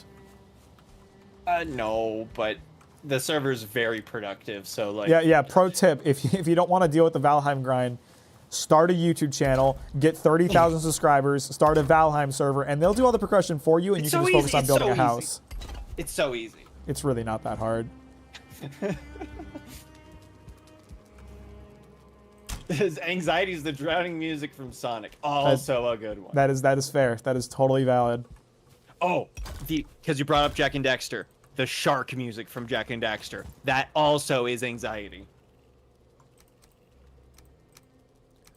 Anxiety is knowing you're about to get hit with the D's nuts joke. Anxiety is nuts. I think it's time, Bill. Well, as Mar said, I think everyone here is just early. Like, really, if Mack keeps posting. I don't see myself being a super huge creator. I just want to get to a point that I can, you know, do it for a living. I think that'd be lit.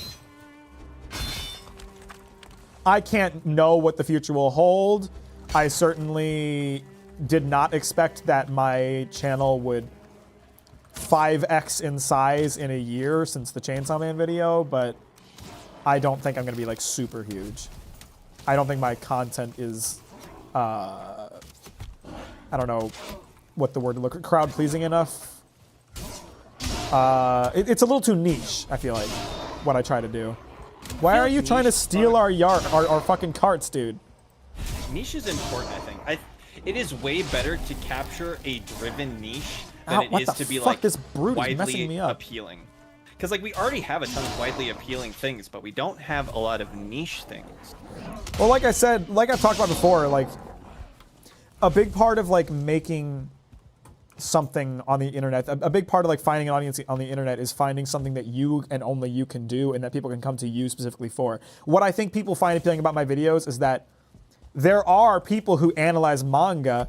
There's no one who approaches it quite the way that I do. Either, like, on one hand, just my specific opinions and analysis, but on the other hand, like, the way I approach it in a very storytelling method. Like, most manga or anime YouTubers, I feel like, assume you already have seen or read what they are talking about when they make their videos. I don't do that. And I try to replicate the emotions that one would feel experiencing those for the first time, because I want my videos to be viewable regardless of whether or not you've actually seen it. So I think that's what's unique about my content is like not only like my specific brand of analysis, but also my specific brand of information presentation.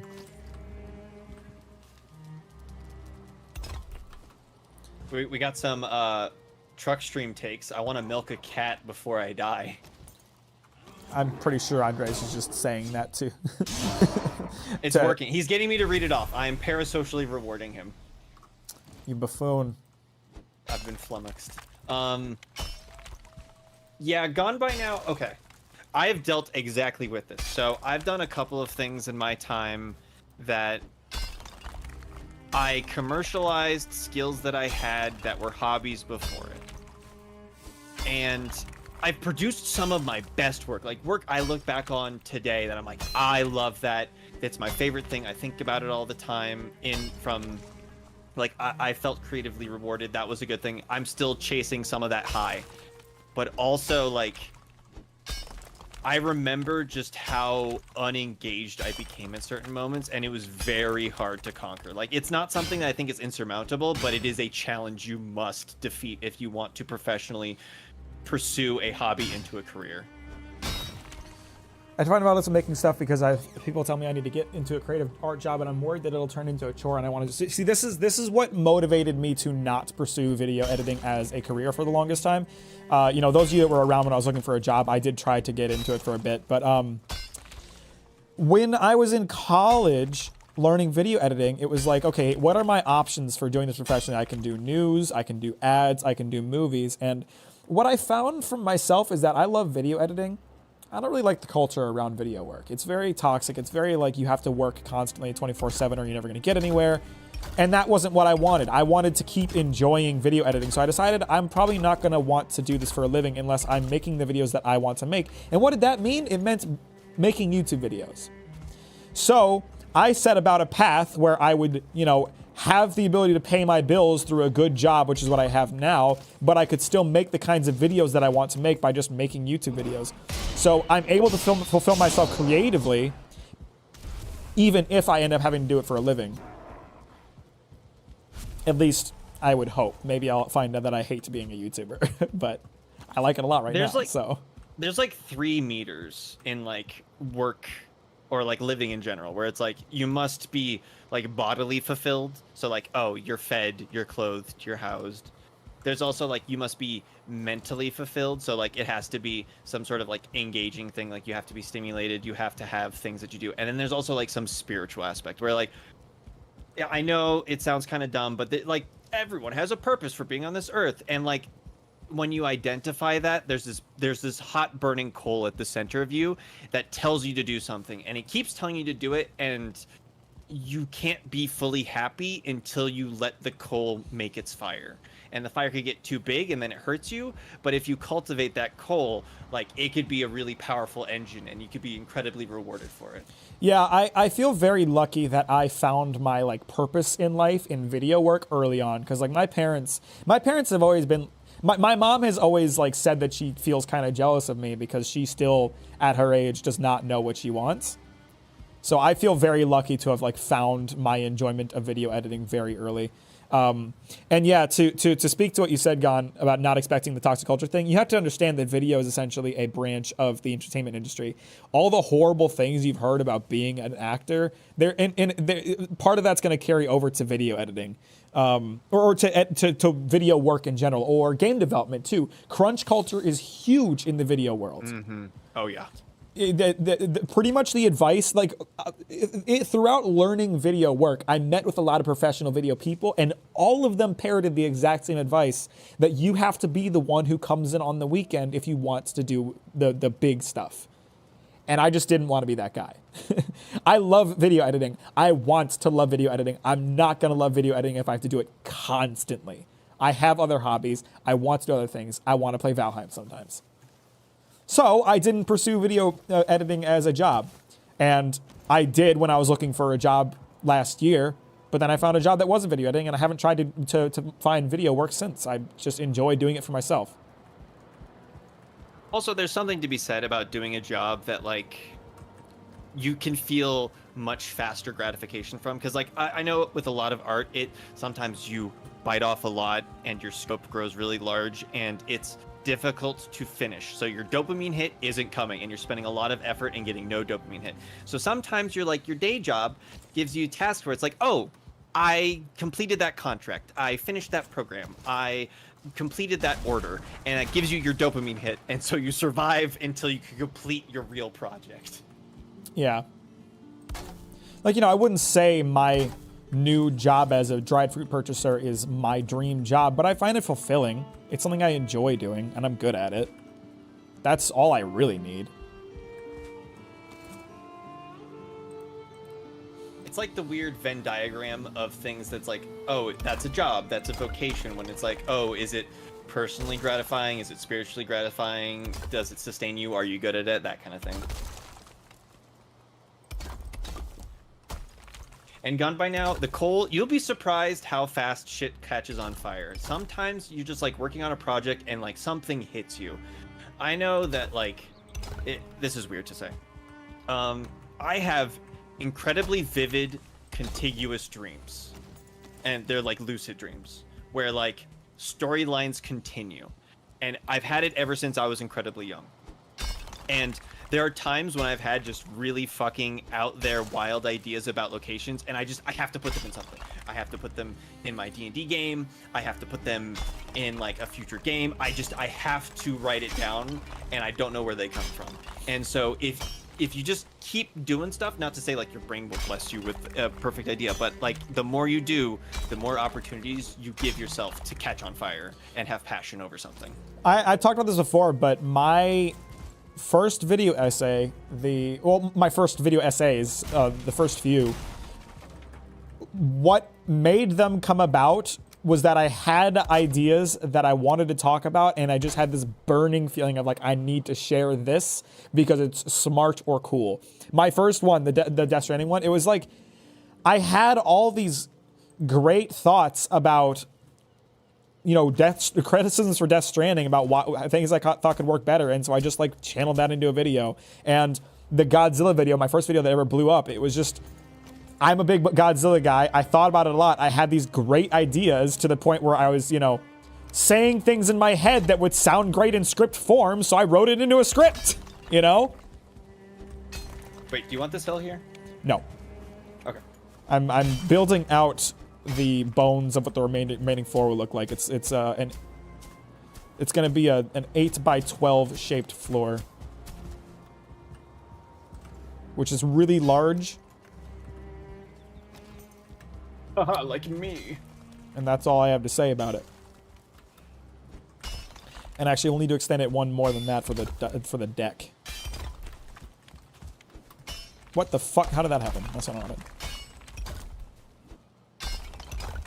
So, I mean, that you know, there's still that aspect of it to my videos to an extent where, you know, I'll write a script idea that I, like, need to get out there, but, you know, that's where the first ones came from, was just this, like, burning feeling of, like, I really want to share this, I really want to make this.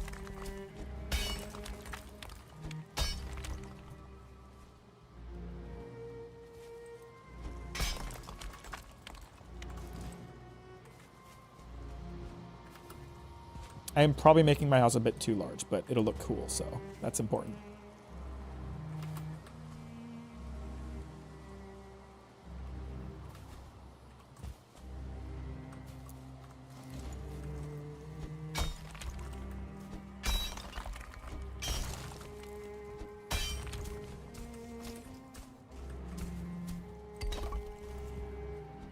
And it's a really good feeling. It's a really good feeling to, like, release that, like, burning sensation.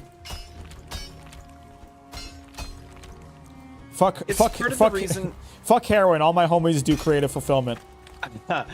I mean, it's part of the reason why I think things like universal basic income would ultimately work, because when have you ever known humans to be idle? Like, we have idle moments, but everyone likes to make something. Like, even me, I was the most, like, anti-art bullshit asshole idiot, and even I managed to go, you know what, I kind of want to make something. Yeah, humans are just creative. That's what we are. That's what we do. I believe that one of the things that makes a human human is, you know, the desire to create. It's the base human desire to just use that intelligent mind that you're gifted with to do more than just survive. It's not enough for a human to just survive. That's not fulfilling enough. It never has been enough. Hierarchy and needs and all that shit. You motherfucker.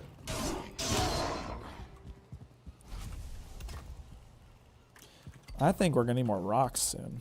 Oh, we're definitely gonna need more rocks. Holy shit, dude. I mined so much rocks. How are we out of rocks? Look how big this floor is. There's your answer. This asshole fucking tiling his whole ass house. It's gonna look sick. You have no idea. I'm not gonna finish this stream. There's too much work to do. There's no way. I'm already up way too late. This is cursed. Do I have mentally disabled cars since my brother has autism? I don't know how to respond to that. I'm gonna press the skip button on this one. I'm gonna do the you say nothing discussion wheel. We are out of rocks. Fuck. Dude. Yep, that's it.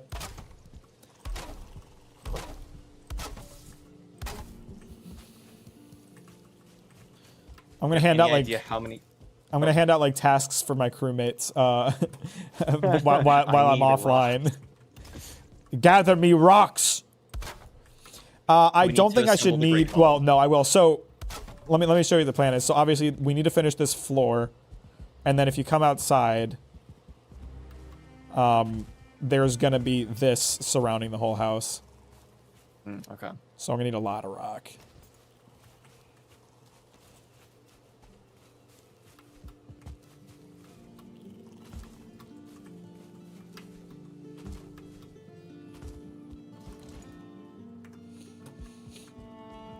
I need a lot of rocks. I need a lot of wood too. The amount of wood I have now is not gonna last. Yeah, the wood's probably actually gonna take the longest. Just go deforest the Black Forest, my little peons. I mean, we have, like, it's fucking gone, dude. There's a whole southern part of the island that I still see forested. Like, the map has been markedly changed by just how much we've done to it. I know.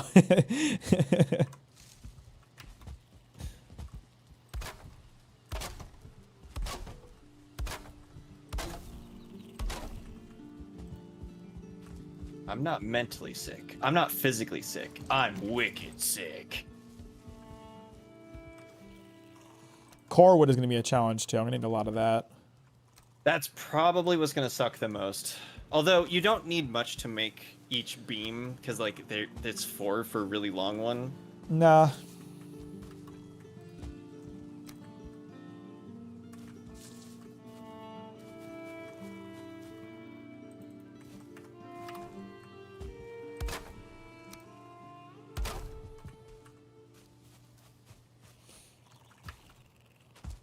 Yeah, Gone by Now, like, I have mad respect for Samuel L. Jackson and Morgan Freeman.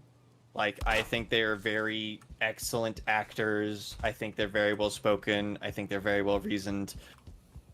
Their thoughts on specific hateful language, while I understand it, it makes perfect sense to me. I will never be comfortable saying those things, like, ever. It's just I can't bring myself to do it. Yeah. There's a block in my brain that makes that just it hurts me. It's like it's recoil damage if I even like think about it. Shit, I can't deconstruct the workshop or reconstruct the workshop because my hammer broke. Can you like move the workshop underneath the shelter? Yeah. Oh, because your hammer broke. Yeah, hammer broke. Hammer brokey. In no worky.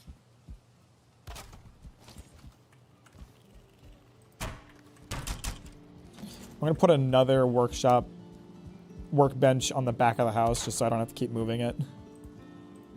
Donald Glover's commentaries are always very interesting and very valuable. I appreciate him.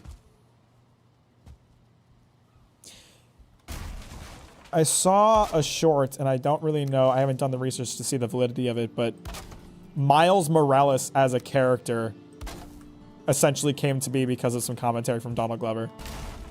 Wow. Okay, that's pretty cool. It was a joke in a stand-up bit where he was like, when you look at Peter Parker's backstory, you know, poor kid living with his aunt and uncle in Brooklyn, his parents were killed.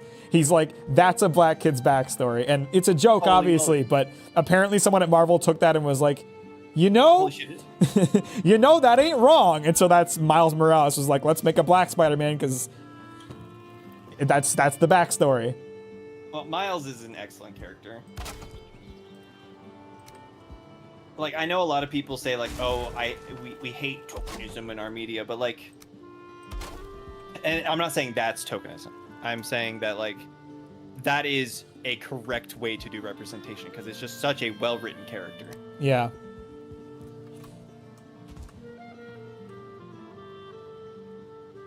Skippy, true.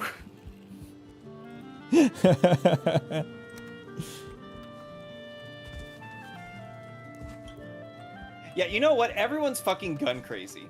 You know what? I'm going to be using language specifically to avoid getting shot. That is my motto from now on. It's like I said in that one YouTube short that I uploaded to my YouTube channel. You guys should check out my shorts so I don't get enough views. Just, you should never ever antagonize anybody because you don't know when you're going to meet someone who's just unhinged. You don't know when you're gonna, you know, there are those people out here who are like, I hope someone gives me a reason to use this gun, and you can't know if the person you're talking to is one of those people. You know, we'd like to, you know, there are certain people who'd like to pretend that everybody who has a gun is very intelligent and respectful and smart with it, but that's just not the case. There are people who want to use their guns. And you don't want to be the person who antagonizes the person who wants to use their gun. And not to, like, harp on gun control debate, because I know lots of people are very passionate about it and everything, but one of the most interesting facts about the gun control debate is if you have a gun, you are not more or less likely to be harmed or subject to gun violence. But your community is significantly more at risk of gun violence, because if, like, someone steals your gun, the community is now at risk. That's what, like, we've seen statistically that gun ownership affects the community safety, not individual safety. And their children. That too. I mean, there's guns.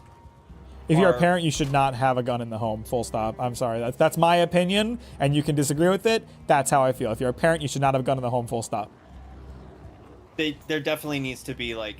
Or at least, like, you should have Child Protective Services checking to make sure you're storing your guns correctly. Or, like, you know, a very strong security system. Like, they are in a secure location that the kid has absolutely no hope of being able to unlock. Like, it is a password, and you are a good gun owner. It's not enough to have a gun safe. If the kid knows the password to the gun safe, you've failed as a parent. Yeah, like, I understand that you, like, keep yourself safe, and I'm teaching my kids right. Like, I don't want to get too far into it, but there's a lot of steps you want to take to make sure that your kids are safe from gun violence, and one of them is making sure that they respect the firearm and that they don't have access to the firearm. I really loved, I don't remember which school shooting was because they happen every month, but I really loved when whatever judge it was held the parents responsible for the kids' actions. Oh. That was so satisfying to see. It's always so tragic. I mean, not to out myself too much, but I live in the school shooter capital of the world. Not to say that we have the most, but we have the start of it. We were the first, unfortunately. It sucks. I don't know if it's valid, but my dad keeps his and the, can I type this? He keeps the G and the bullets stored away separately. Smart, that's good. Very smart. Very good. That's a good idea. That is a responsible gun ownership moment. Like, I would there hope are so there's many still a things you gun could safe. do.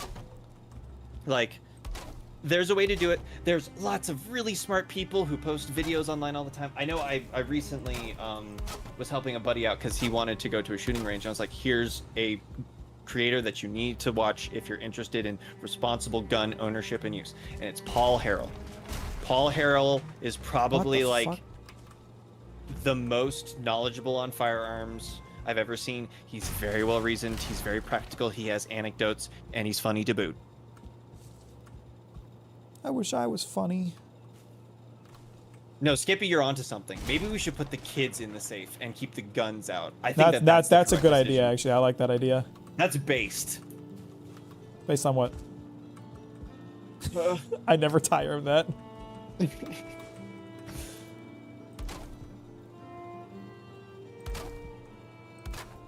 Shit.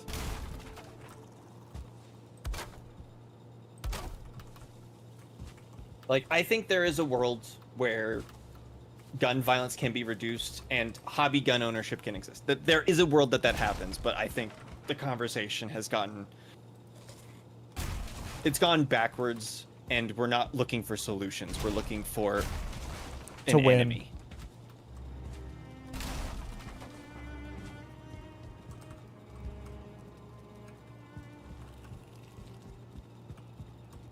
It's like, I equate like people who like guns to people who like cars. Like, there's a very cool, interesting mechanical aspect to it, and tuning it and understanding the machine and working on the machine and taking it apart and stuff. Like, there's a lot of things that are interesting about that. Like, I work on computers, so like working on a computer is very interesting and cool. Yeah, I mean, it's like I am very against alcohol as someone who was raised by an alcoholic parent and suffered as a result of fair. it. I do not like alcohol. I have never drank it myself. I don't particularly like. Abuse isn't the right word because abuse is alcoholism, but like when people use alcohol as a coping method, like when they're having a rough day and they're like, I need to get a Self-medication. drink after this. I hate that. I hate hearing that. That is so unhealthy. But that being said, I can still like respect, you know, like my buddy Mike is like a big beer enthusiast. He understands how it's made. He likes hearing about the process, and he tries all kinds of different kinds. He does not often get drunk. He just enjoys trying different kinds of beer. There's a place for this stuff, you know? Mm-hmm. Looks like you got some praise from Lily. Thank you for the Villain Talk video, very insightful. I'm glad you liked it, Lily. Thank you for checking it out too. That's very kind of you. As someone who has parents who are affected by alcoholic parents, I agree, Mac. It's really like the main issue I have with alcohol in our world is the culture around it. You know what really pisses me off? I'll like listen to a streamer or a YouTuber tell a story about a time that they got really drunk, right? And they'll talk about like how much they had to drink. And anytime someone talks about how much they had to drink, you go in the comments of that video or you look in the chat of that stream, and there's people being like, oh, that's nothing. Talk to me when you've had 8 shots of whiskey in one night. And it's like, why are you proud of that? That is horrible. You shouldn't be, you know, patting yourself on the back for how much alcohol you can consume without dying. That's unhealthy. It's kind of like the Like you, the and you weird definitely, pride of- and you definitely shouldn't shame people for not drinking enough. Yeah, it's the same thing as like overworking. Like, oh man, I worked 20 additional hours. You can't talk to me. It's this weird pride in suffering. Right. Like you shouldn't want that for yourself, and you shouldn't want it for others. My mom was an alcoholic before I was born, and the day she learned she was pregnant with me, she didn't drink. So she just cold turkey that shit. That's crazy. That is some powerful willpower, because like is it the Bens? No, it's not the Bens. There's a couple of wards in the hospital that have some really spooky like statistics for outcomes, and alcohol withdrawal is one of the worst ones. Watched the whole thing. It was nice. It was nice. As for the alcohol thing, I feel you. One of my parents is a recovering alcoholic, and I'm super proud of him. It is really cool to see people overcome that, because I can't even imagine how difficult it is. Like, you know, being addicted alters your brain chemistry. It alters how you function. It is so hard to overcome that. Yeah, it's not easy. It's not like these people are being deliberately evil. It's a situation. There are certain narratives that I do and do not like. The narrative that alcoholism is a disease is a good one, because it is. Alcoholism is a disease as an excuse for why it can't be controlled is terrible. Absolutely terrible. Yes, it is a disease, but it is a disease with a cure, and if you are pretending that you have no control over it, you just don't care. Honestly, to paint with a broad stroke, you just don't care about solving your problem.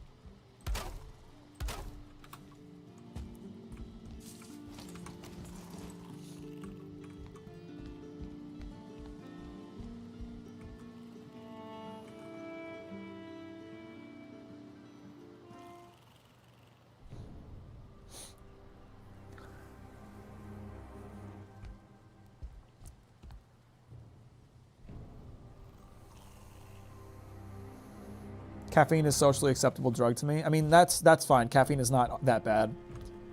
Yeah, okay. There are problems with caffeine.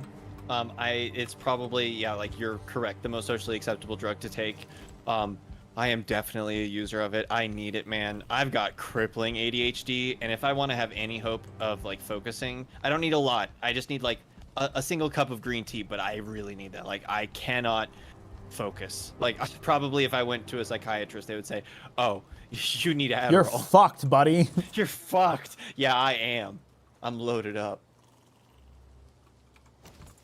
Why don't we have dark wood walls? Is that a thing? It would be in the building tab, I think, if it existed. I think that's just a wish for the game as a whole. Yeah, but, well, for aesthetic, I'm sure that would look nice.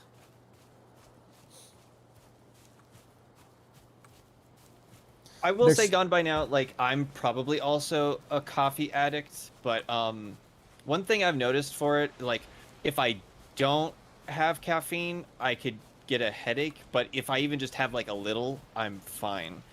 What's really, what could be really bad is coffee's gotten so strong. I don't know about everyone else's experience, but I've been having like a medium roast that I do on the light setting, and I have a single cup of that coffee. I'm like, holy shit, that was way too much caffeine. I don't know how much what is in it, but that was way too much. And then I hear like Prime has like 6 times that amount. I'm like, people are gonna fucking die, dude. Holy shit, that's gonna be like a heart attack. I mean, it's kind of along the same lines of what I was saying about alcohol. Like, there's so much. It's like they're proud to be to need 5 cups of coffee a day, and it's like, no, that's a problem. You need to like work on your tolerance. As he says, alcohol is a demon that possesses you and brings more demons to haunt you. Yeah, it's just pretty accurate.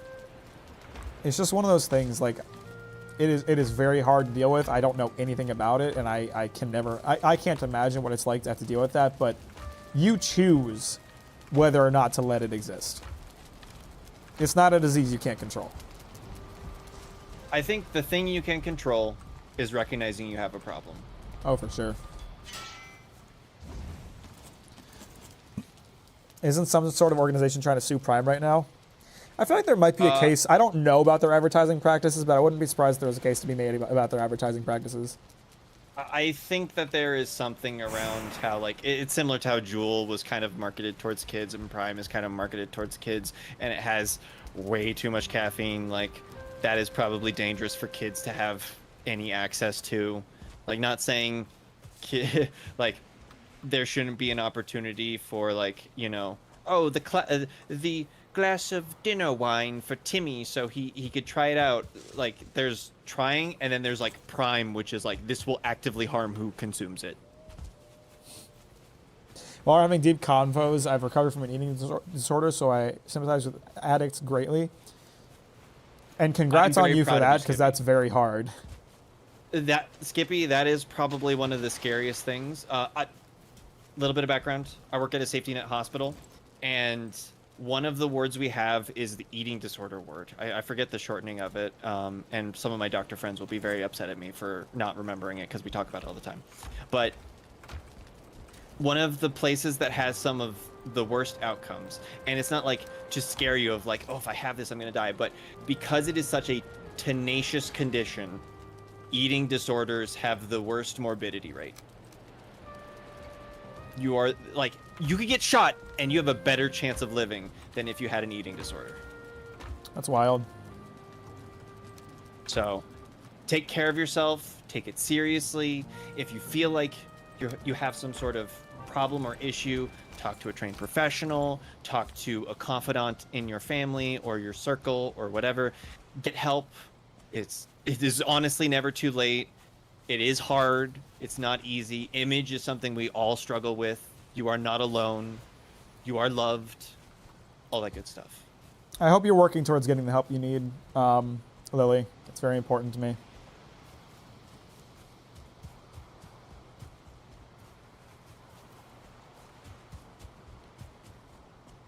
You better love yourself right now, peeking the mic. Right now, motherfucker! I'm coming for you. I will find you. Let's see if one ward can cover the entire place. Oops, I didn't activate it.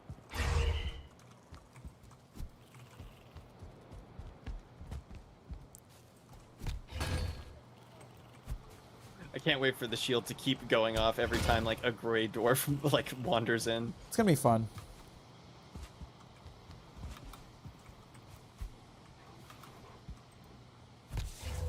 Perfect. I think we're good. I think it's all inside the ward. I have to rebuild mine, and I'm just being lazy.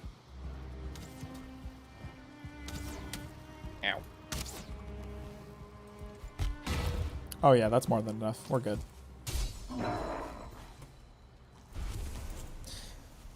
Yeah, the finishing of the house is gonna have to wait for either a little bit off stream or on Saturday when I play again, because this is not getting done tonight. I need to log off. But I think it's a good start. This house is gonna look nice when it's finished. It won't be as nice as what some other people made on the server, because I'm not as good as them, but it'll look nice. I have a tendency to build big empty rooms and then try to fill in what they're for after the fact, and I need to probably do the opposite of that, but I'm gonna funnel my stuff into one of these carts and kind of keep it for myself for the time being. I'm supposed to steal stuff now. The goblin. No, I mean, I guess I should probably make some chests. I don't want to lose all the stuff that I'm using right now. I don't want to bogart the carts here, but... But yeah, Lily and Skippy, I am proud of both of you. That is an incredibly difficult thing to overcome. It isn't something that just gets cured and goes away. It is something that you work on, and it takes work, and it is recognized. By one idiot on the internet, it is recognized. Good job. Yeah, good luck to you fellas. You see, you have to see MySpace once it has a roof and appliances. Sounds nice, man. Mine was discovered because of a mixture of Crohn's disease, and it would numb my emotions. Interesting. Whoa. You should play with us. My friend and I love this game. You should play with us. It's an open server. If you join the Discord, card. if you join the Discord, you can get the info for the server, but the server's completely open, and you should totally join. Unless you were responding to somebody completely different. I don't know. I hate to leave while everyone's having deep combat. I have to go to work. It was fun lab. It's okay, Gon. I'm kind of signing off now as is, but we appreciate you joining as always, brother. Have a good night. We'll have more. If I'm invited, I promise you we'll have more. I am addicted to this shit. And also, Green is also very fun to bounce off of. So if she shows up, that is also good. Green's a smart lass. Oh, she's great. And I love her deeply. We've been friends for many years. Lily, there should be a Discord link in the description. In the description, yeah. Yeah. And then if you join that, there should be a server channel that has all the deets. Yeah, there's a channel on the server called Valheim Server Info. That's where you'll find it. And the Discord server is in the description of the stream. Ooh. Yeah, everybody, the server's open. Join up. Don't steal anything. Don't grief anything. And just have a nice time.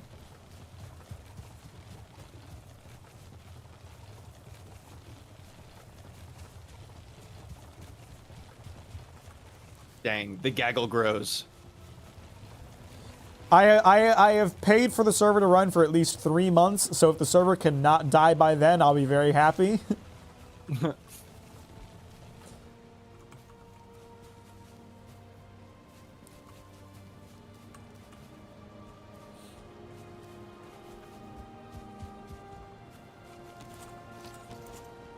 But yeah, we made it to endgame as far as I'm concerned. Never beaten the bone mass before. I just wanted the stone cutter to make a nice house. Once I build a nice house, after that I'll start fucking around with progressing actual stuff. The bosses are cool. I will definitely say the next one is a wild fight. I'd never beaten bone mass before. The one time I tried to fight it, like once I realized my poison resistance potions weren't gonna be enough, I didn't fuck with it. Mack, you forgot the #1 rule, no leave stumps. Oh yeah, don't leave stumps anywhere. If you cut down a tree, take care of the goddamn stump. If you don't remove the stumps, you get stumps. Mini bosses, that sounds cool. I'm a strong person now, I love my body and I have a healthy sword to eat him. My depression is still really bad, but I'm doing great. Well, just keep working on it, that's all you can do. Hell yeah, brother. And remember to utilize resources that are available to you. Talk to friends, talk to family, whoever you can confide in. Don't treat your friends like therapists. If you need a therapist, go to therapy. But, you know, Yeah, be open with people you care about. There are levels. Some problems are things that you just need, like, you need to confide in someone, and some of them you need like a coach, someone who kind of like understands it a bit more. And then sometimes you need professional psychiatric help, and all of those have different levels, different uses, different applications, and only you know you. Just go with what is working. If it helps you, like, just keep trying for it. Like, if one doesn't work, go to the next level, go down, try something else, try a different one. Like, it's not a one-size-fits-all system. It is... Health is complex, and it is individual. Mental health is a spectrum.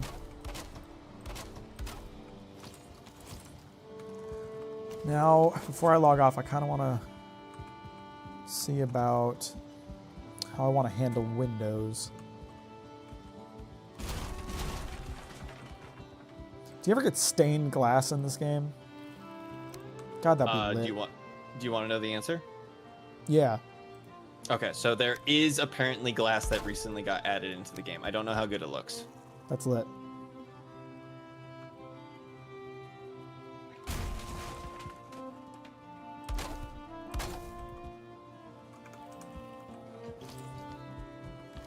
Interesting, Skippy. I could see that. That makes a lot of sense because, like, it's this weird pop culture of dieting. Like, the poster child's kind of like Kim Kardashian in my mind, even though that's not really potentially true. That's just like me having my heuristic. But I have to imagine that the attraction's much larger than I think it is. Orthorexia is like an early in research eating disorder that's centered around dieting, i.e. not eating anything because of diets. Interesting.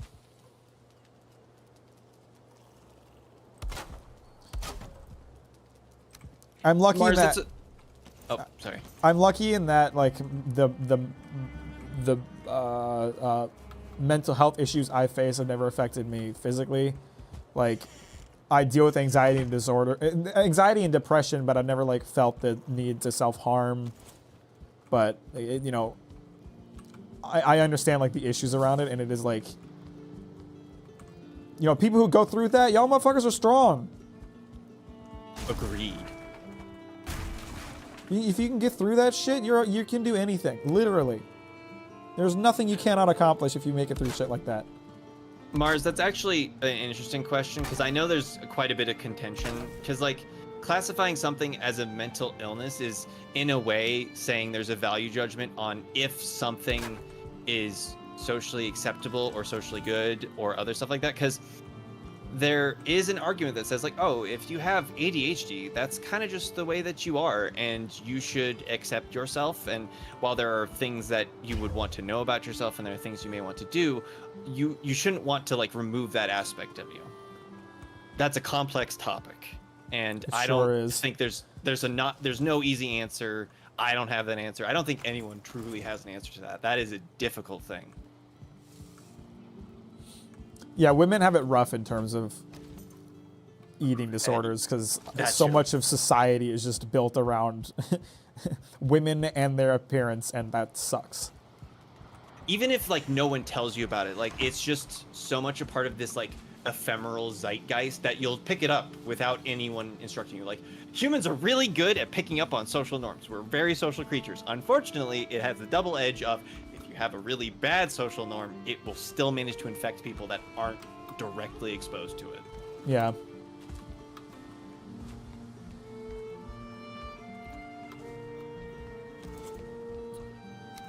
Yeah, that tracks, Lily. Narcissistic mother and then eating disorder. That is, I mean, you have lots of comrades in that experience.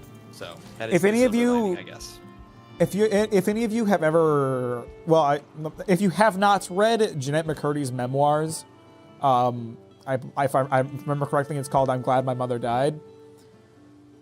Fascinating shit, incredible insight into the world of entertainment and eating disorders.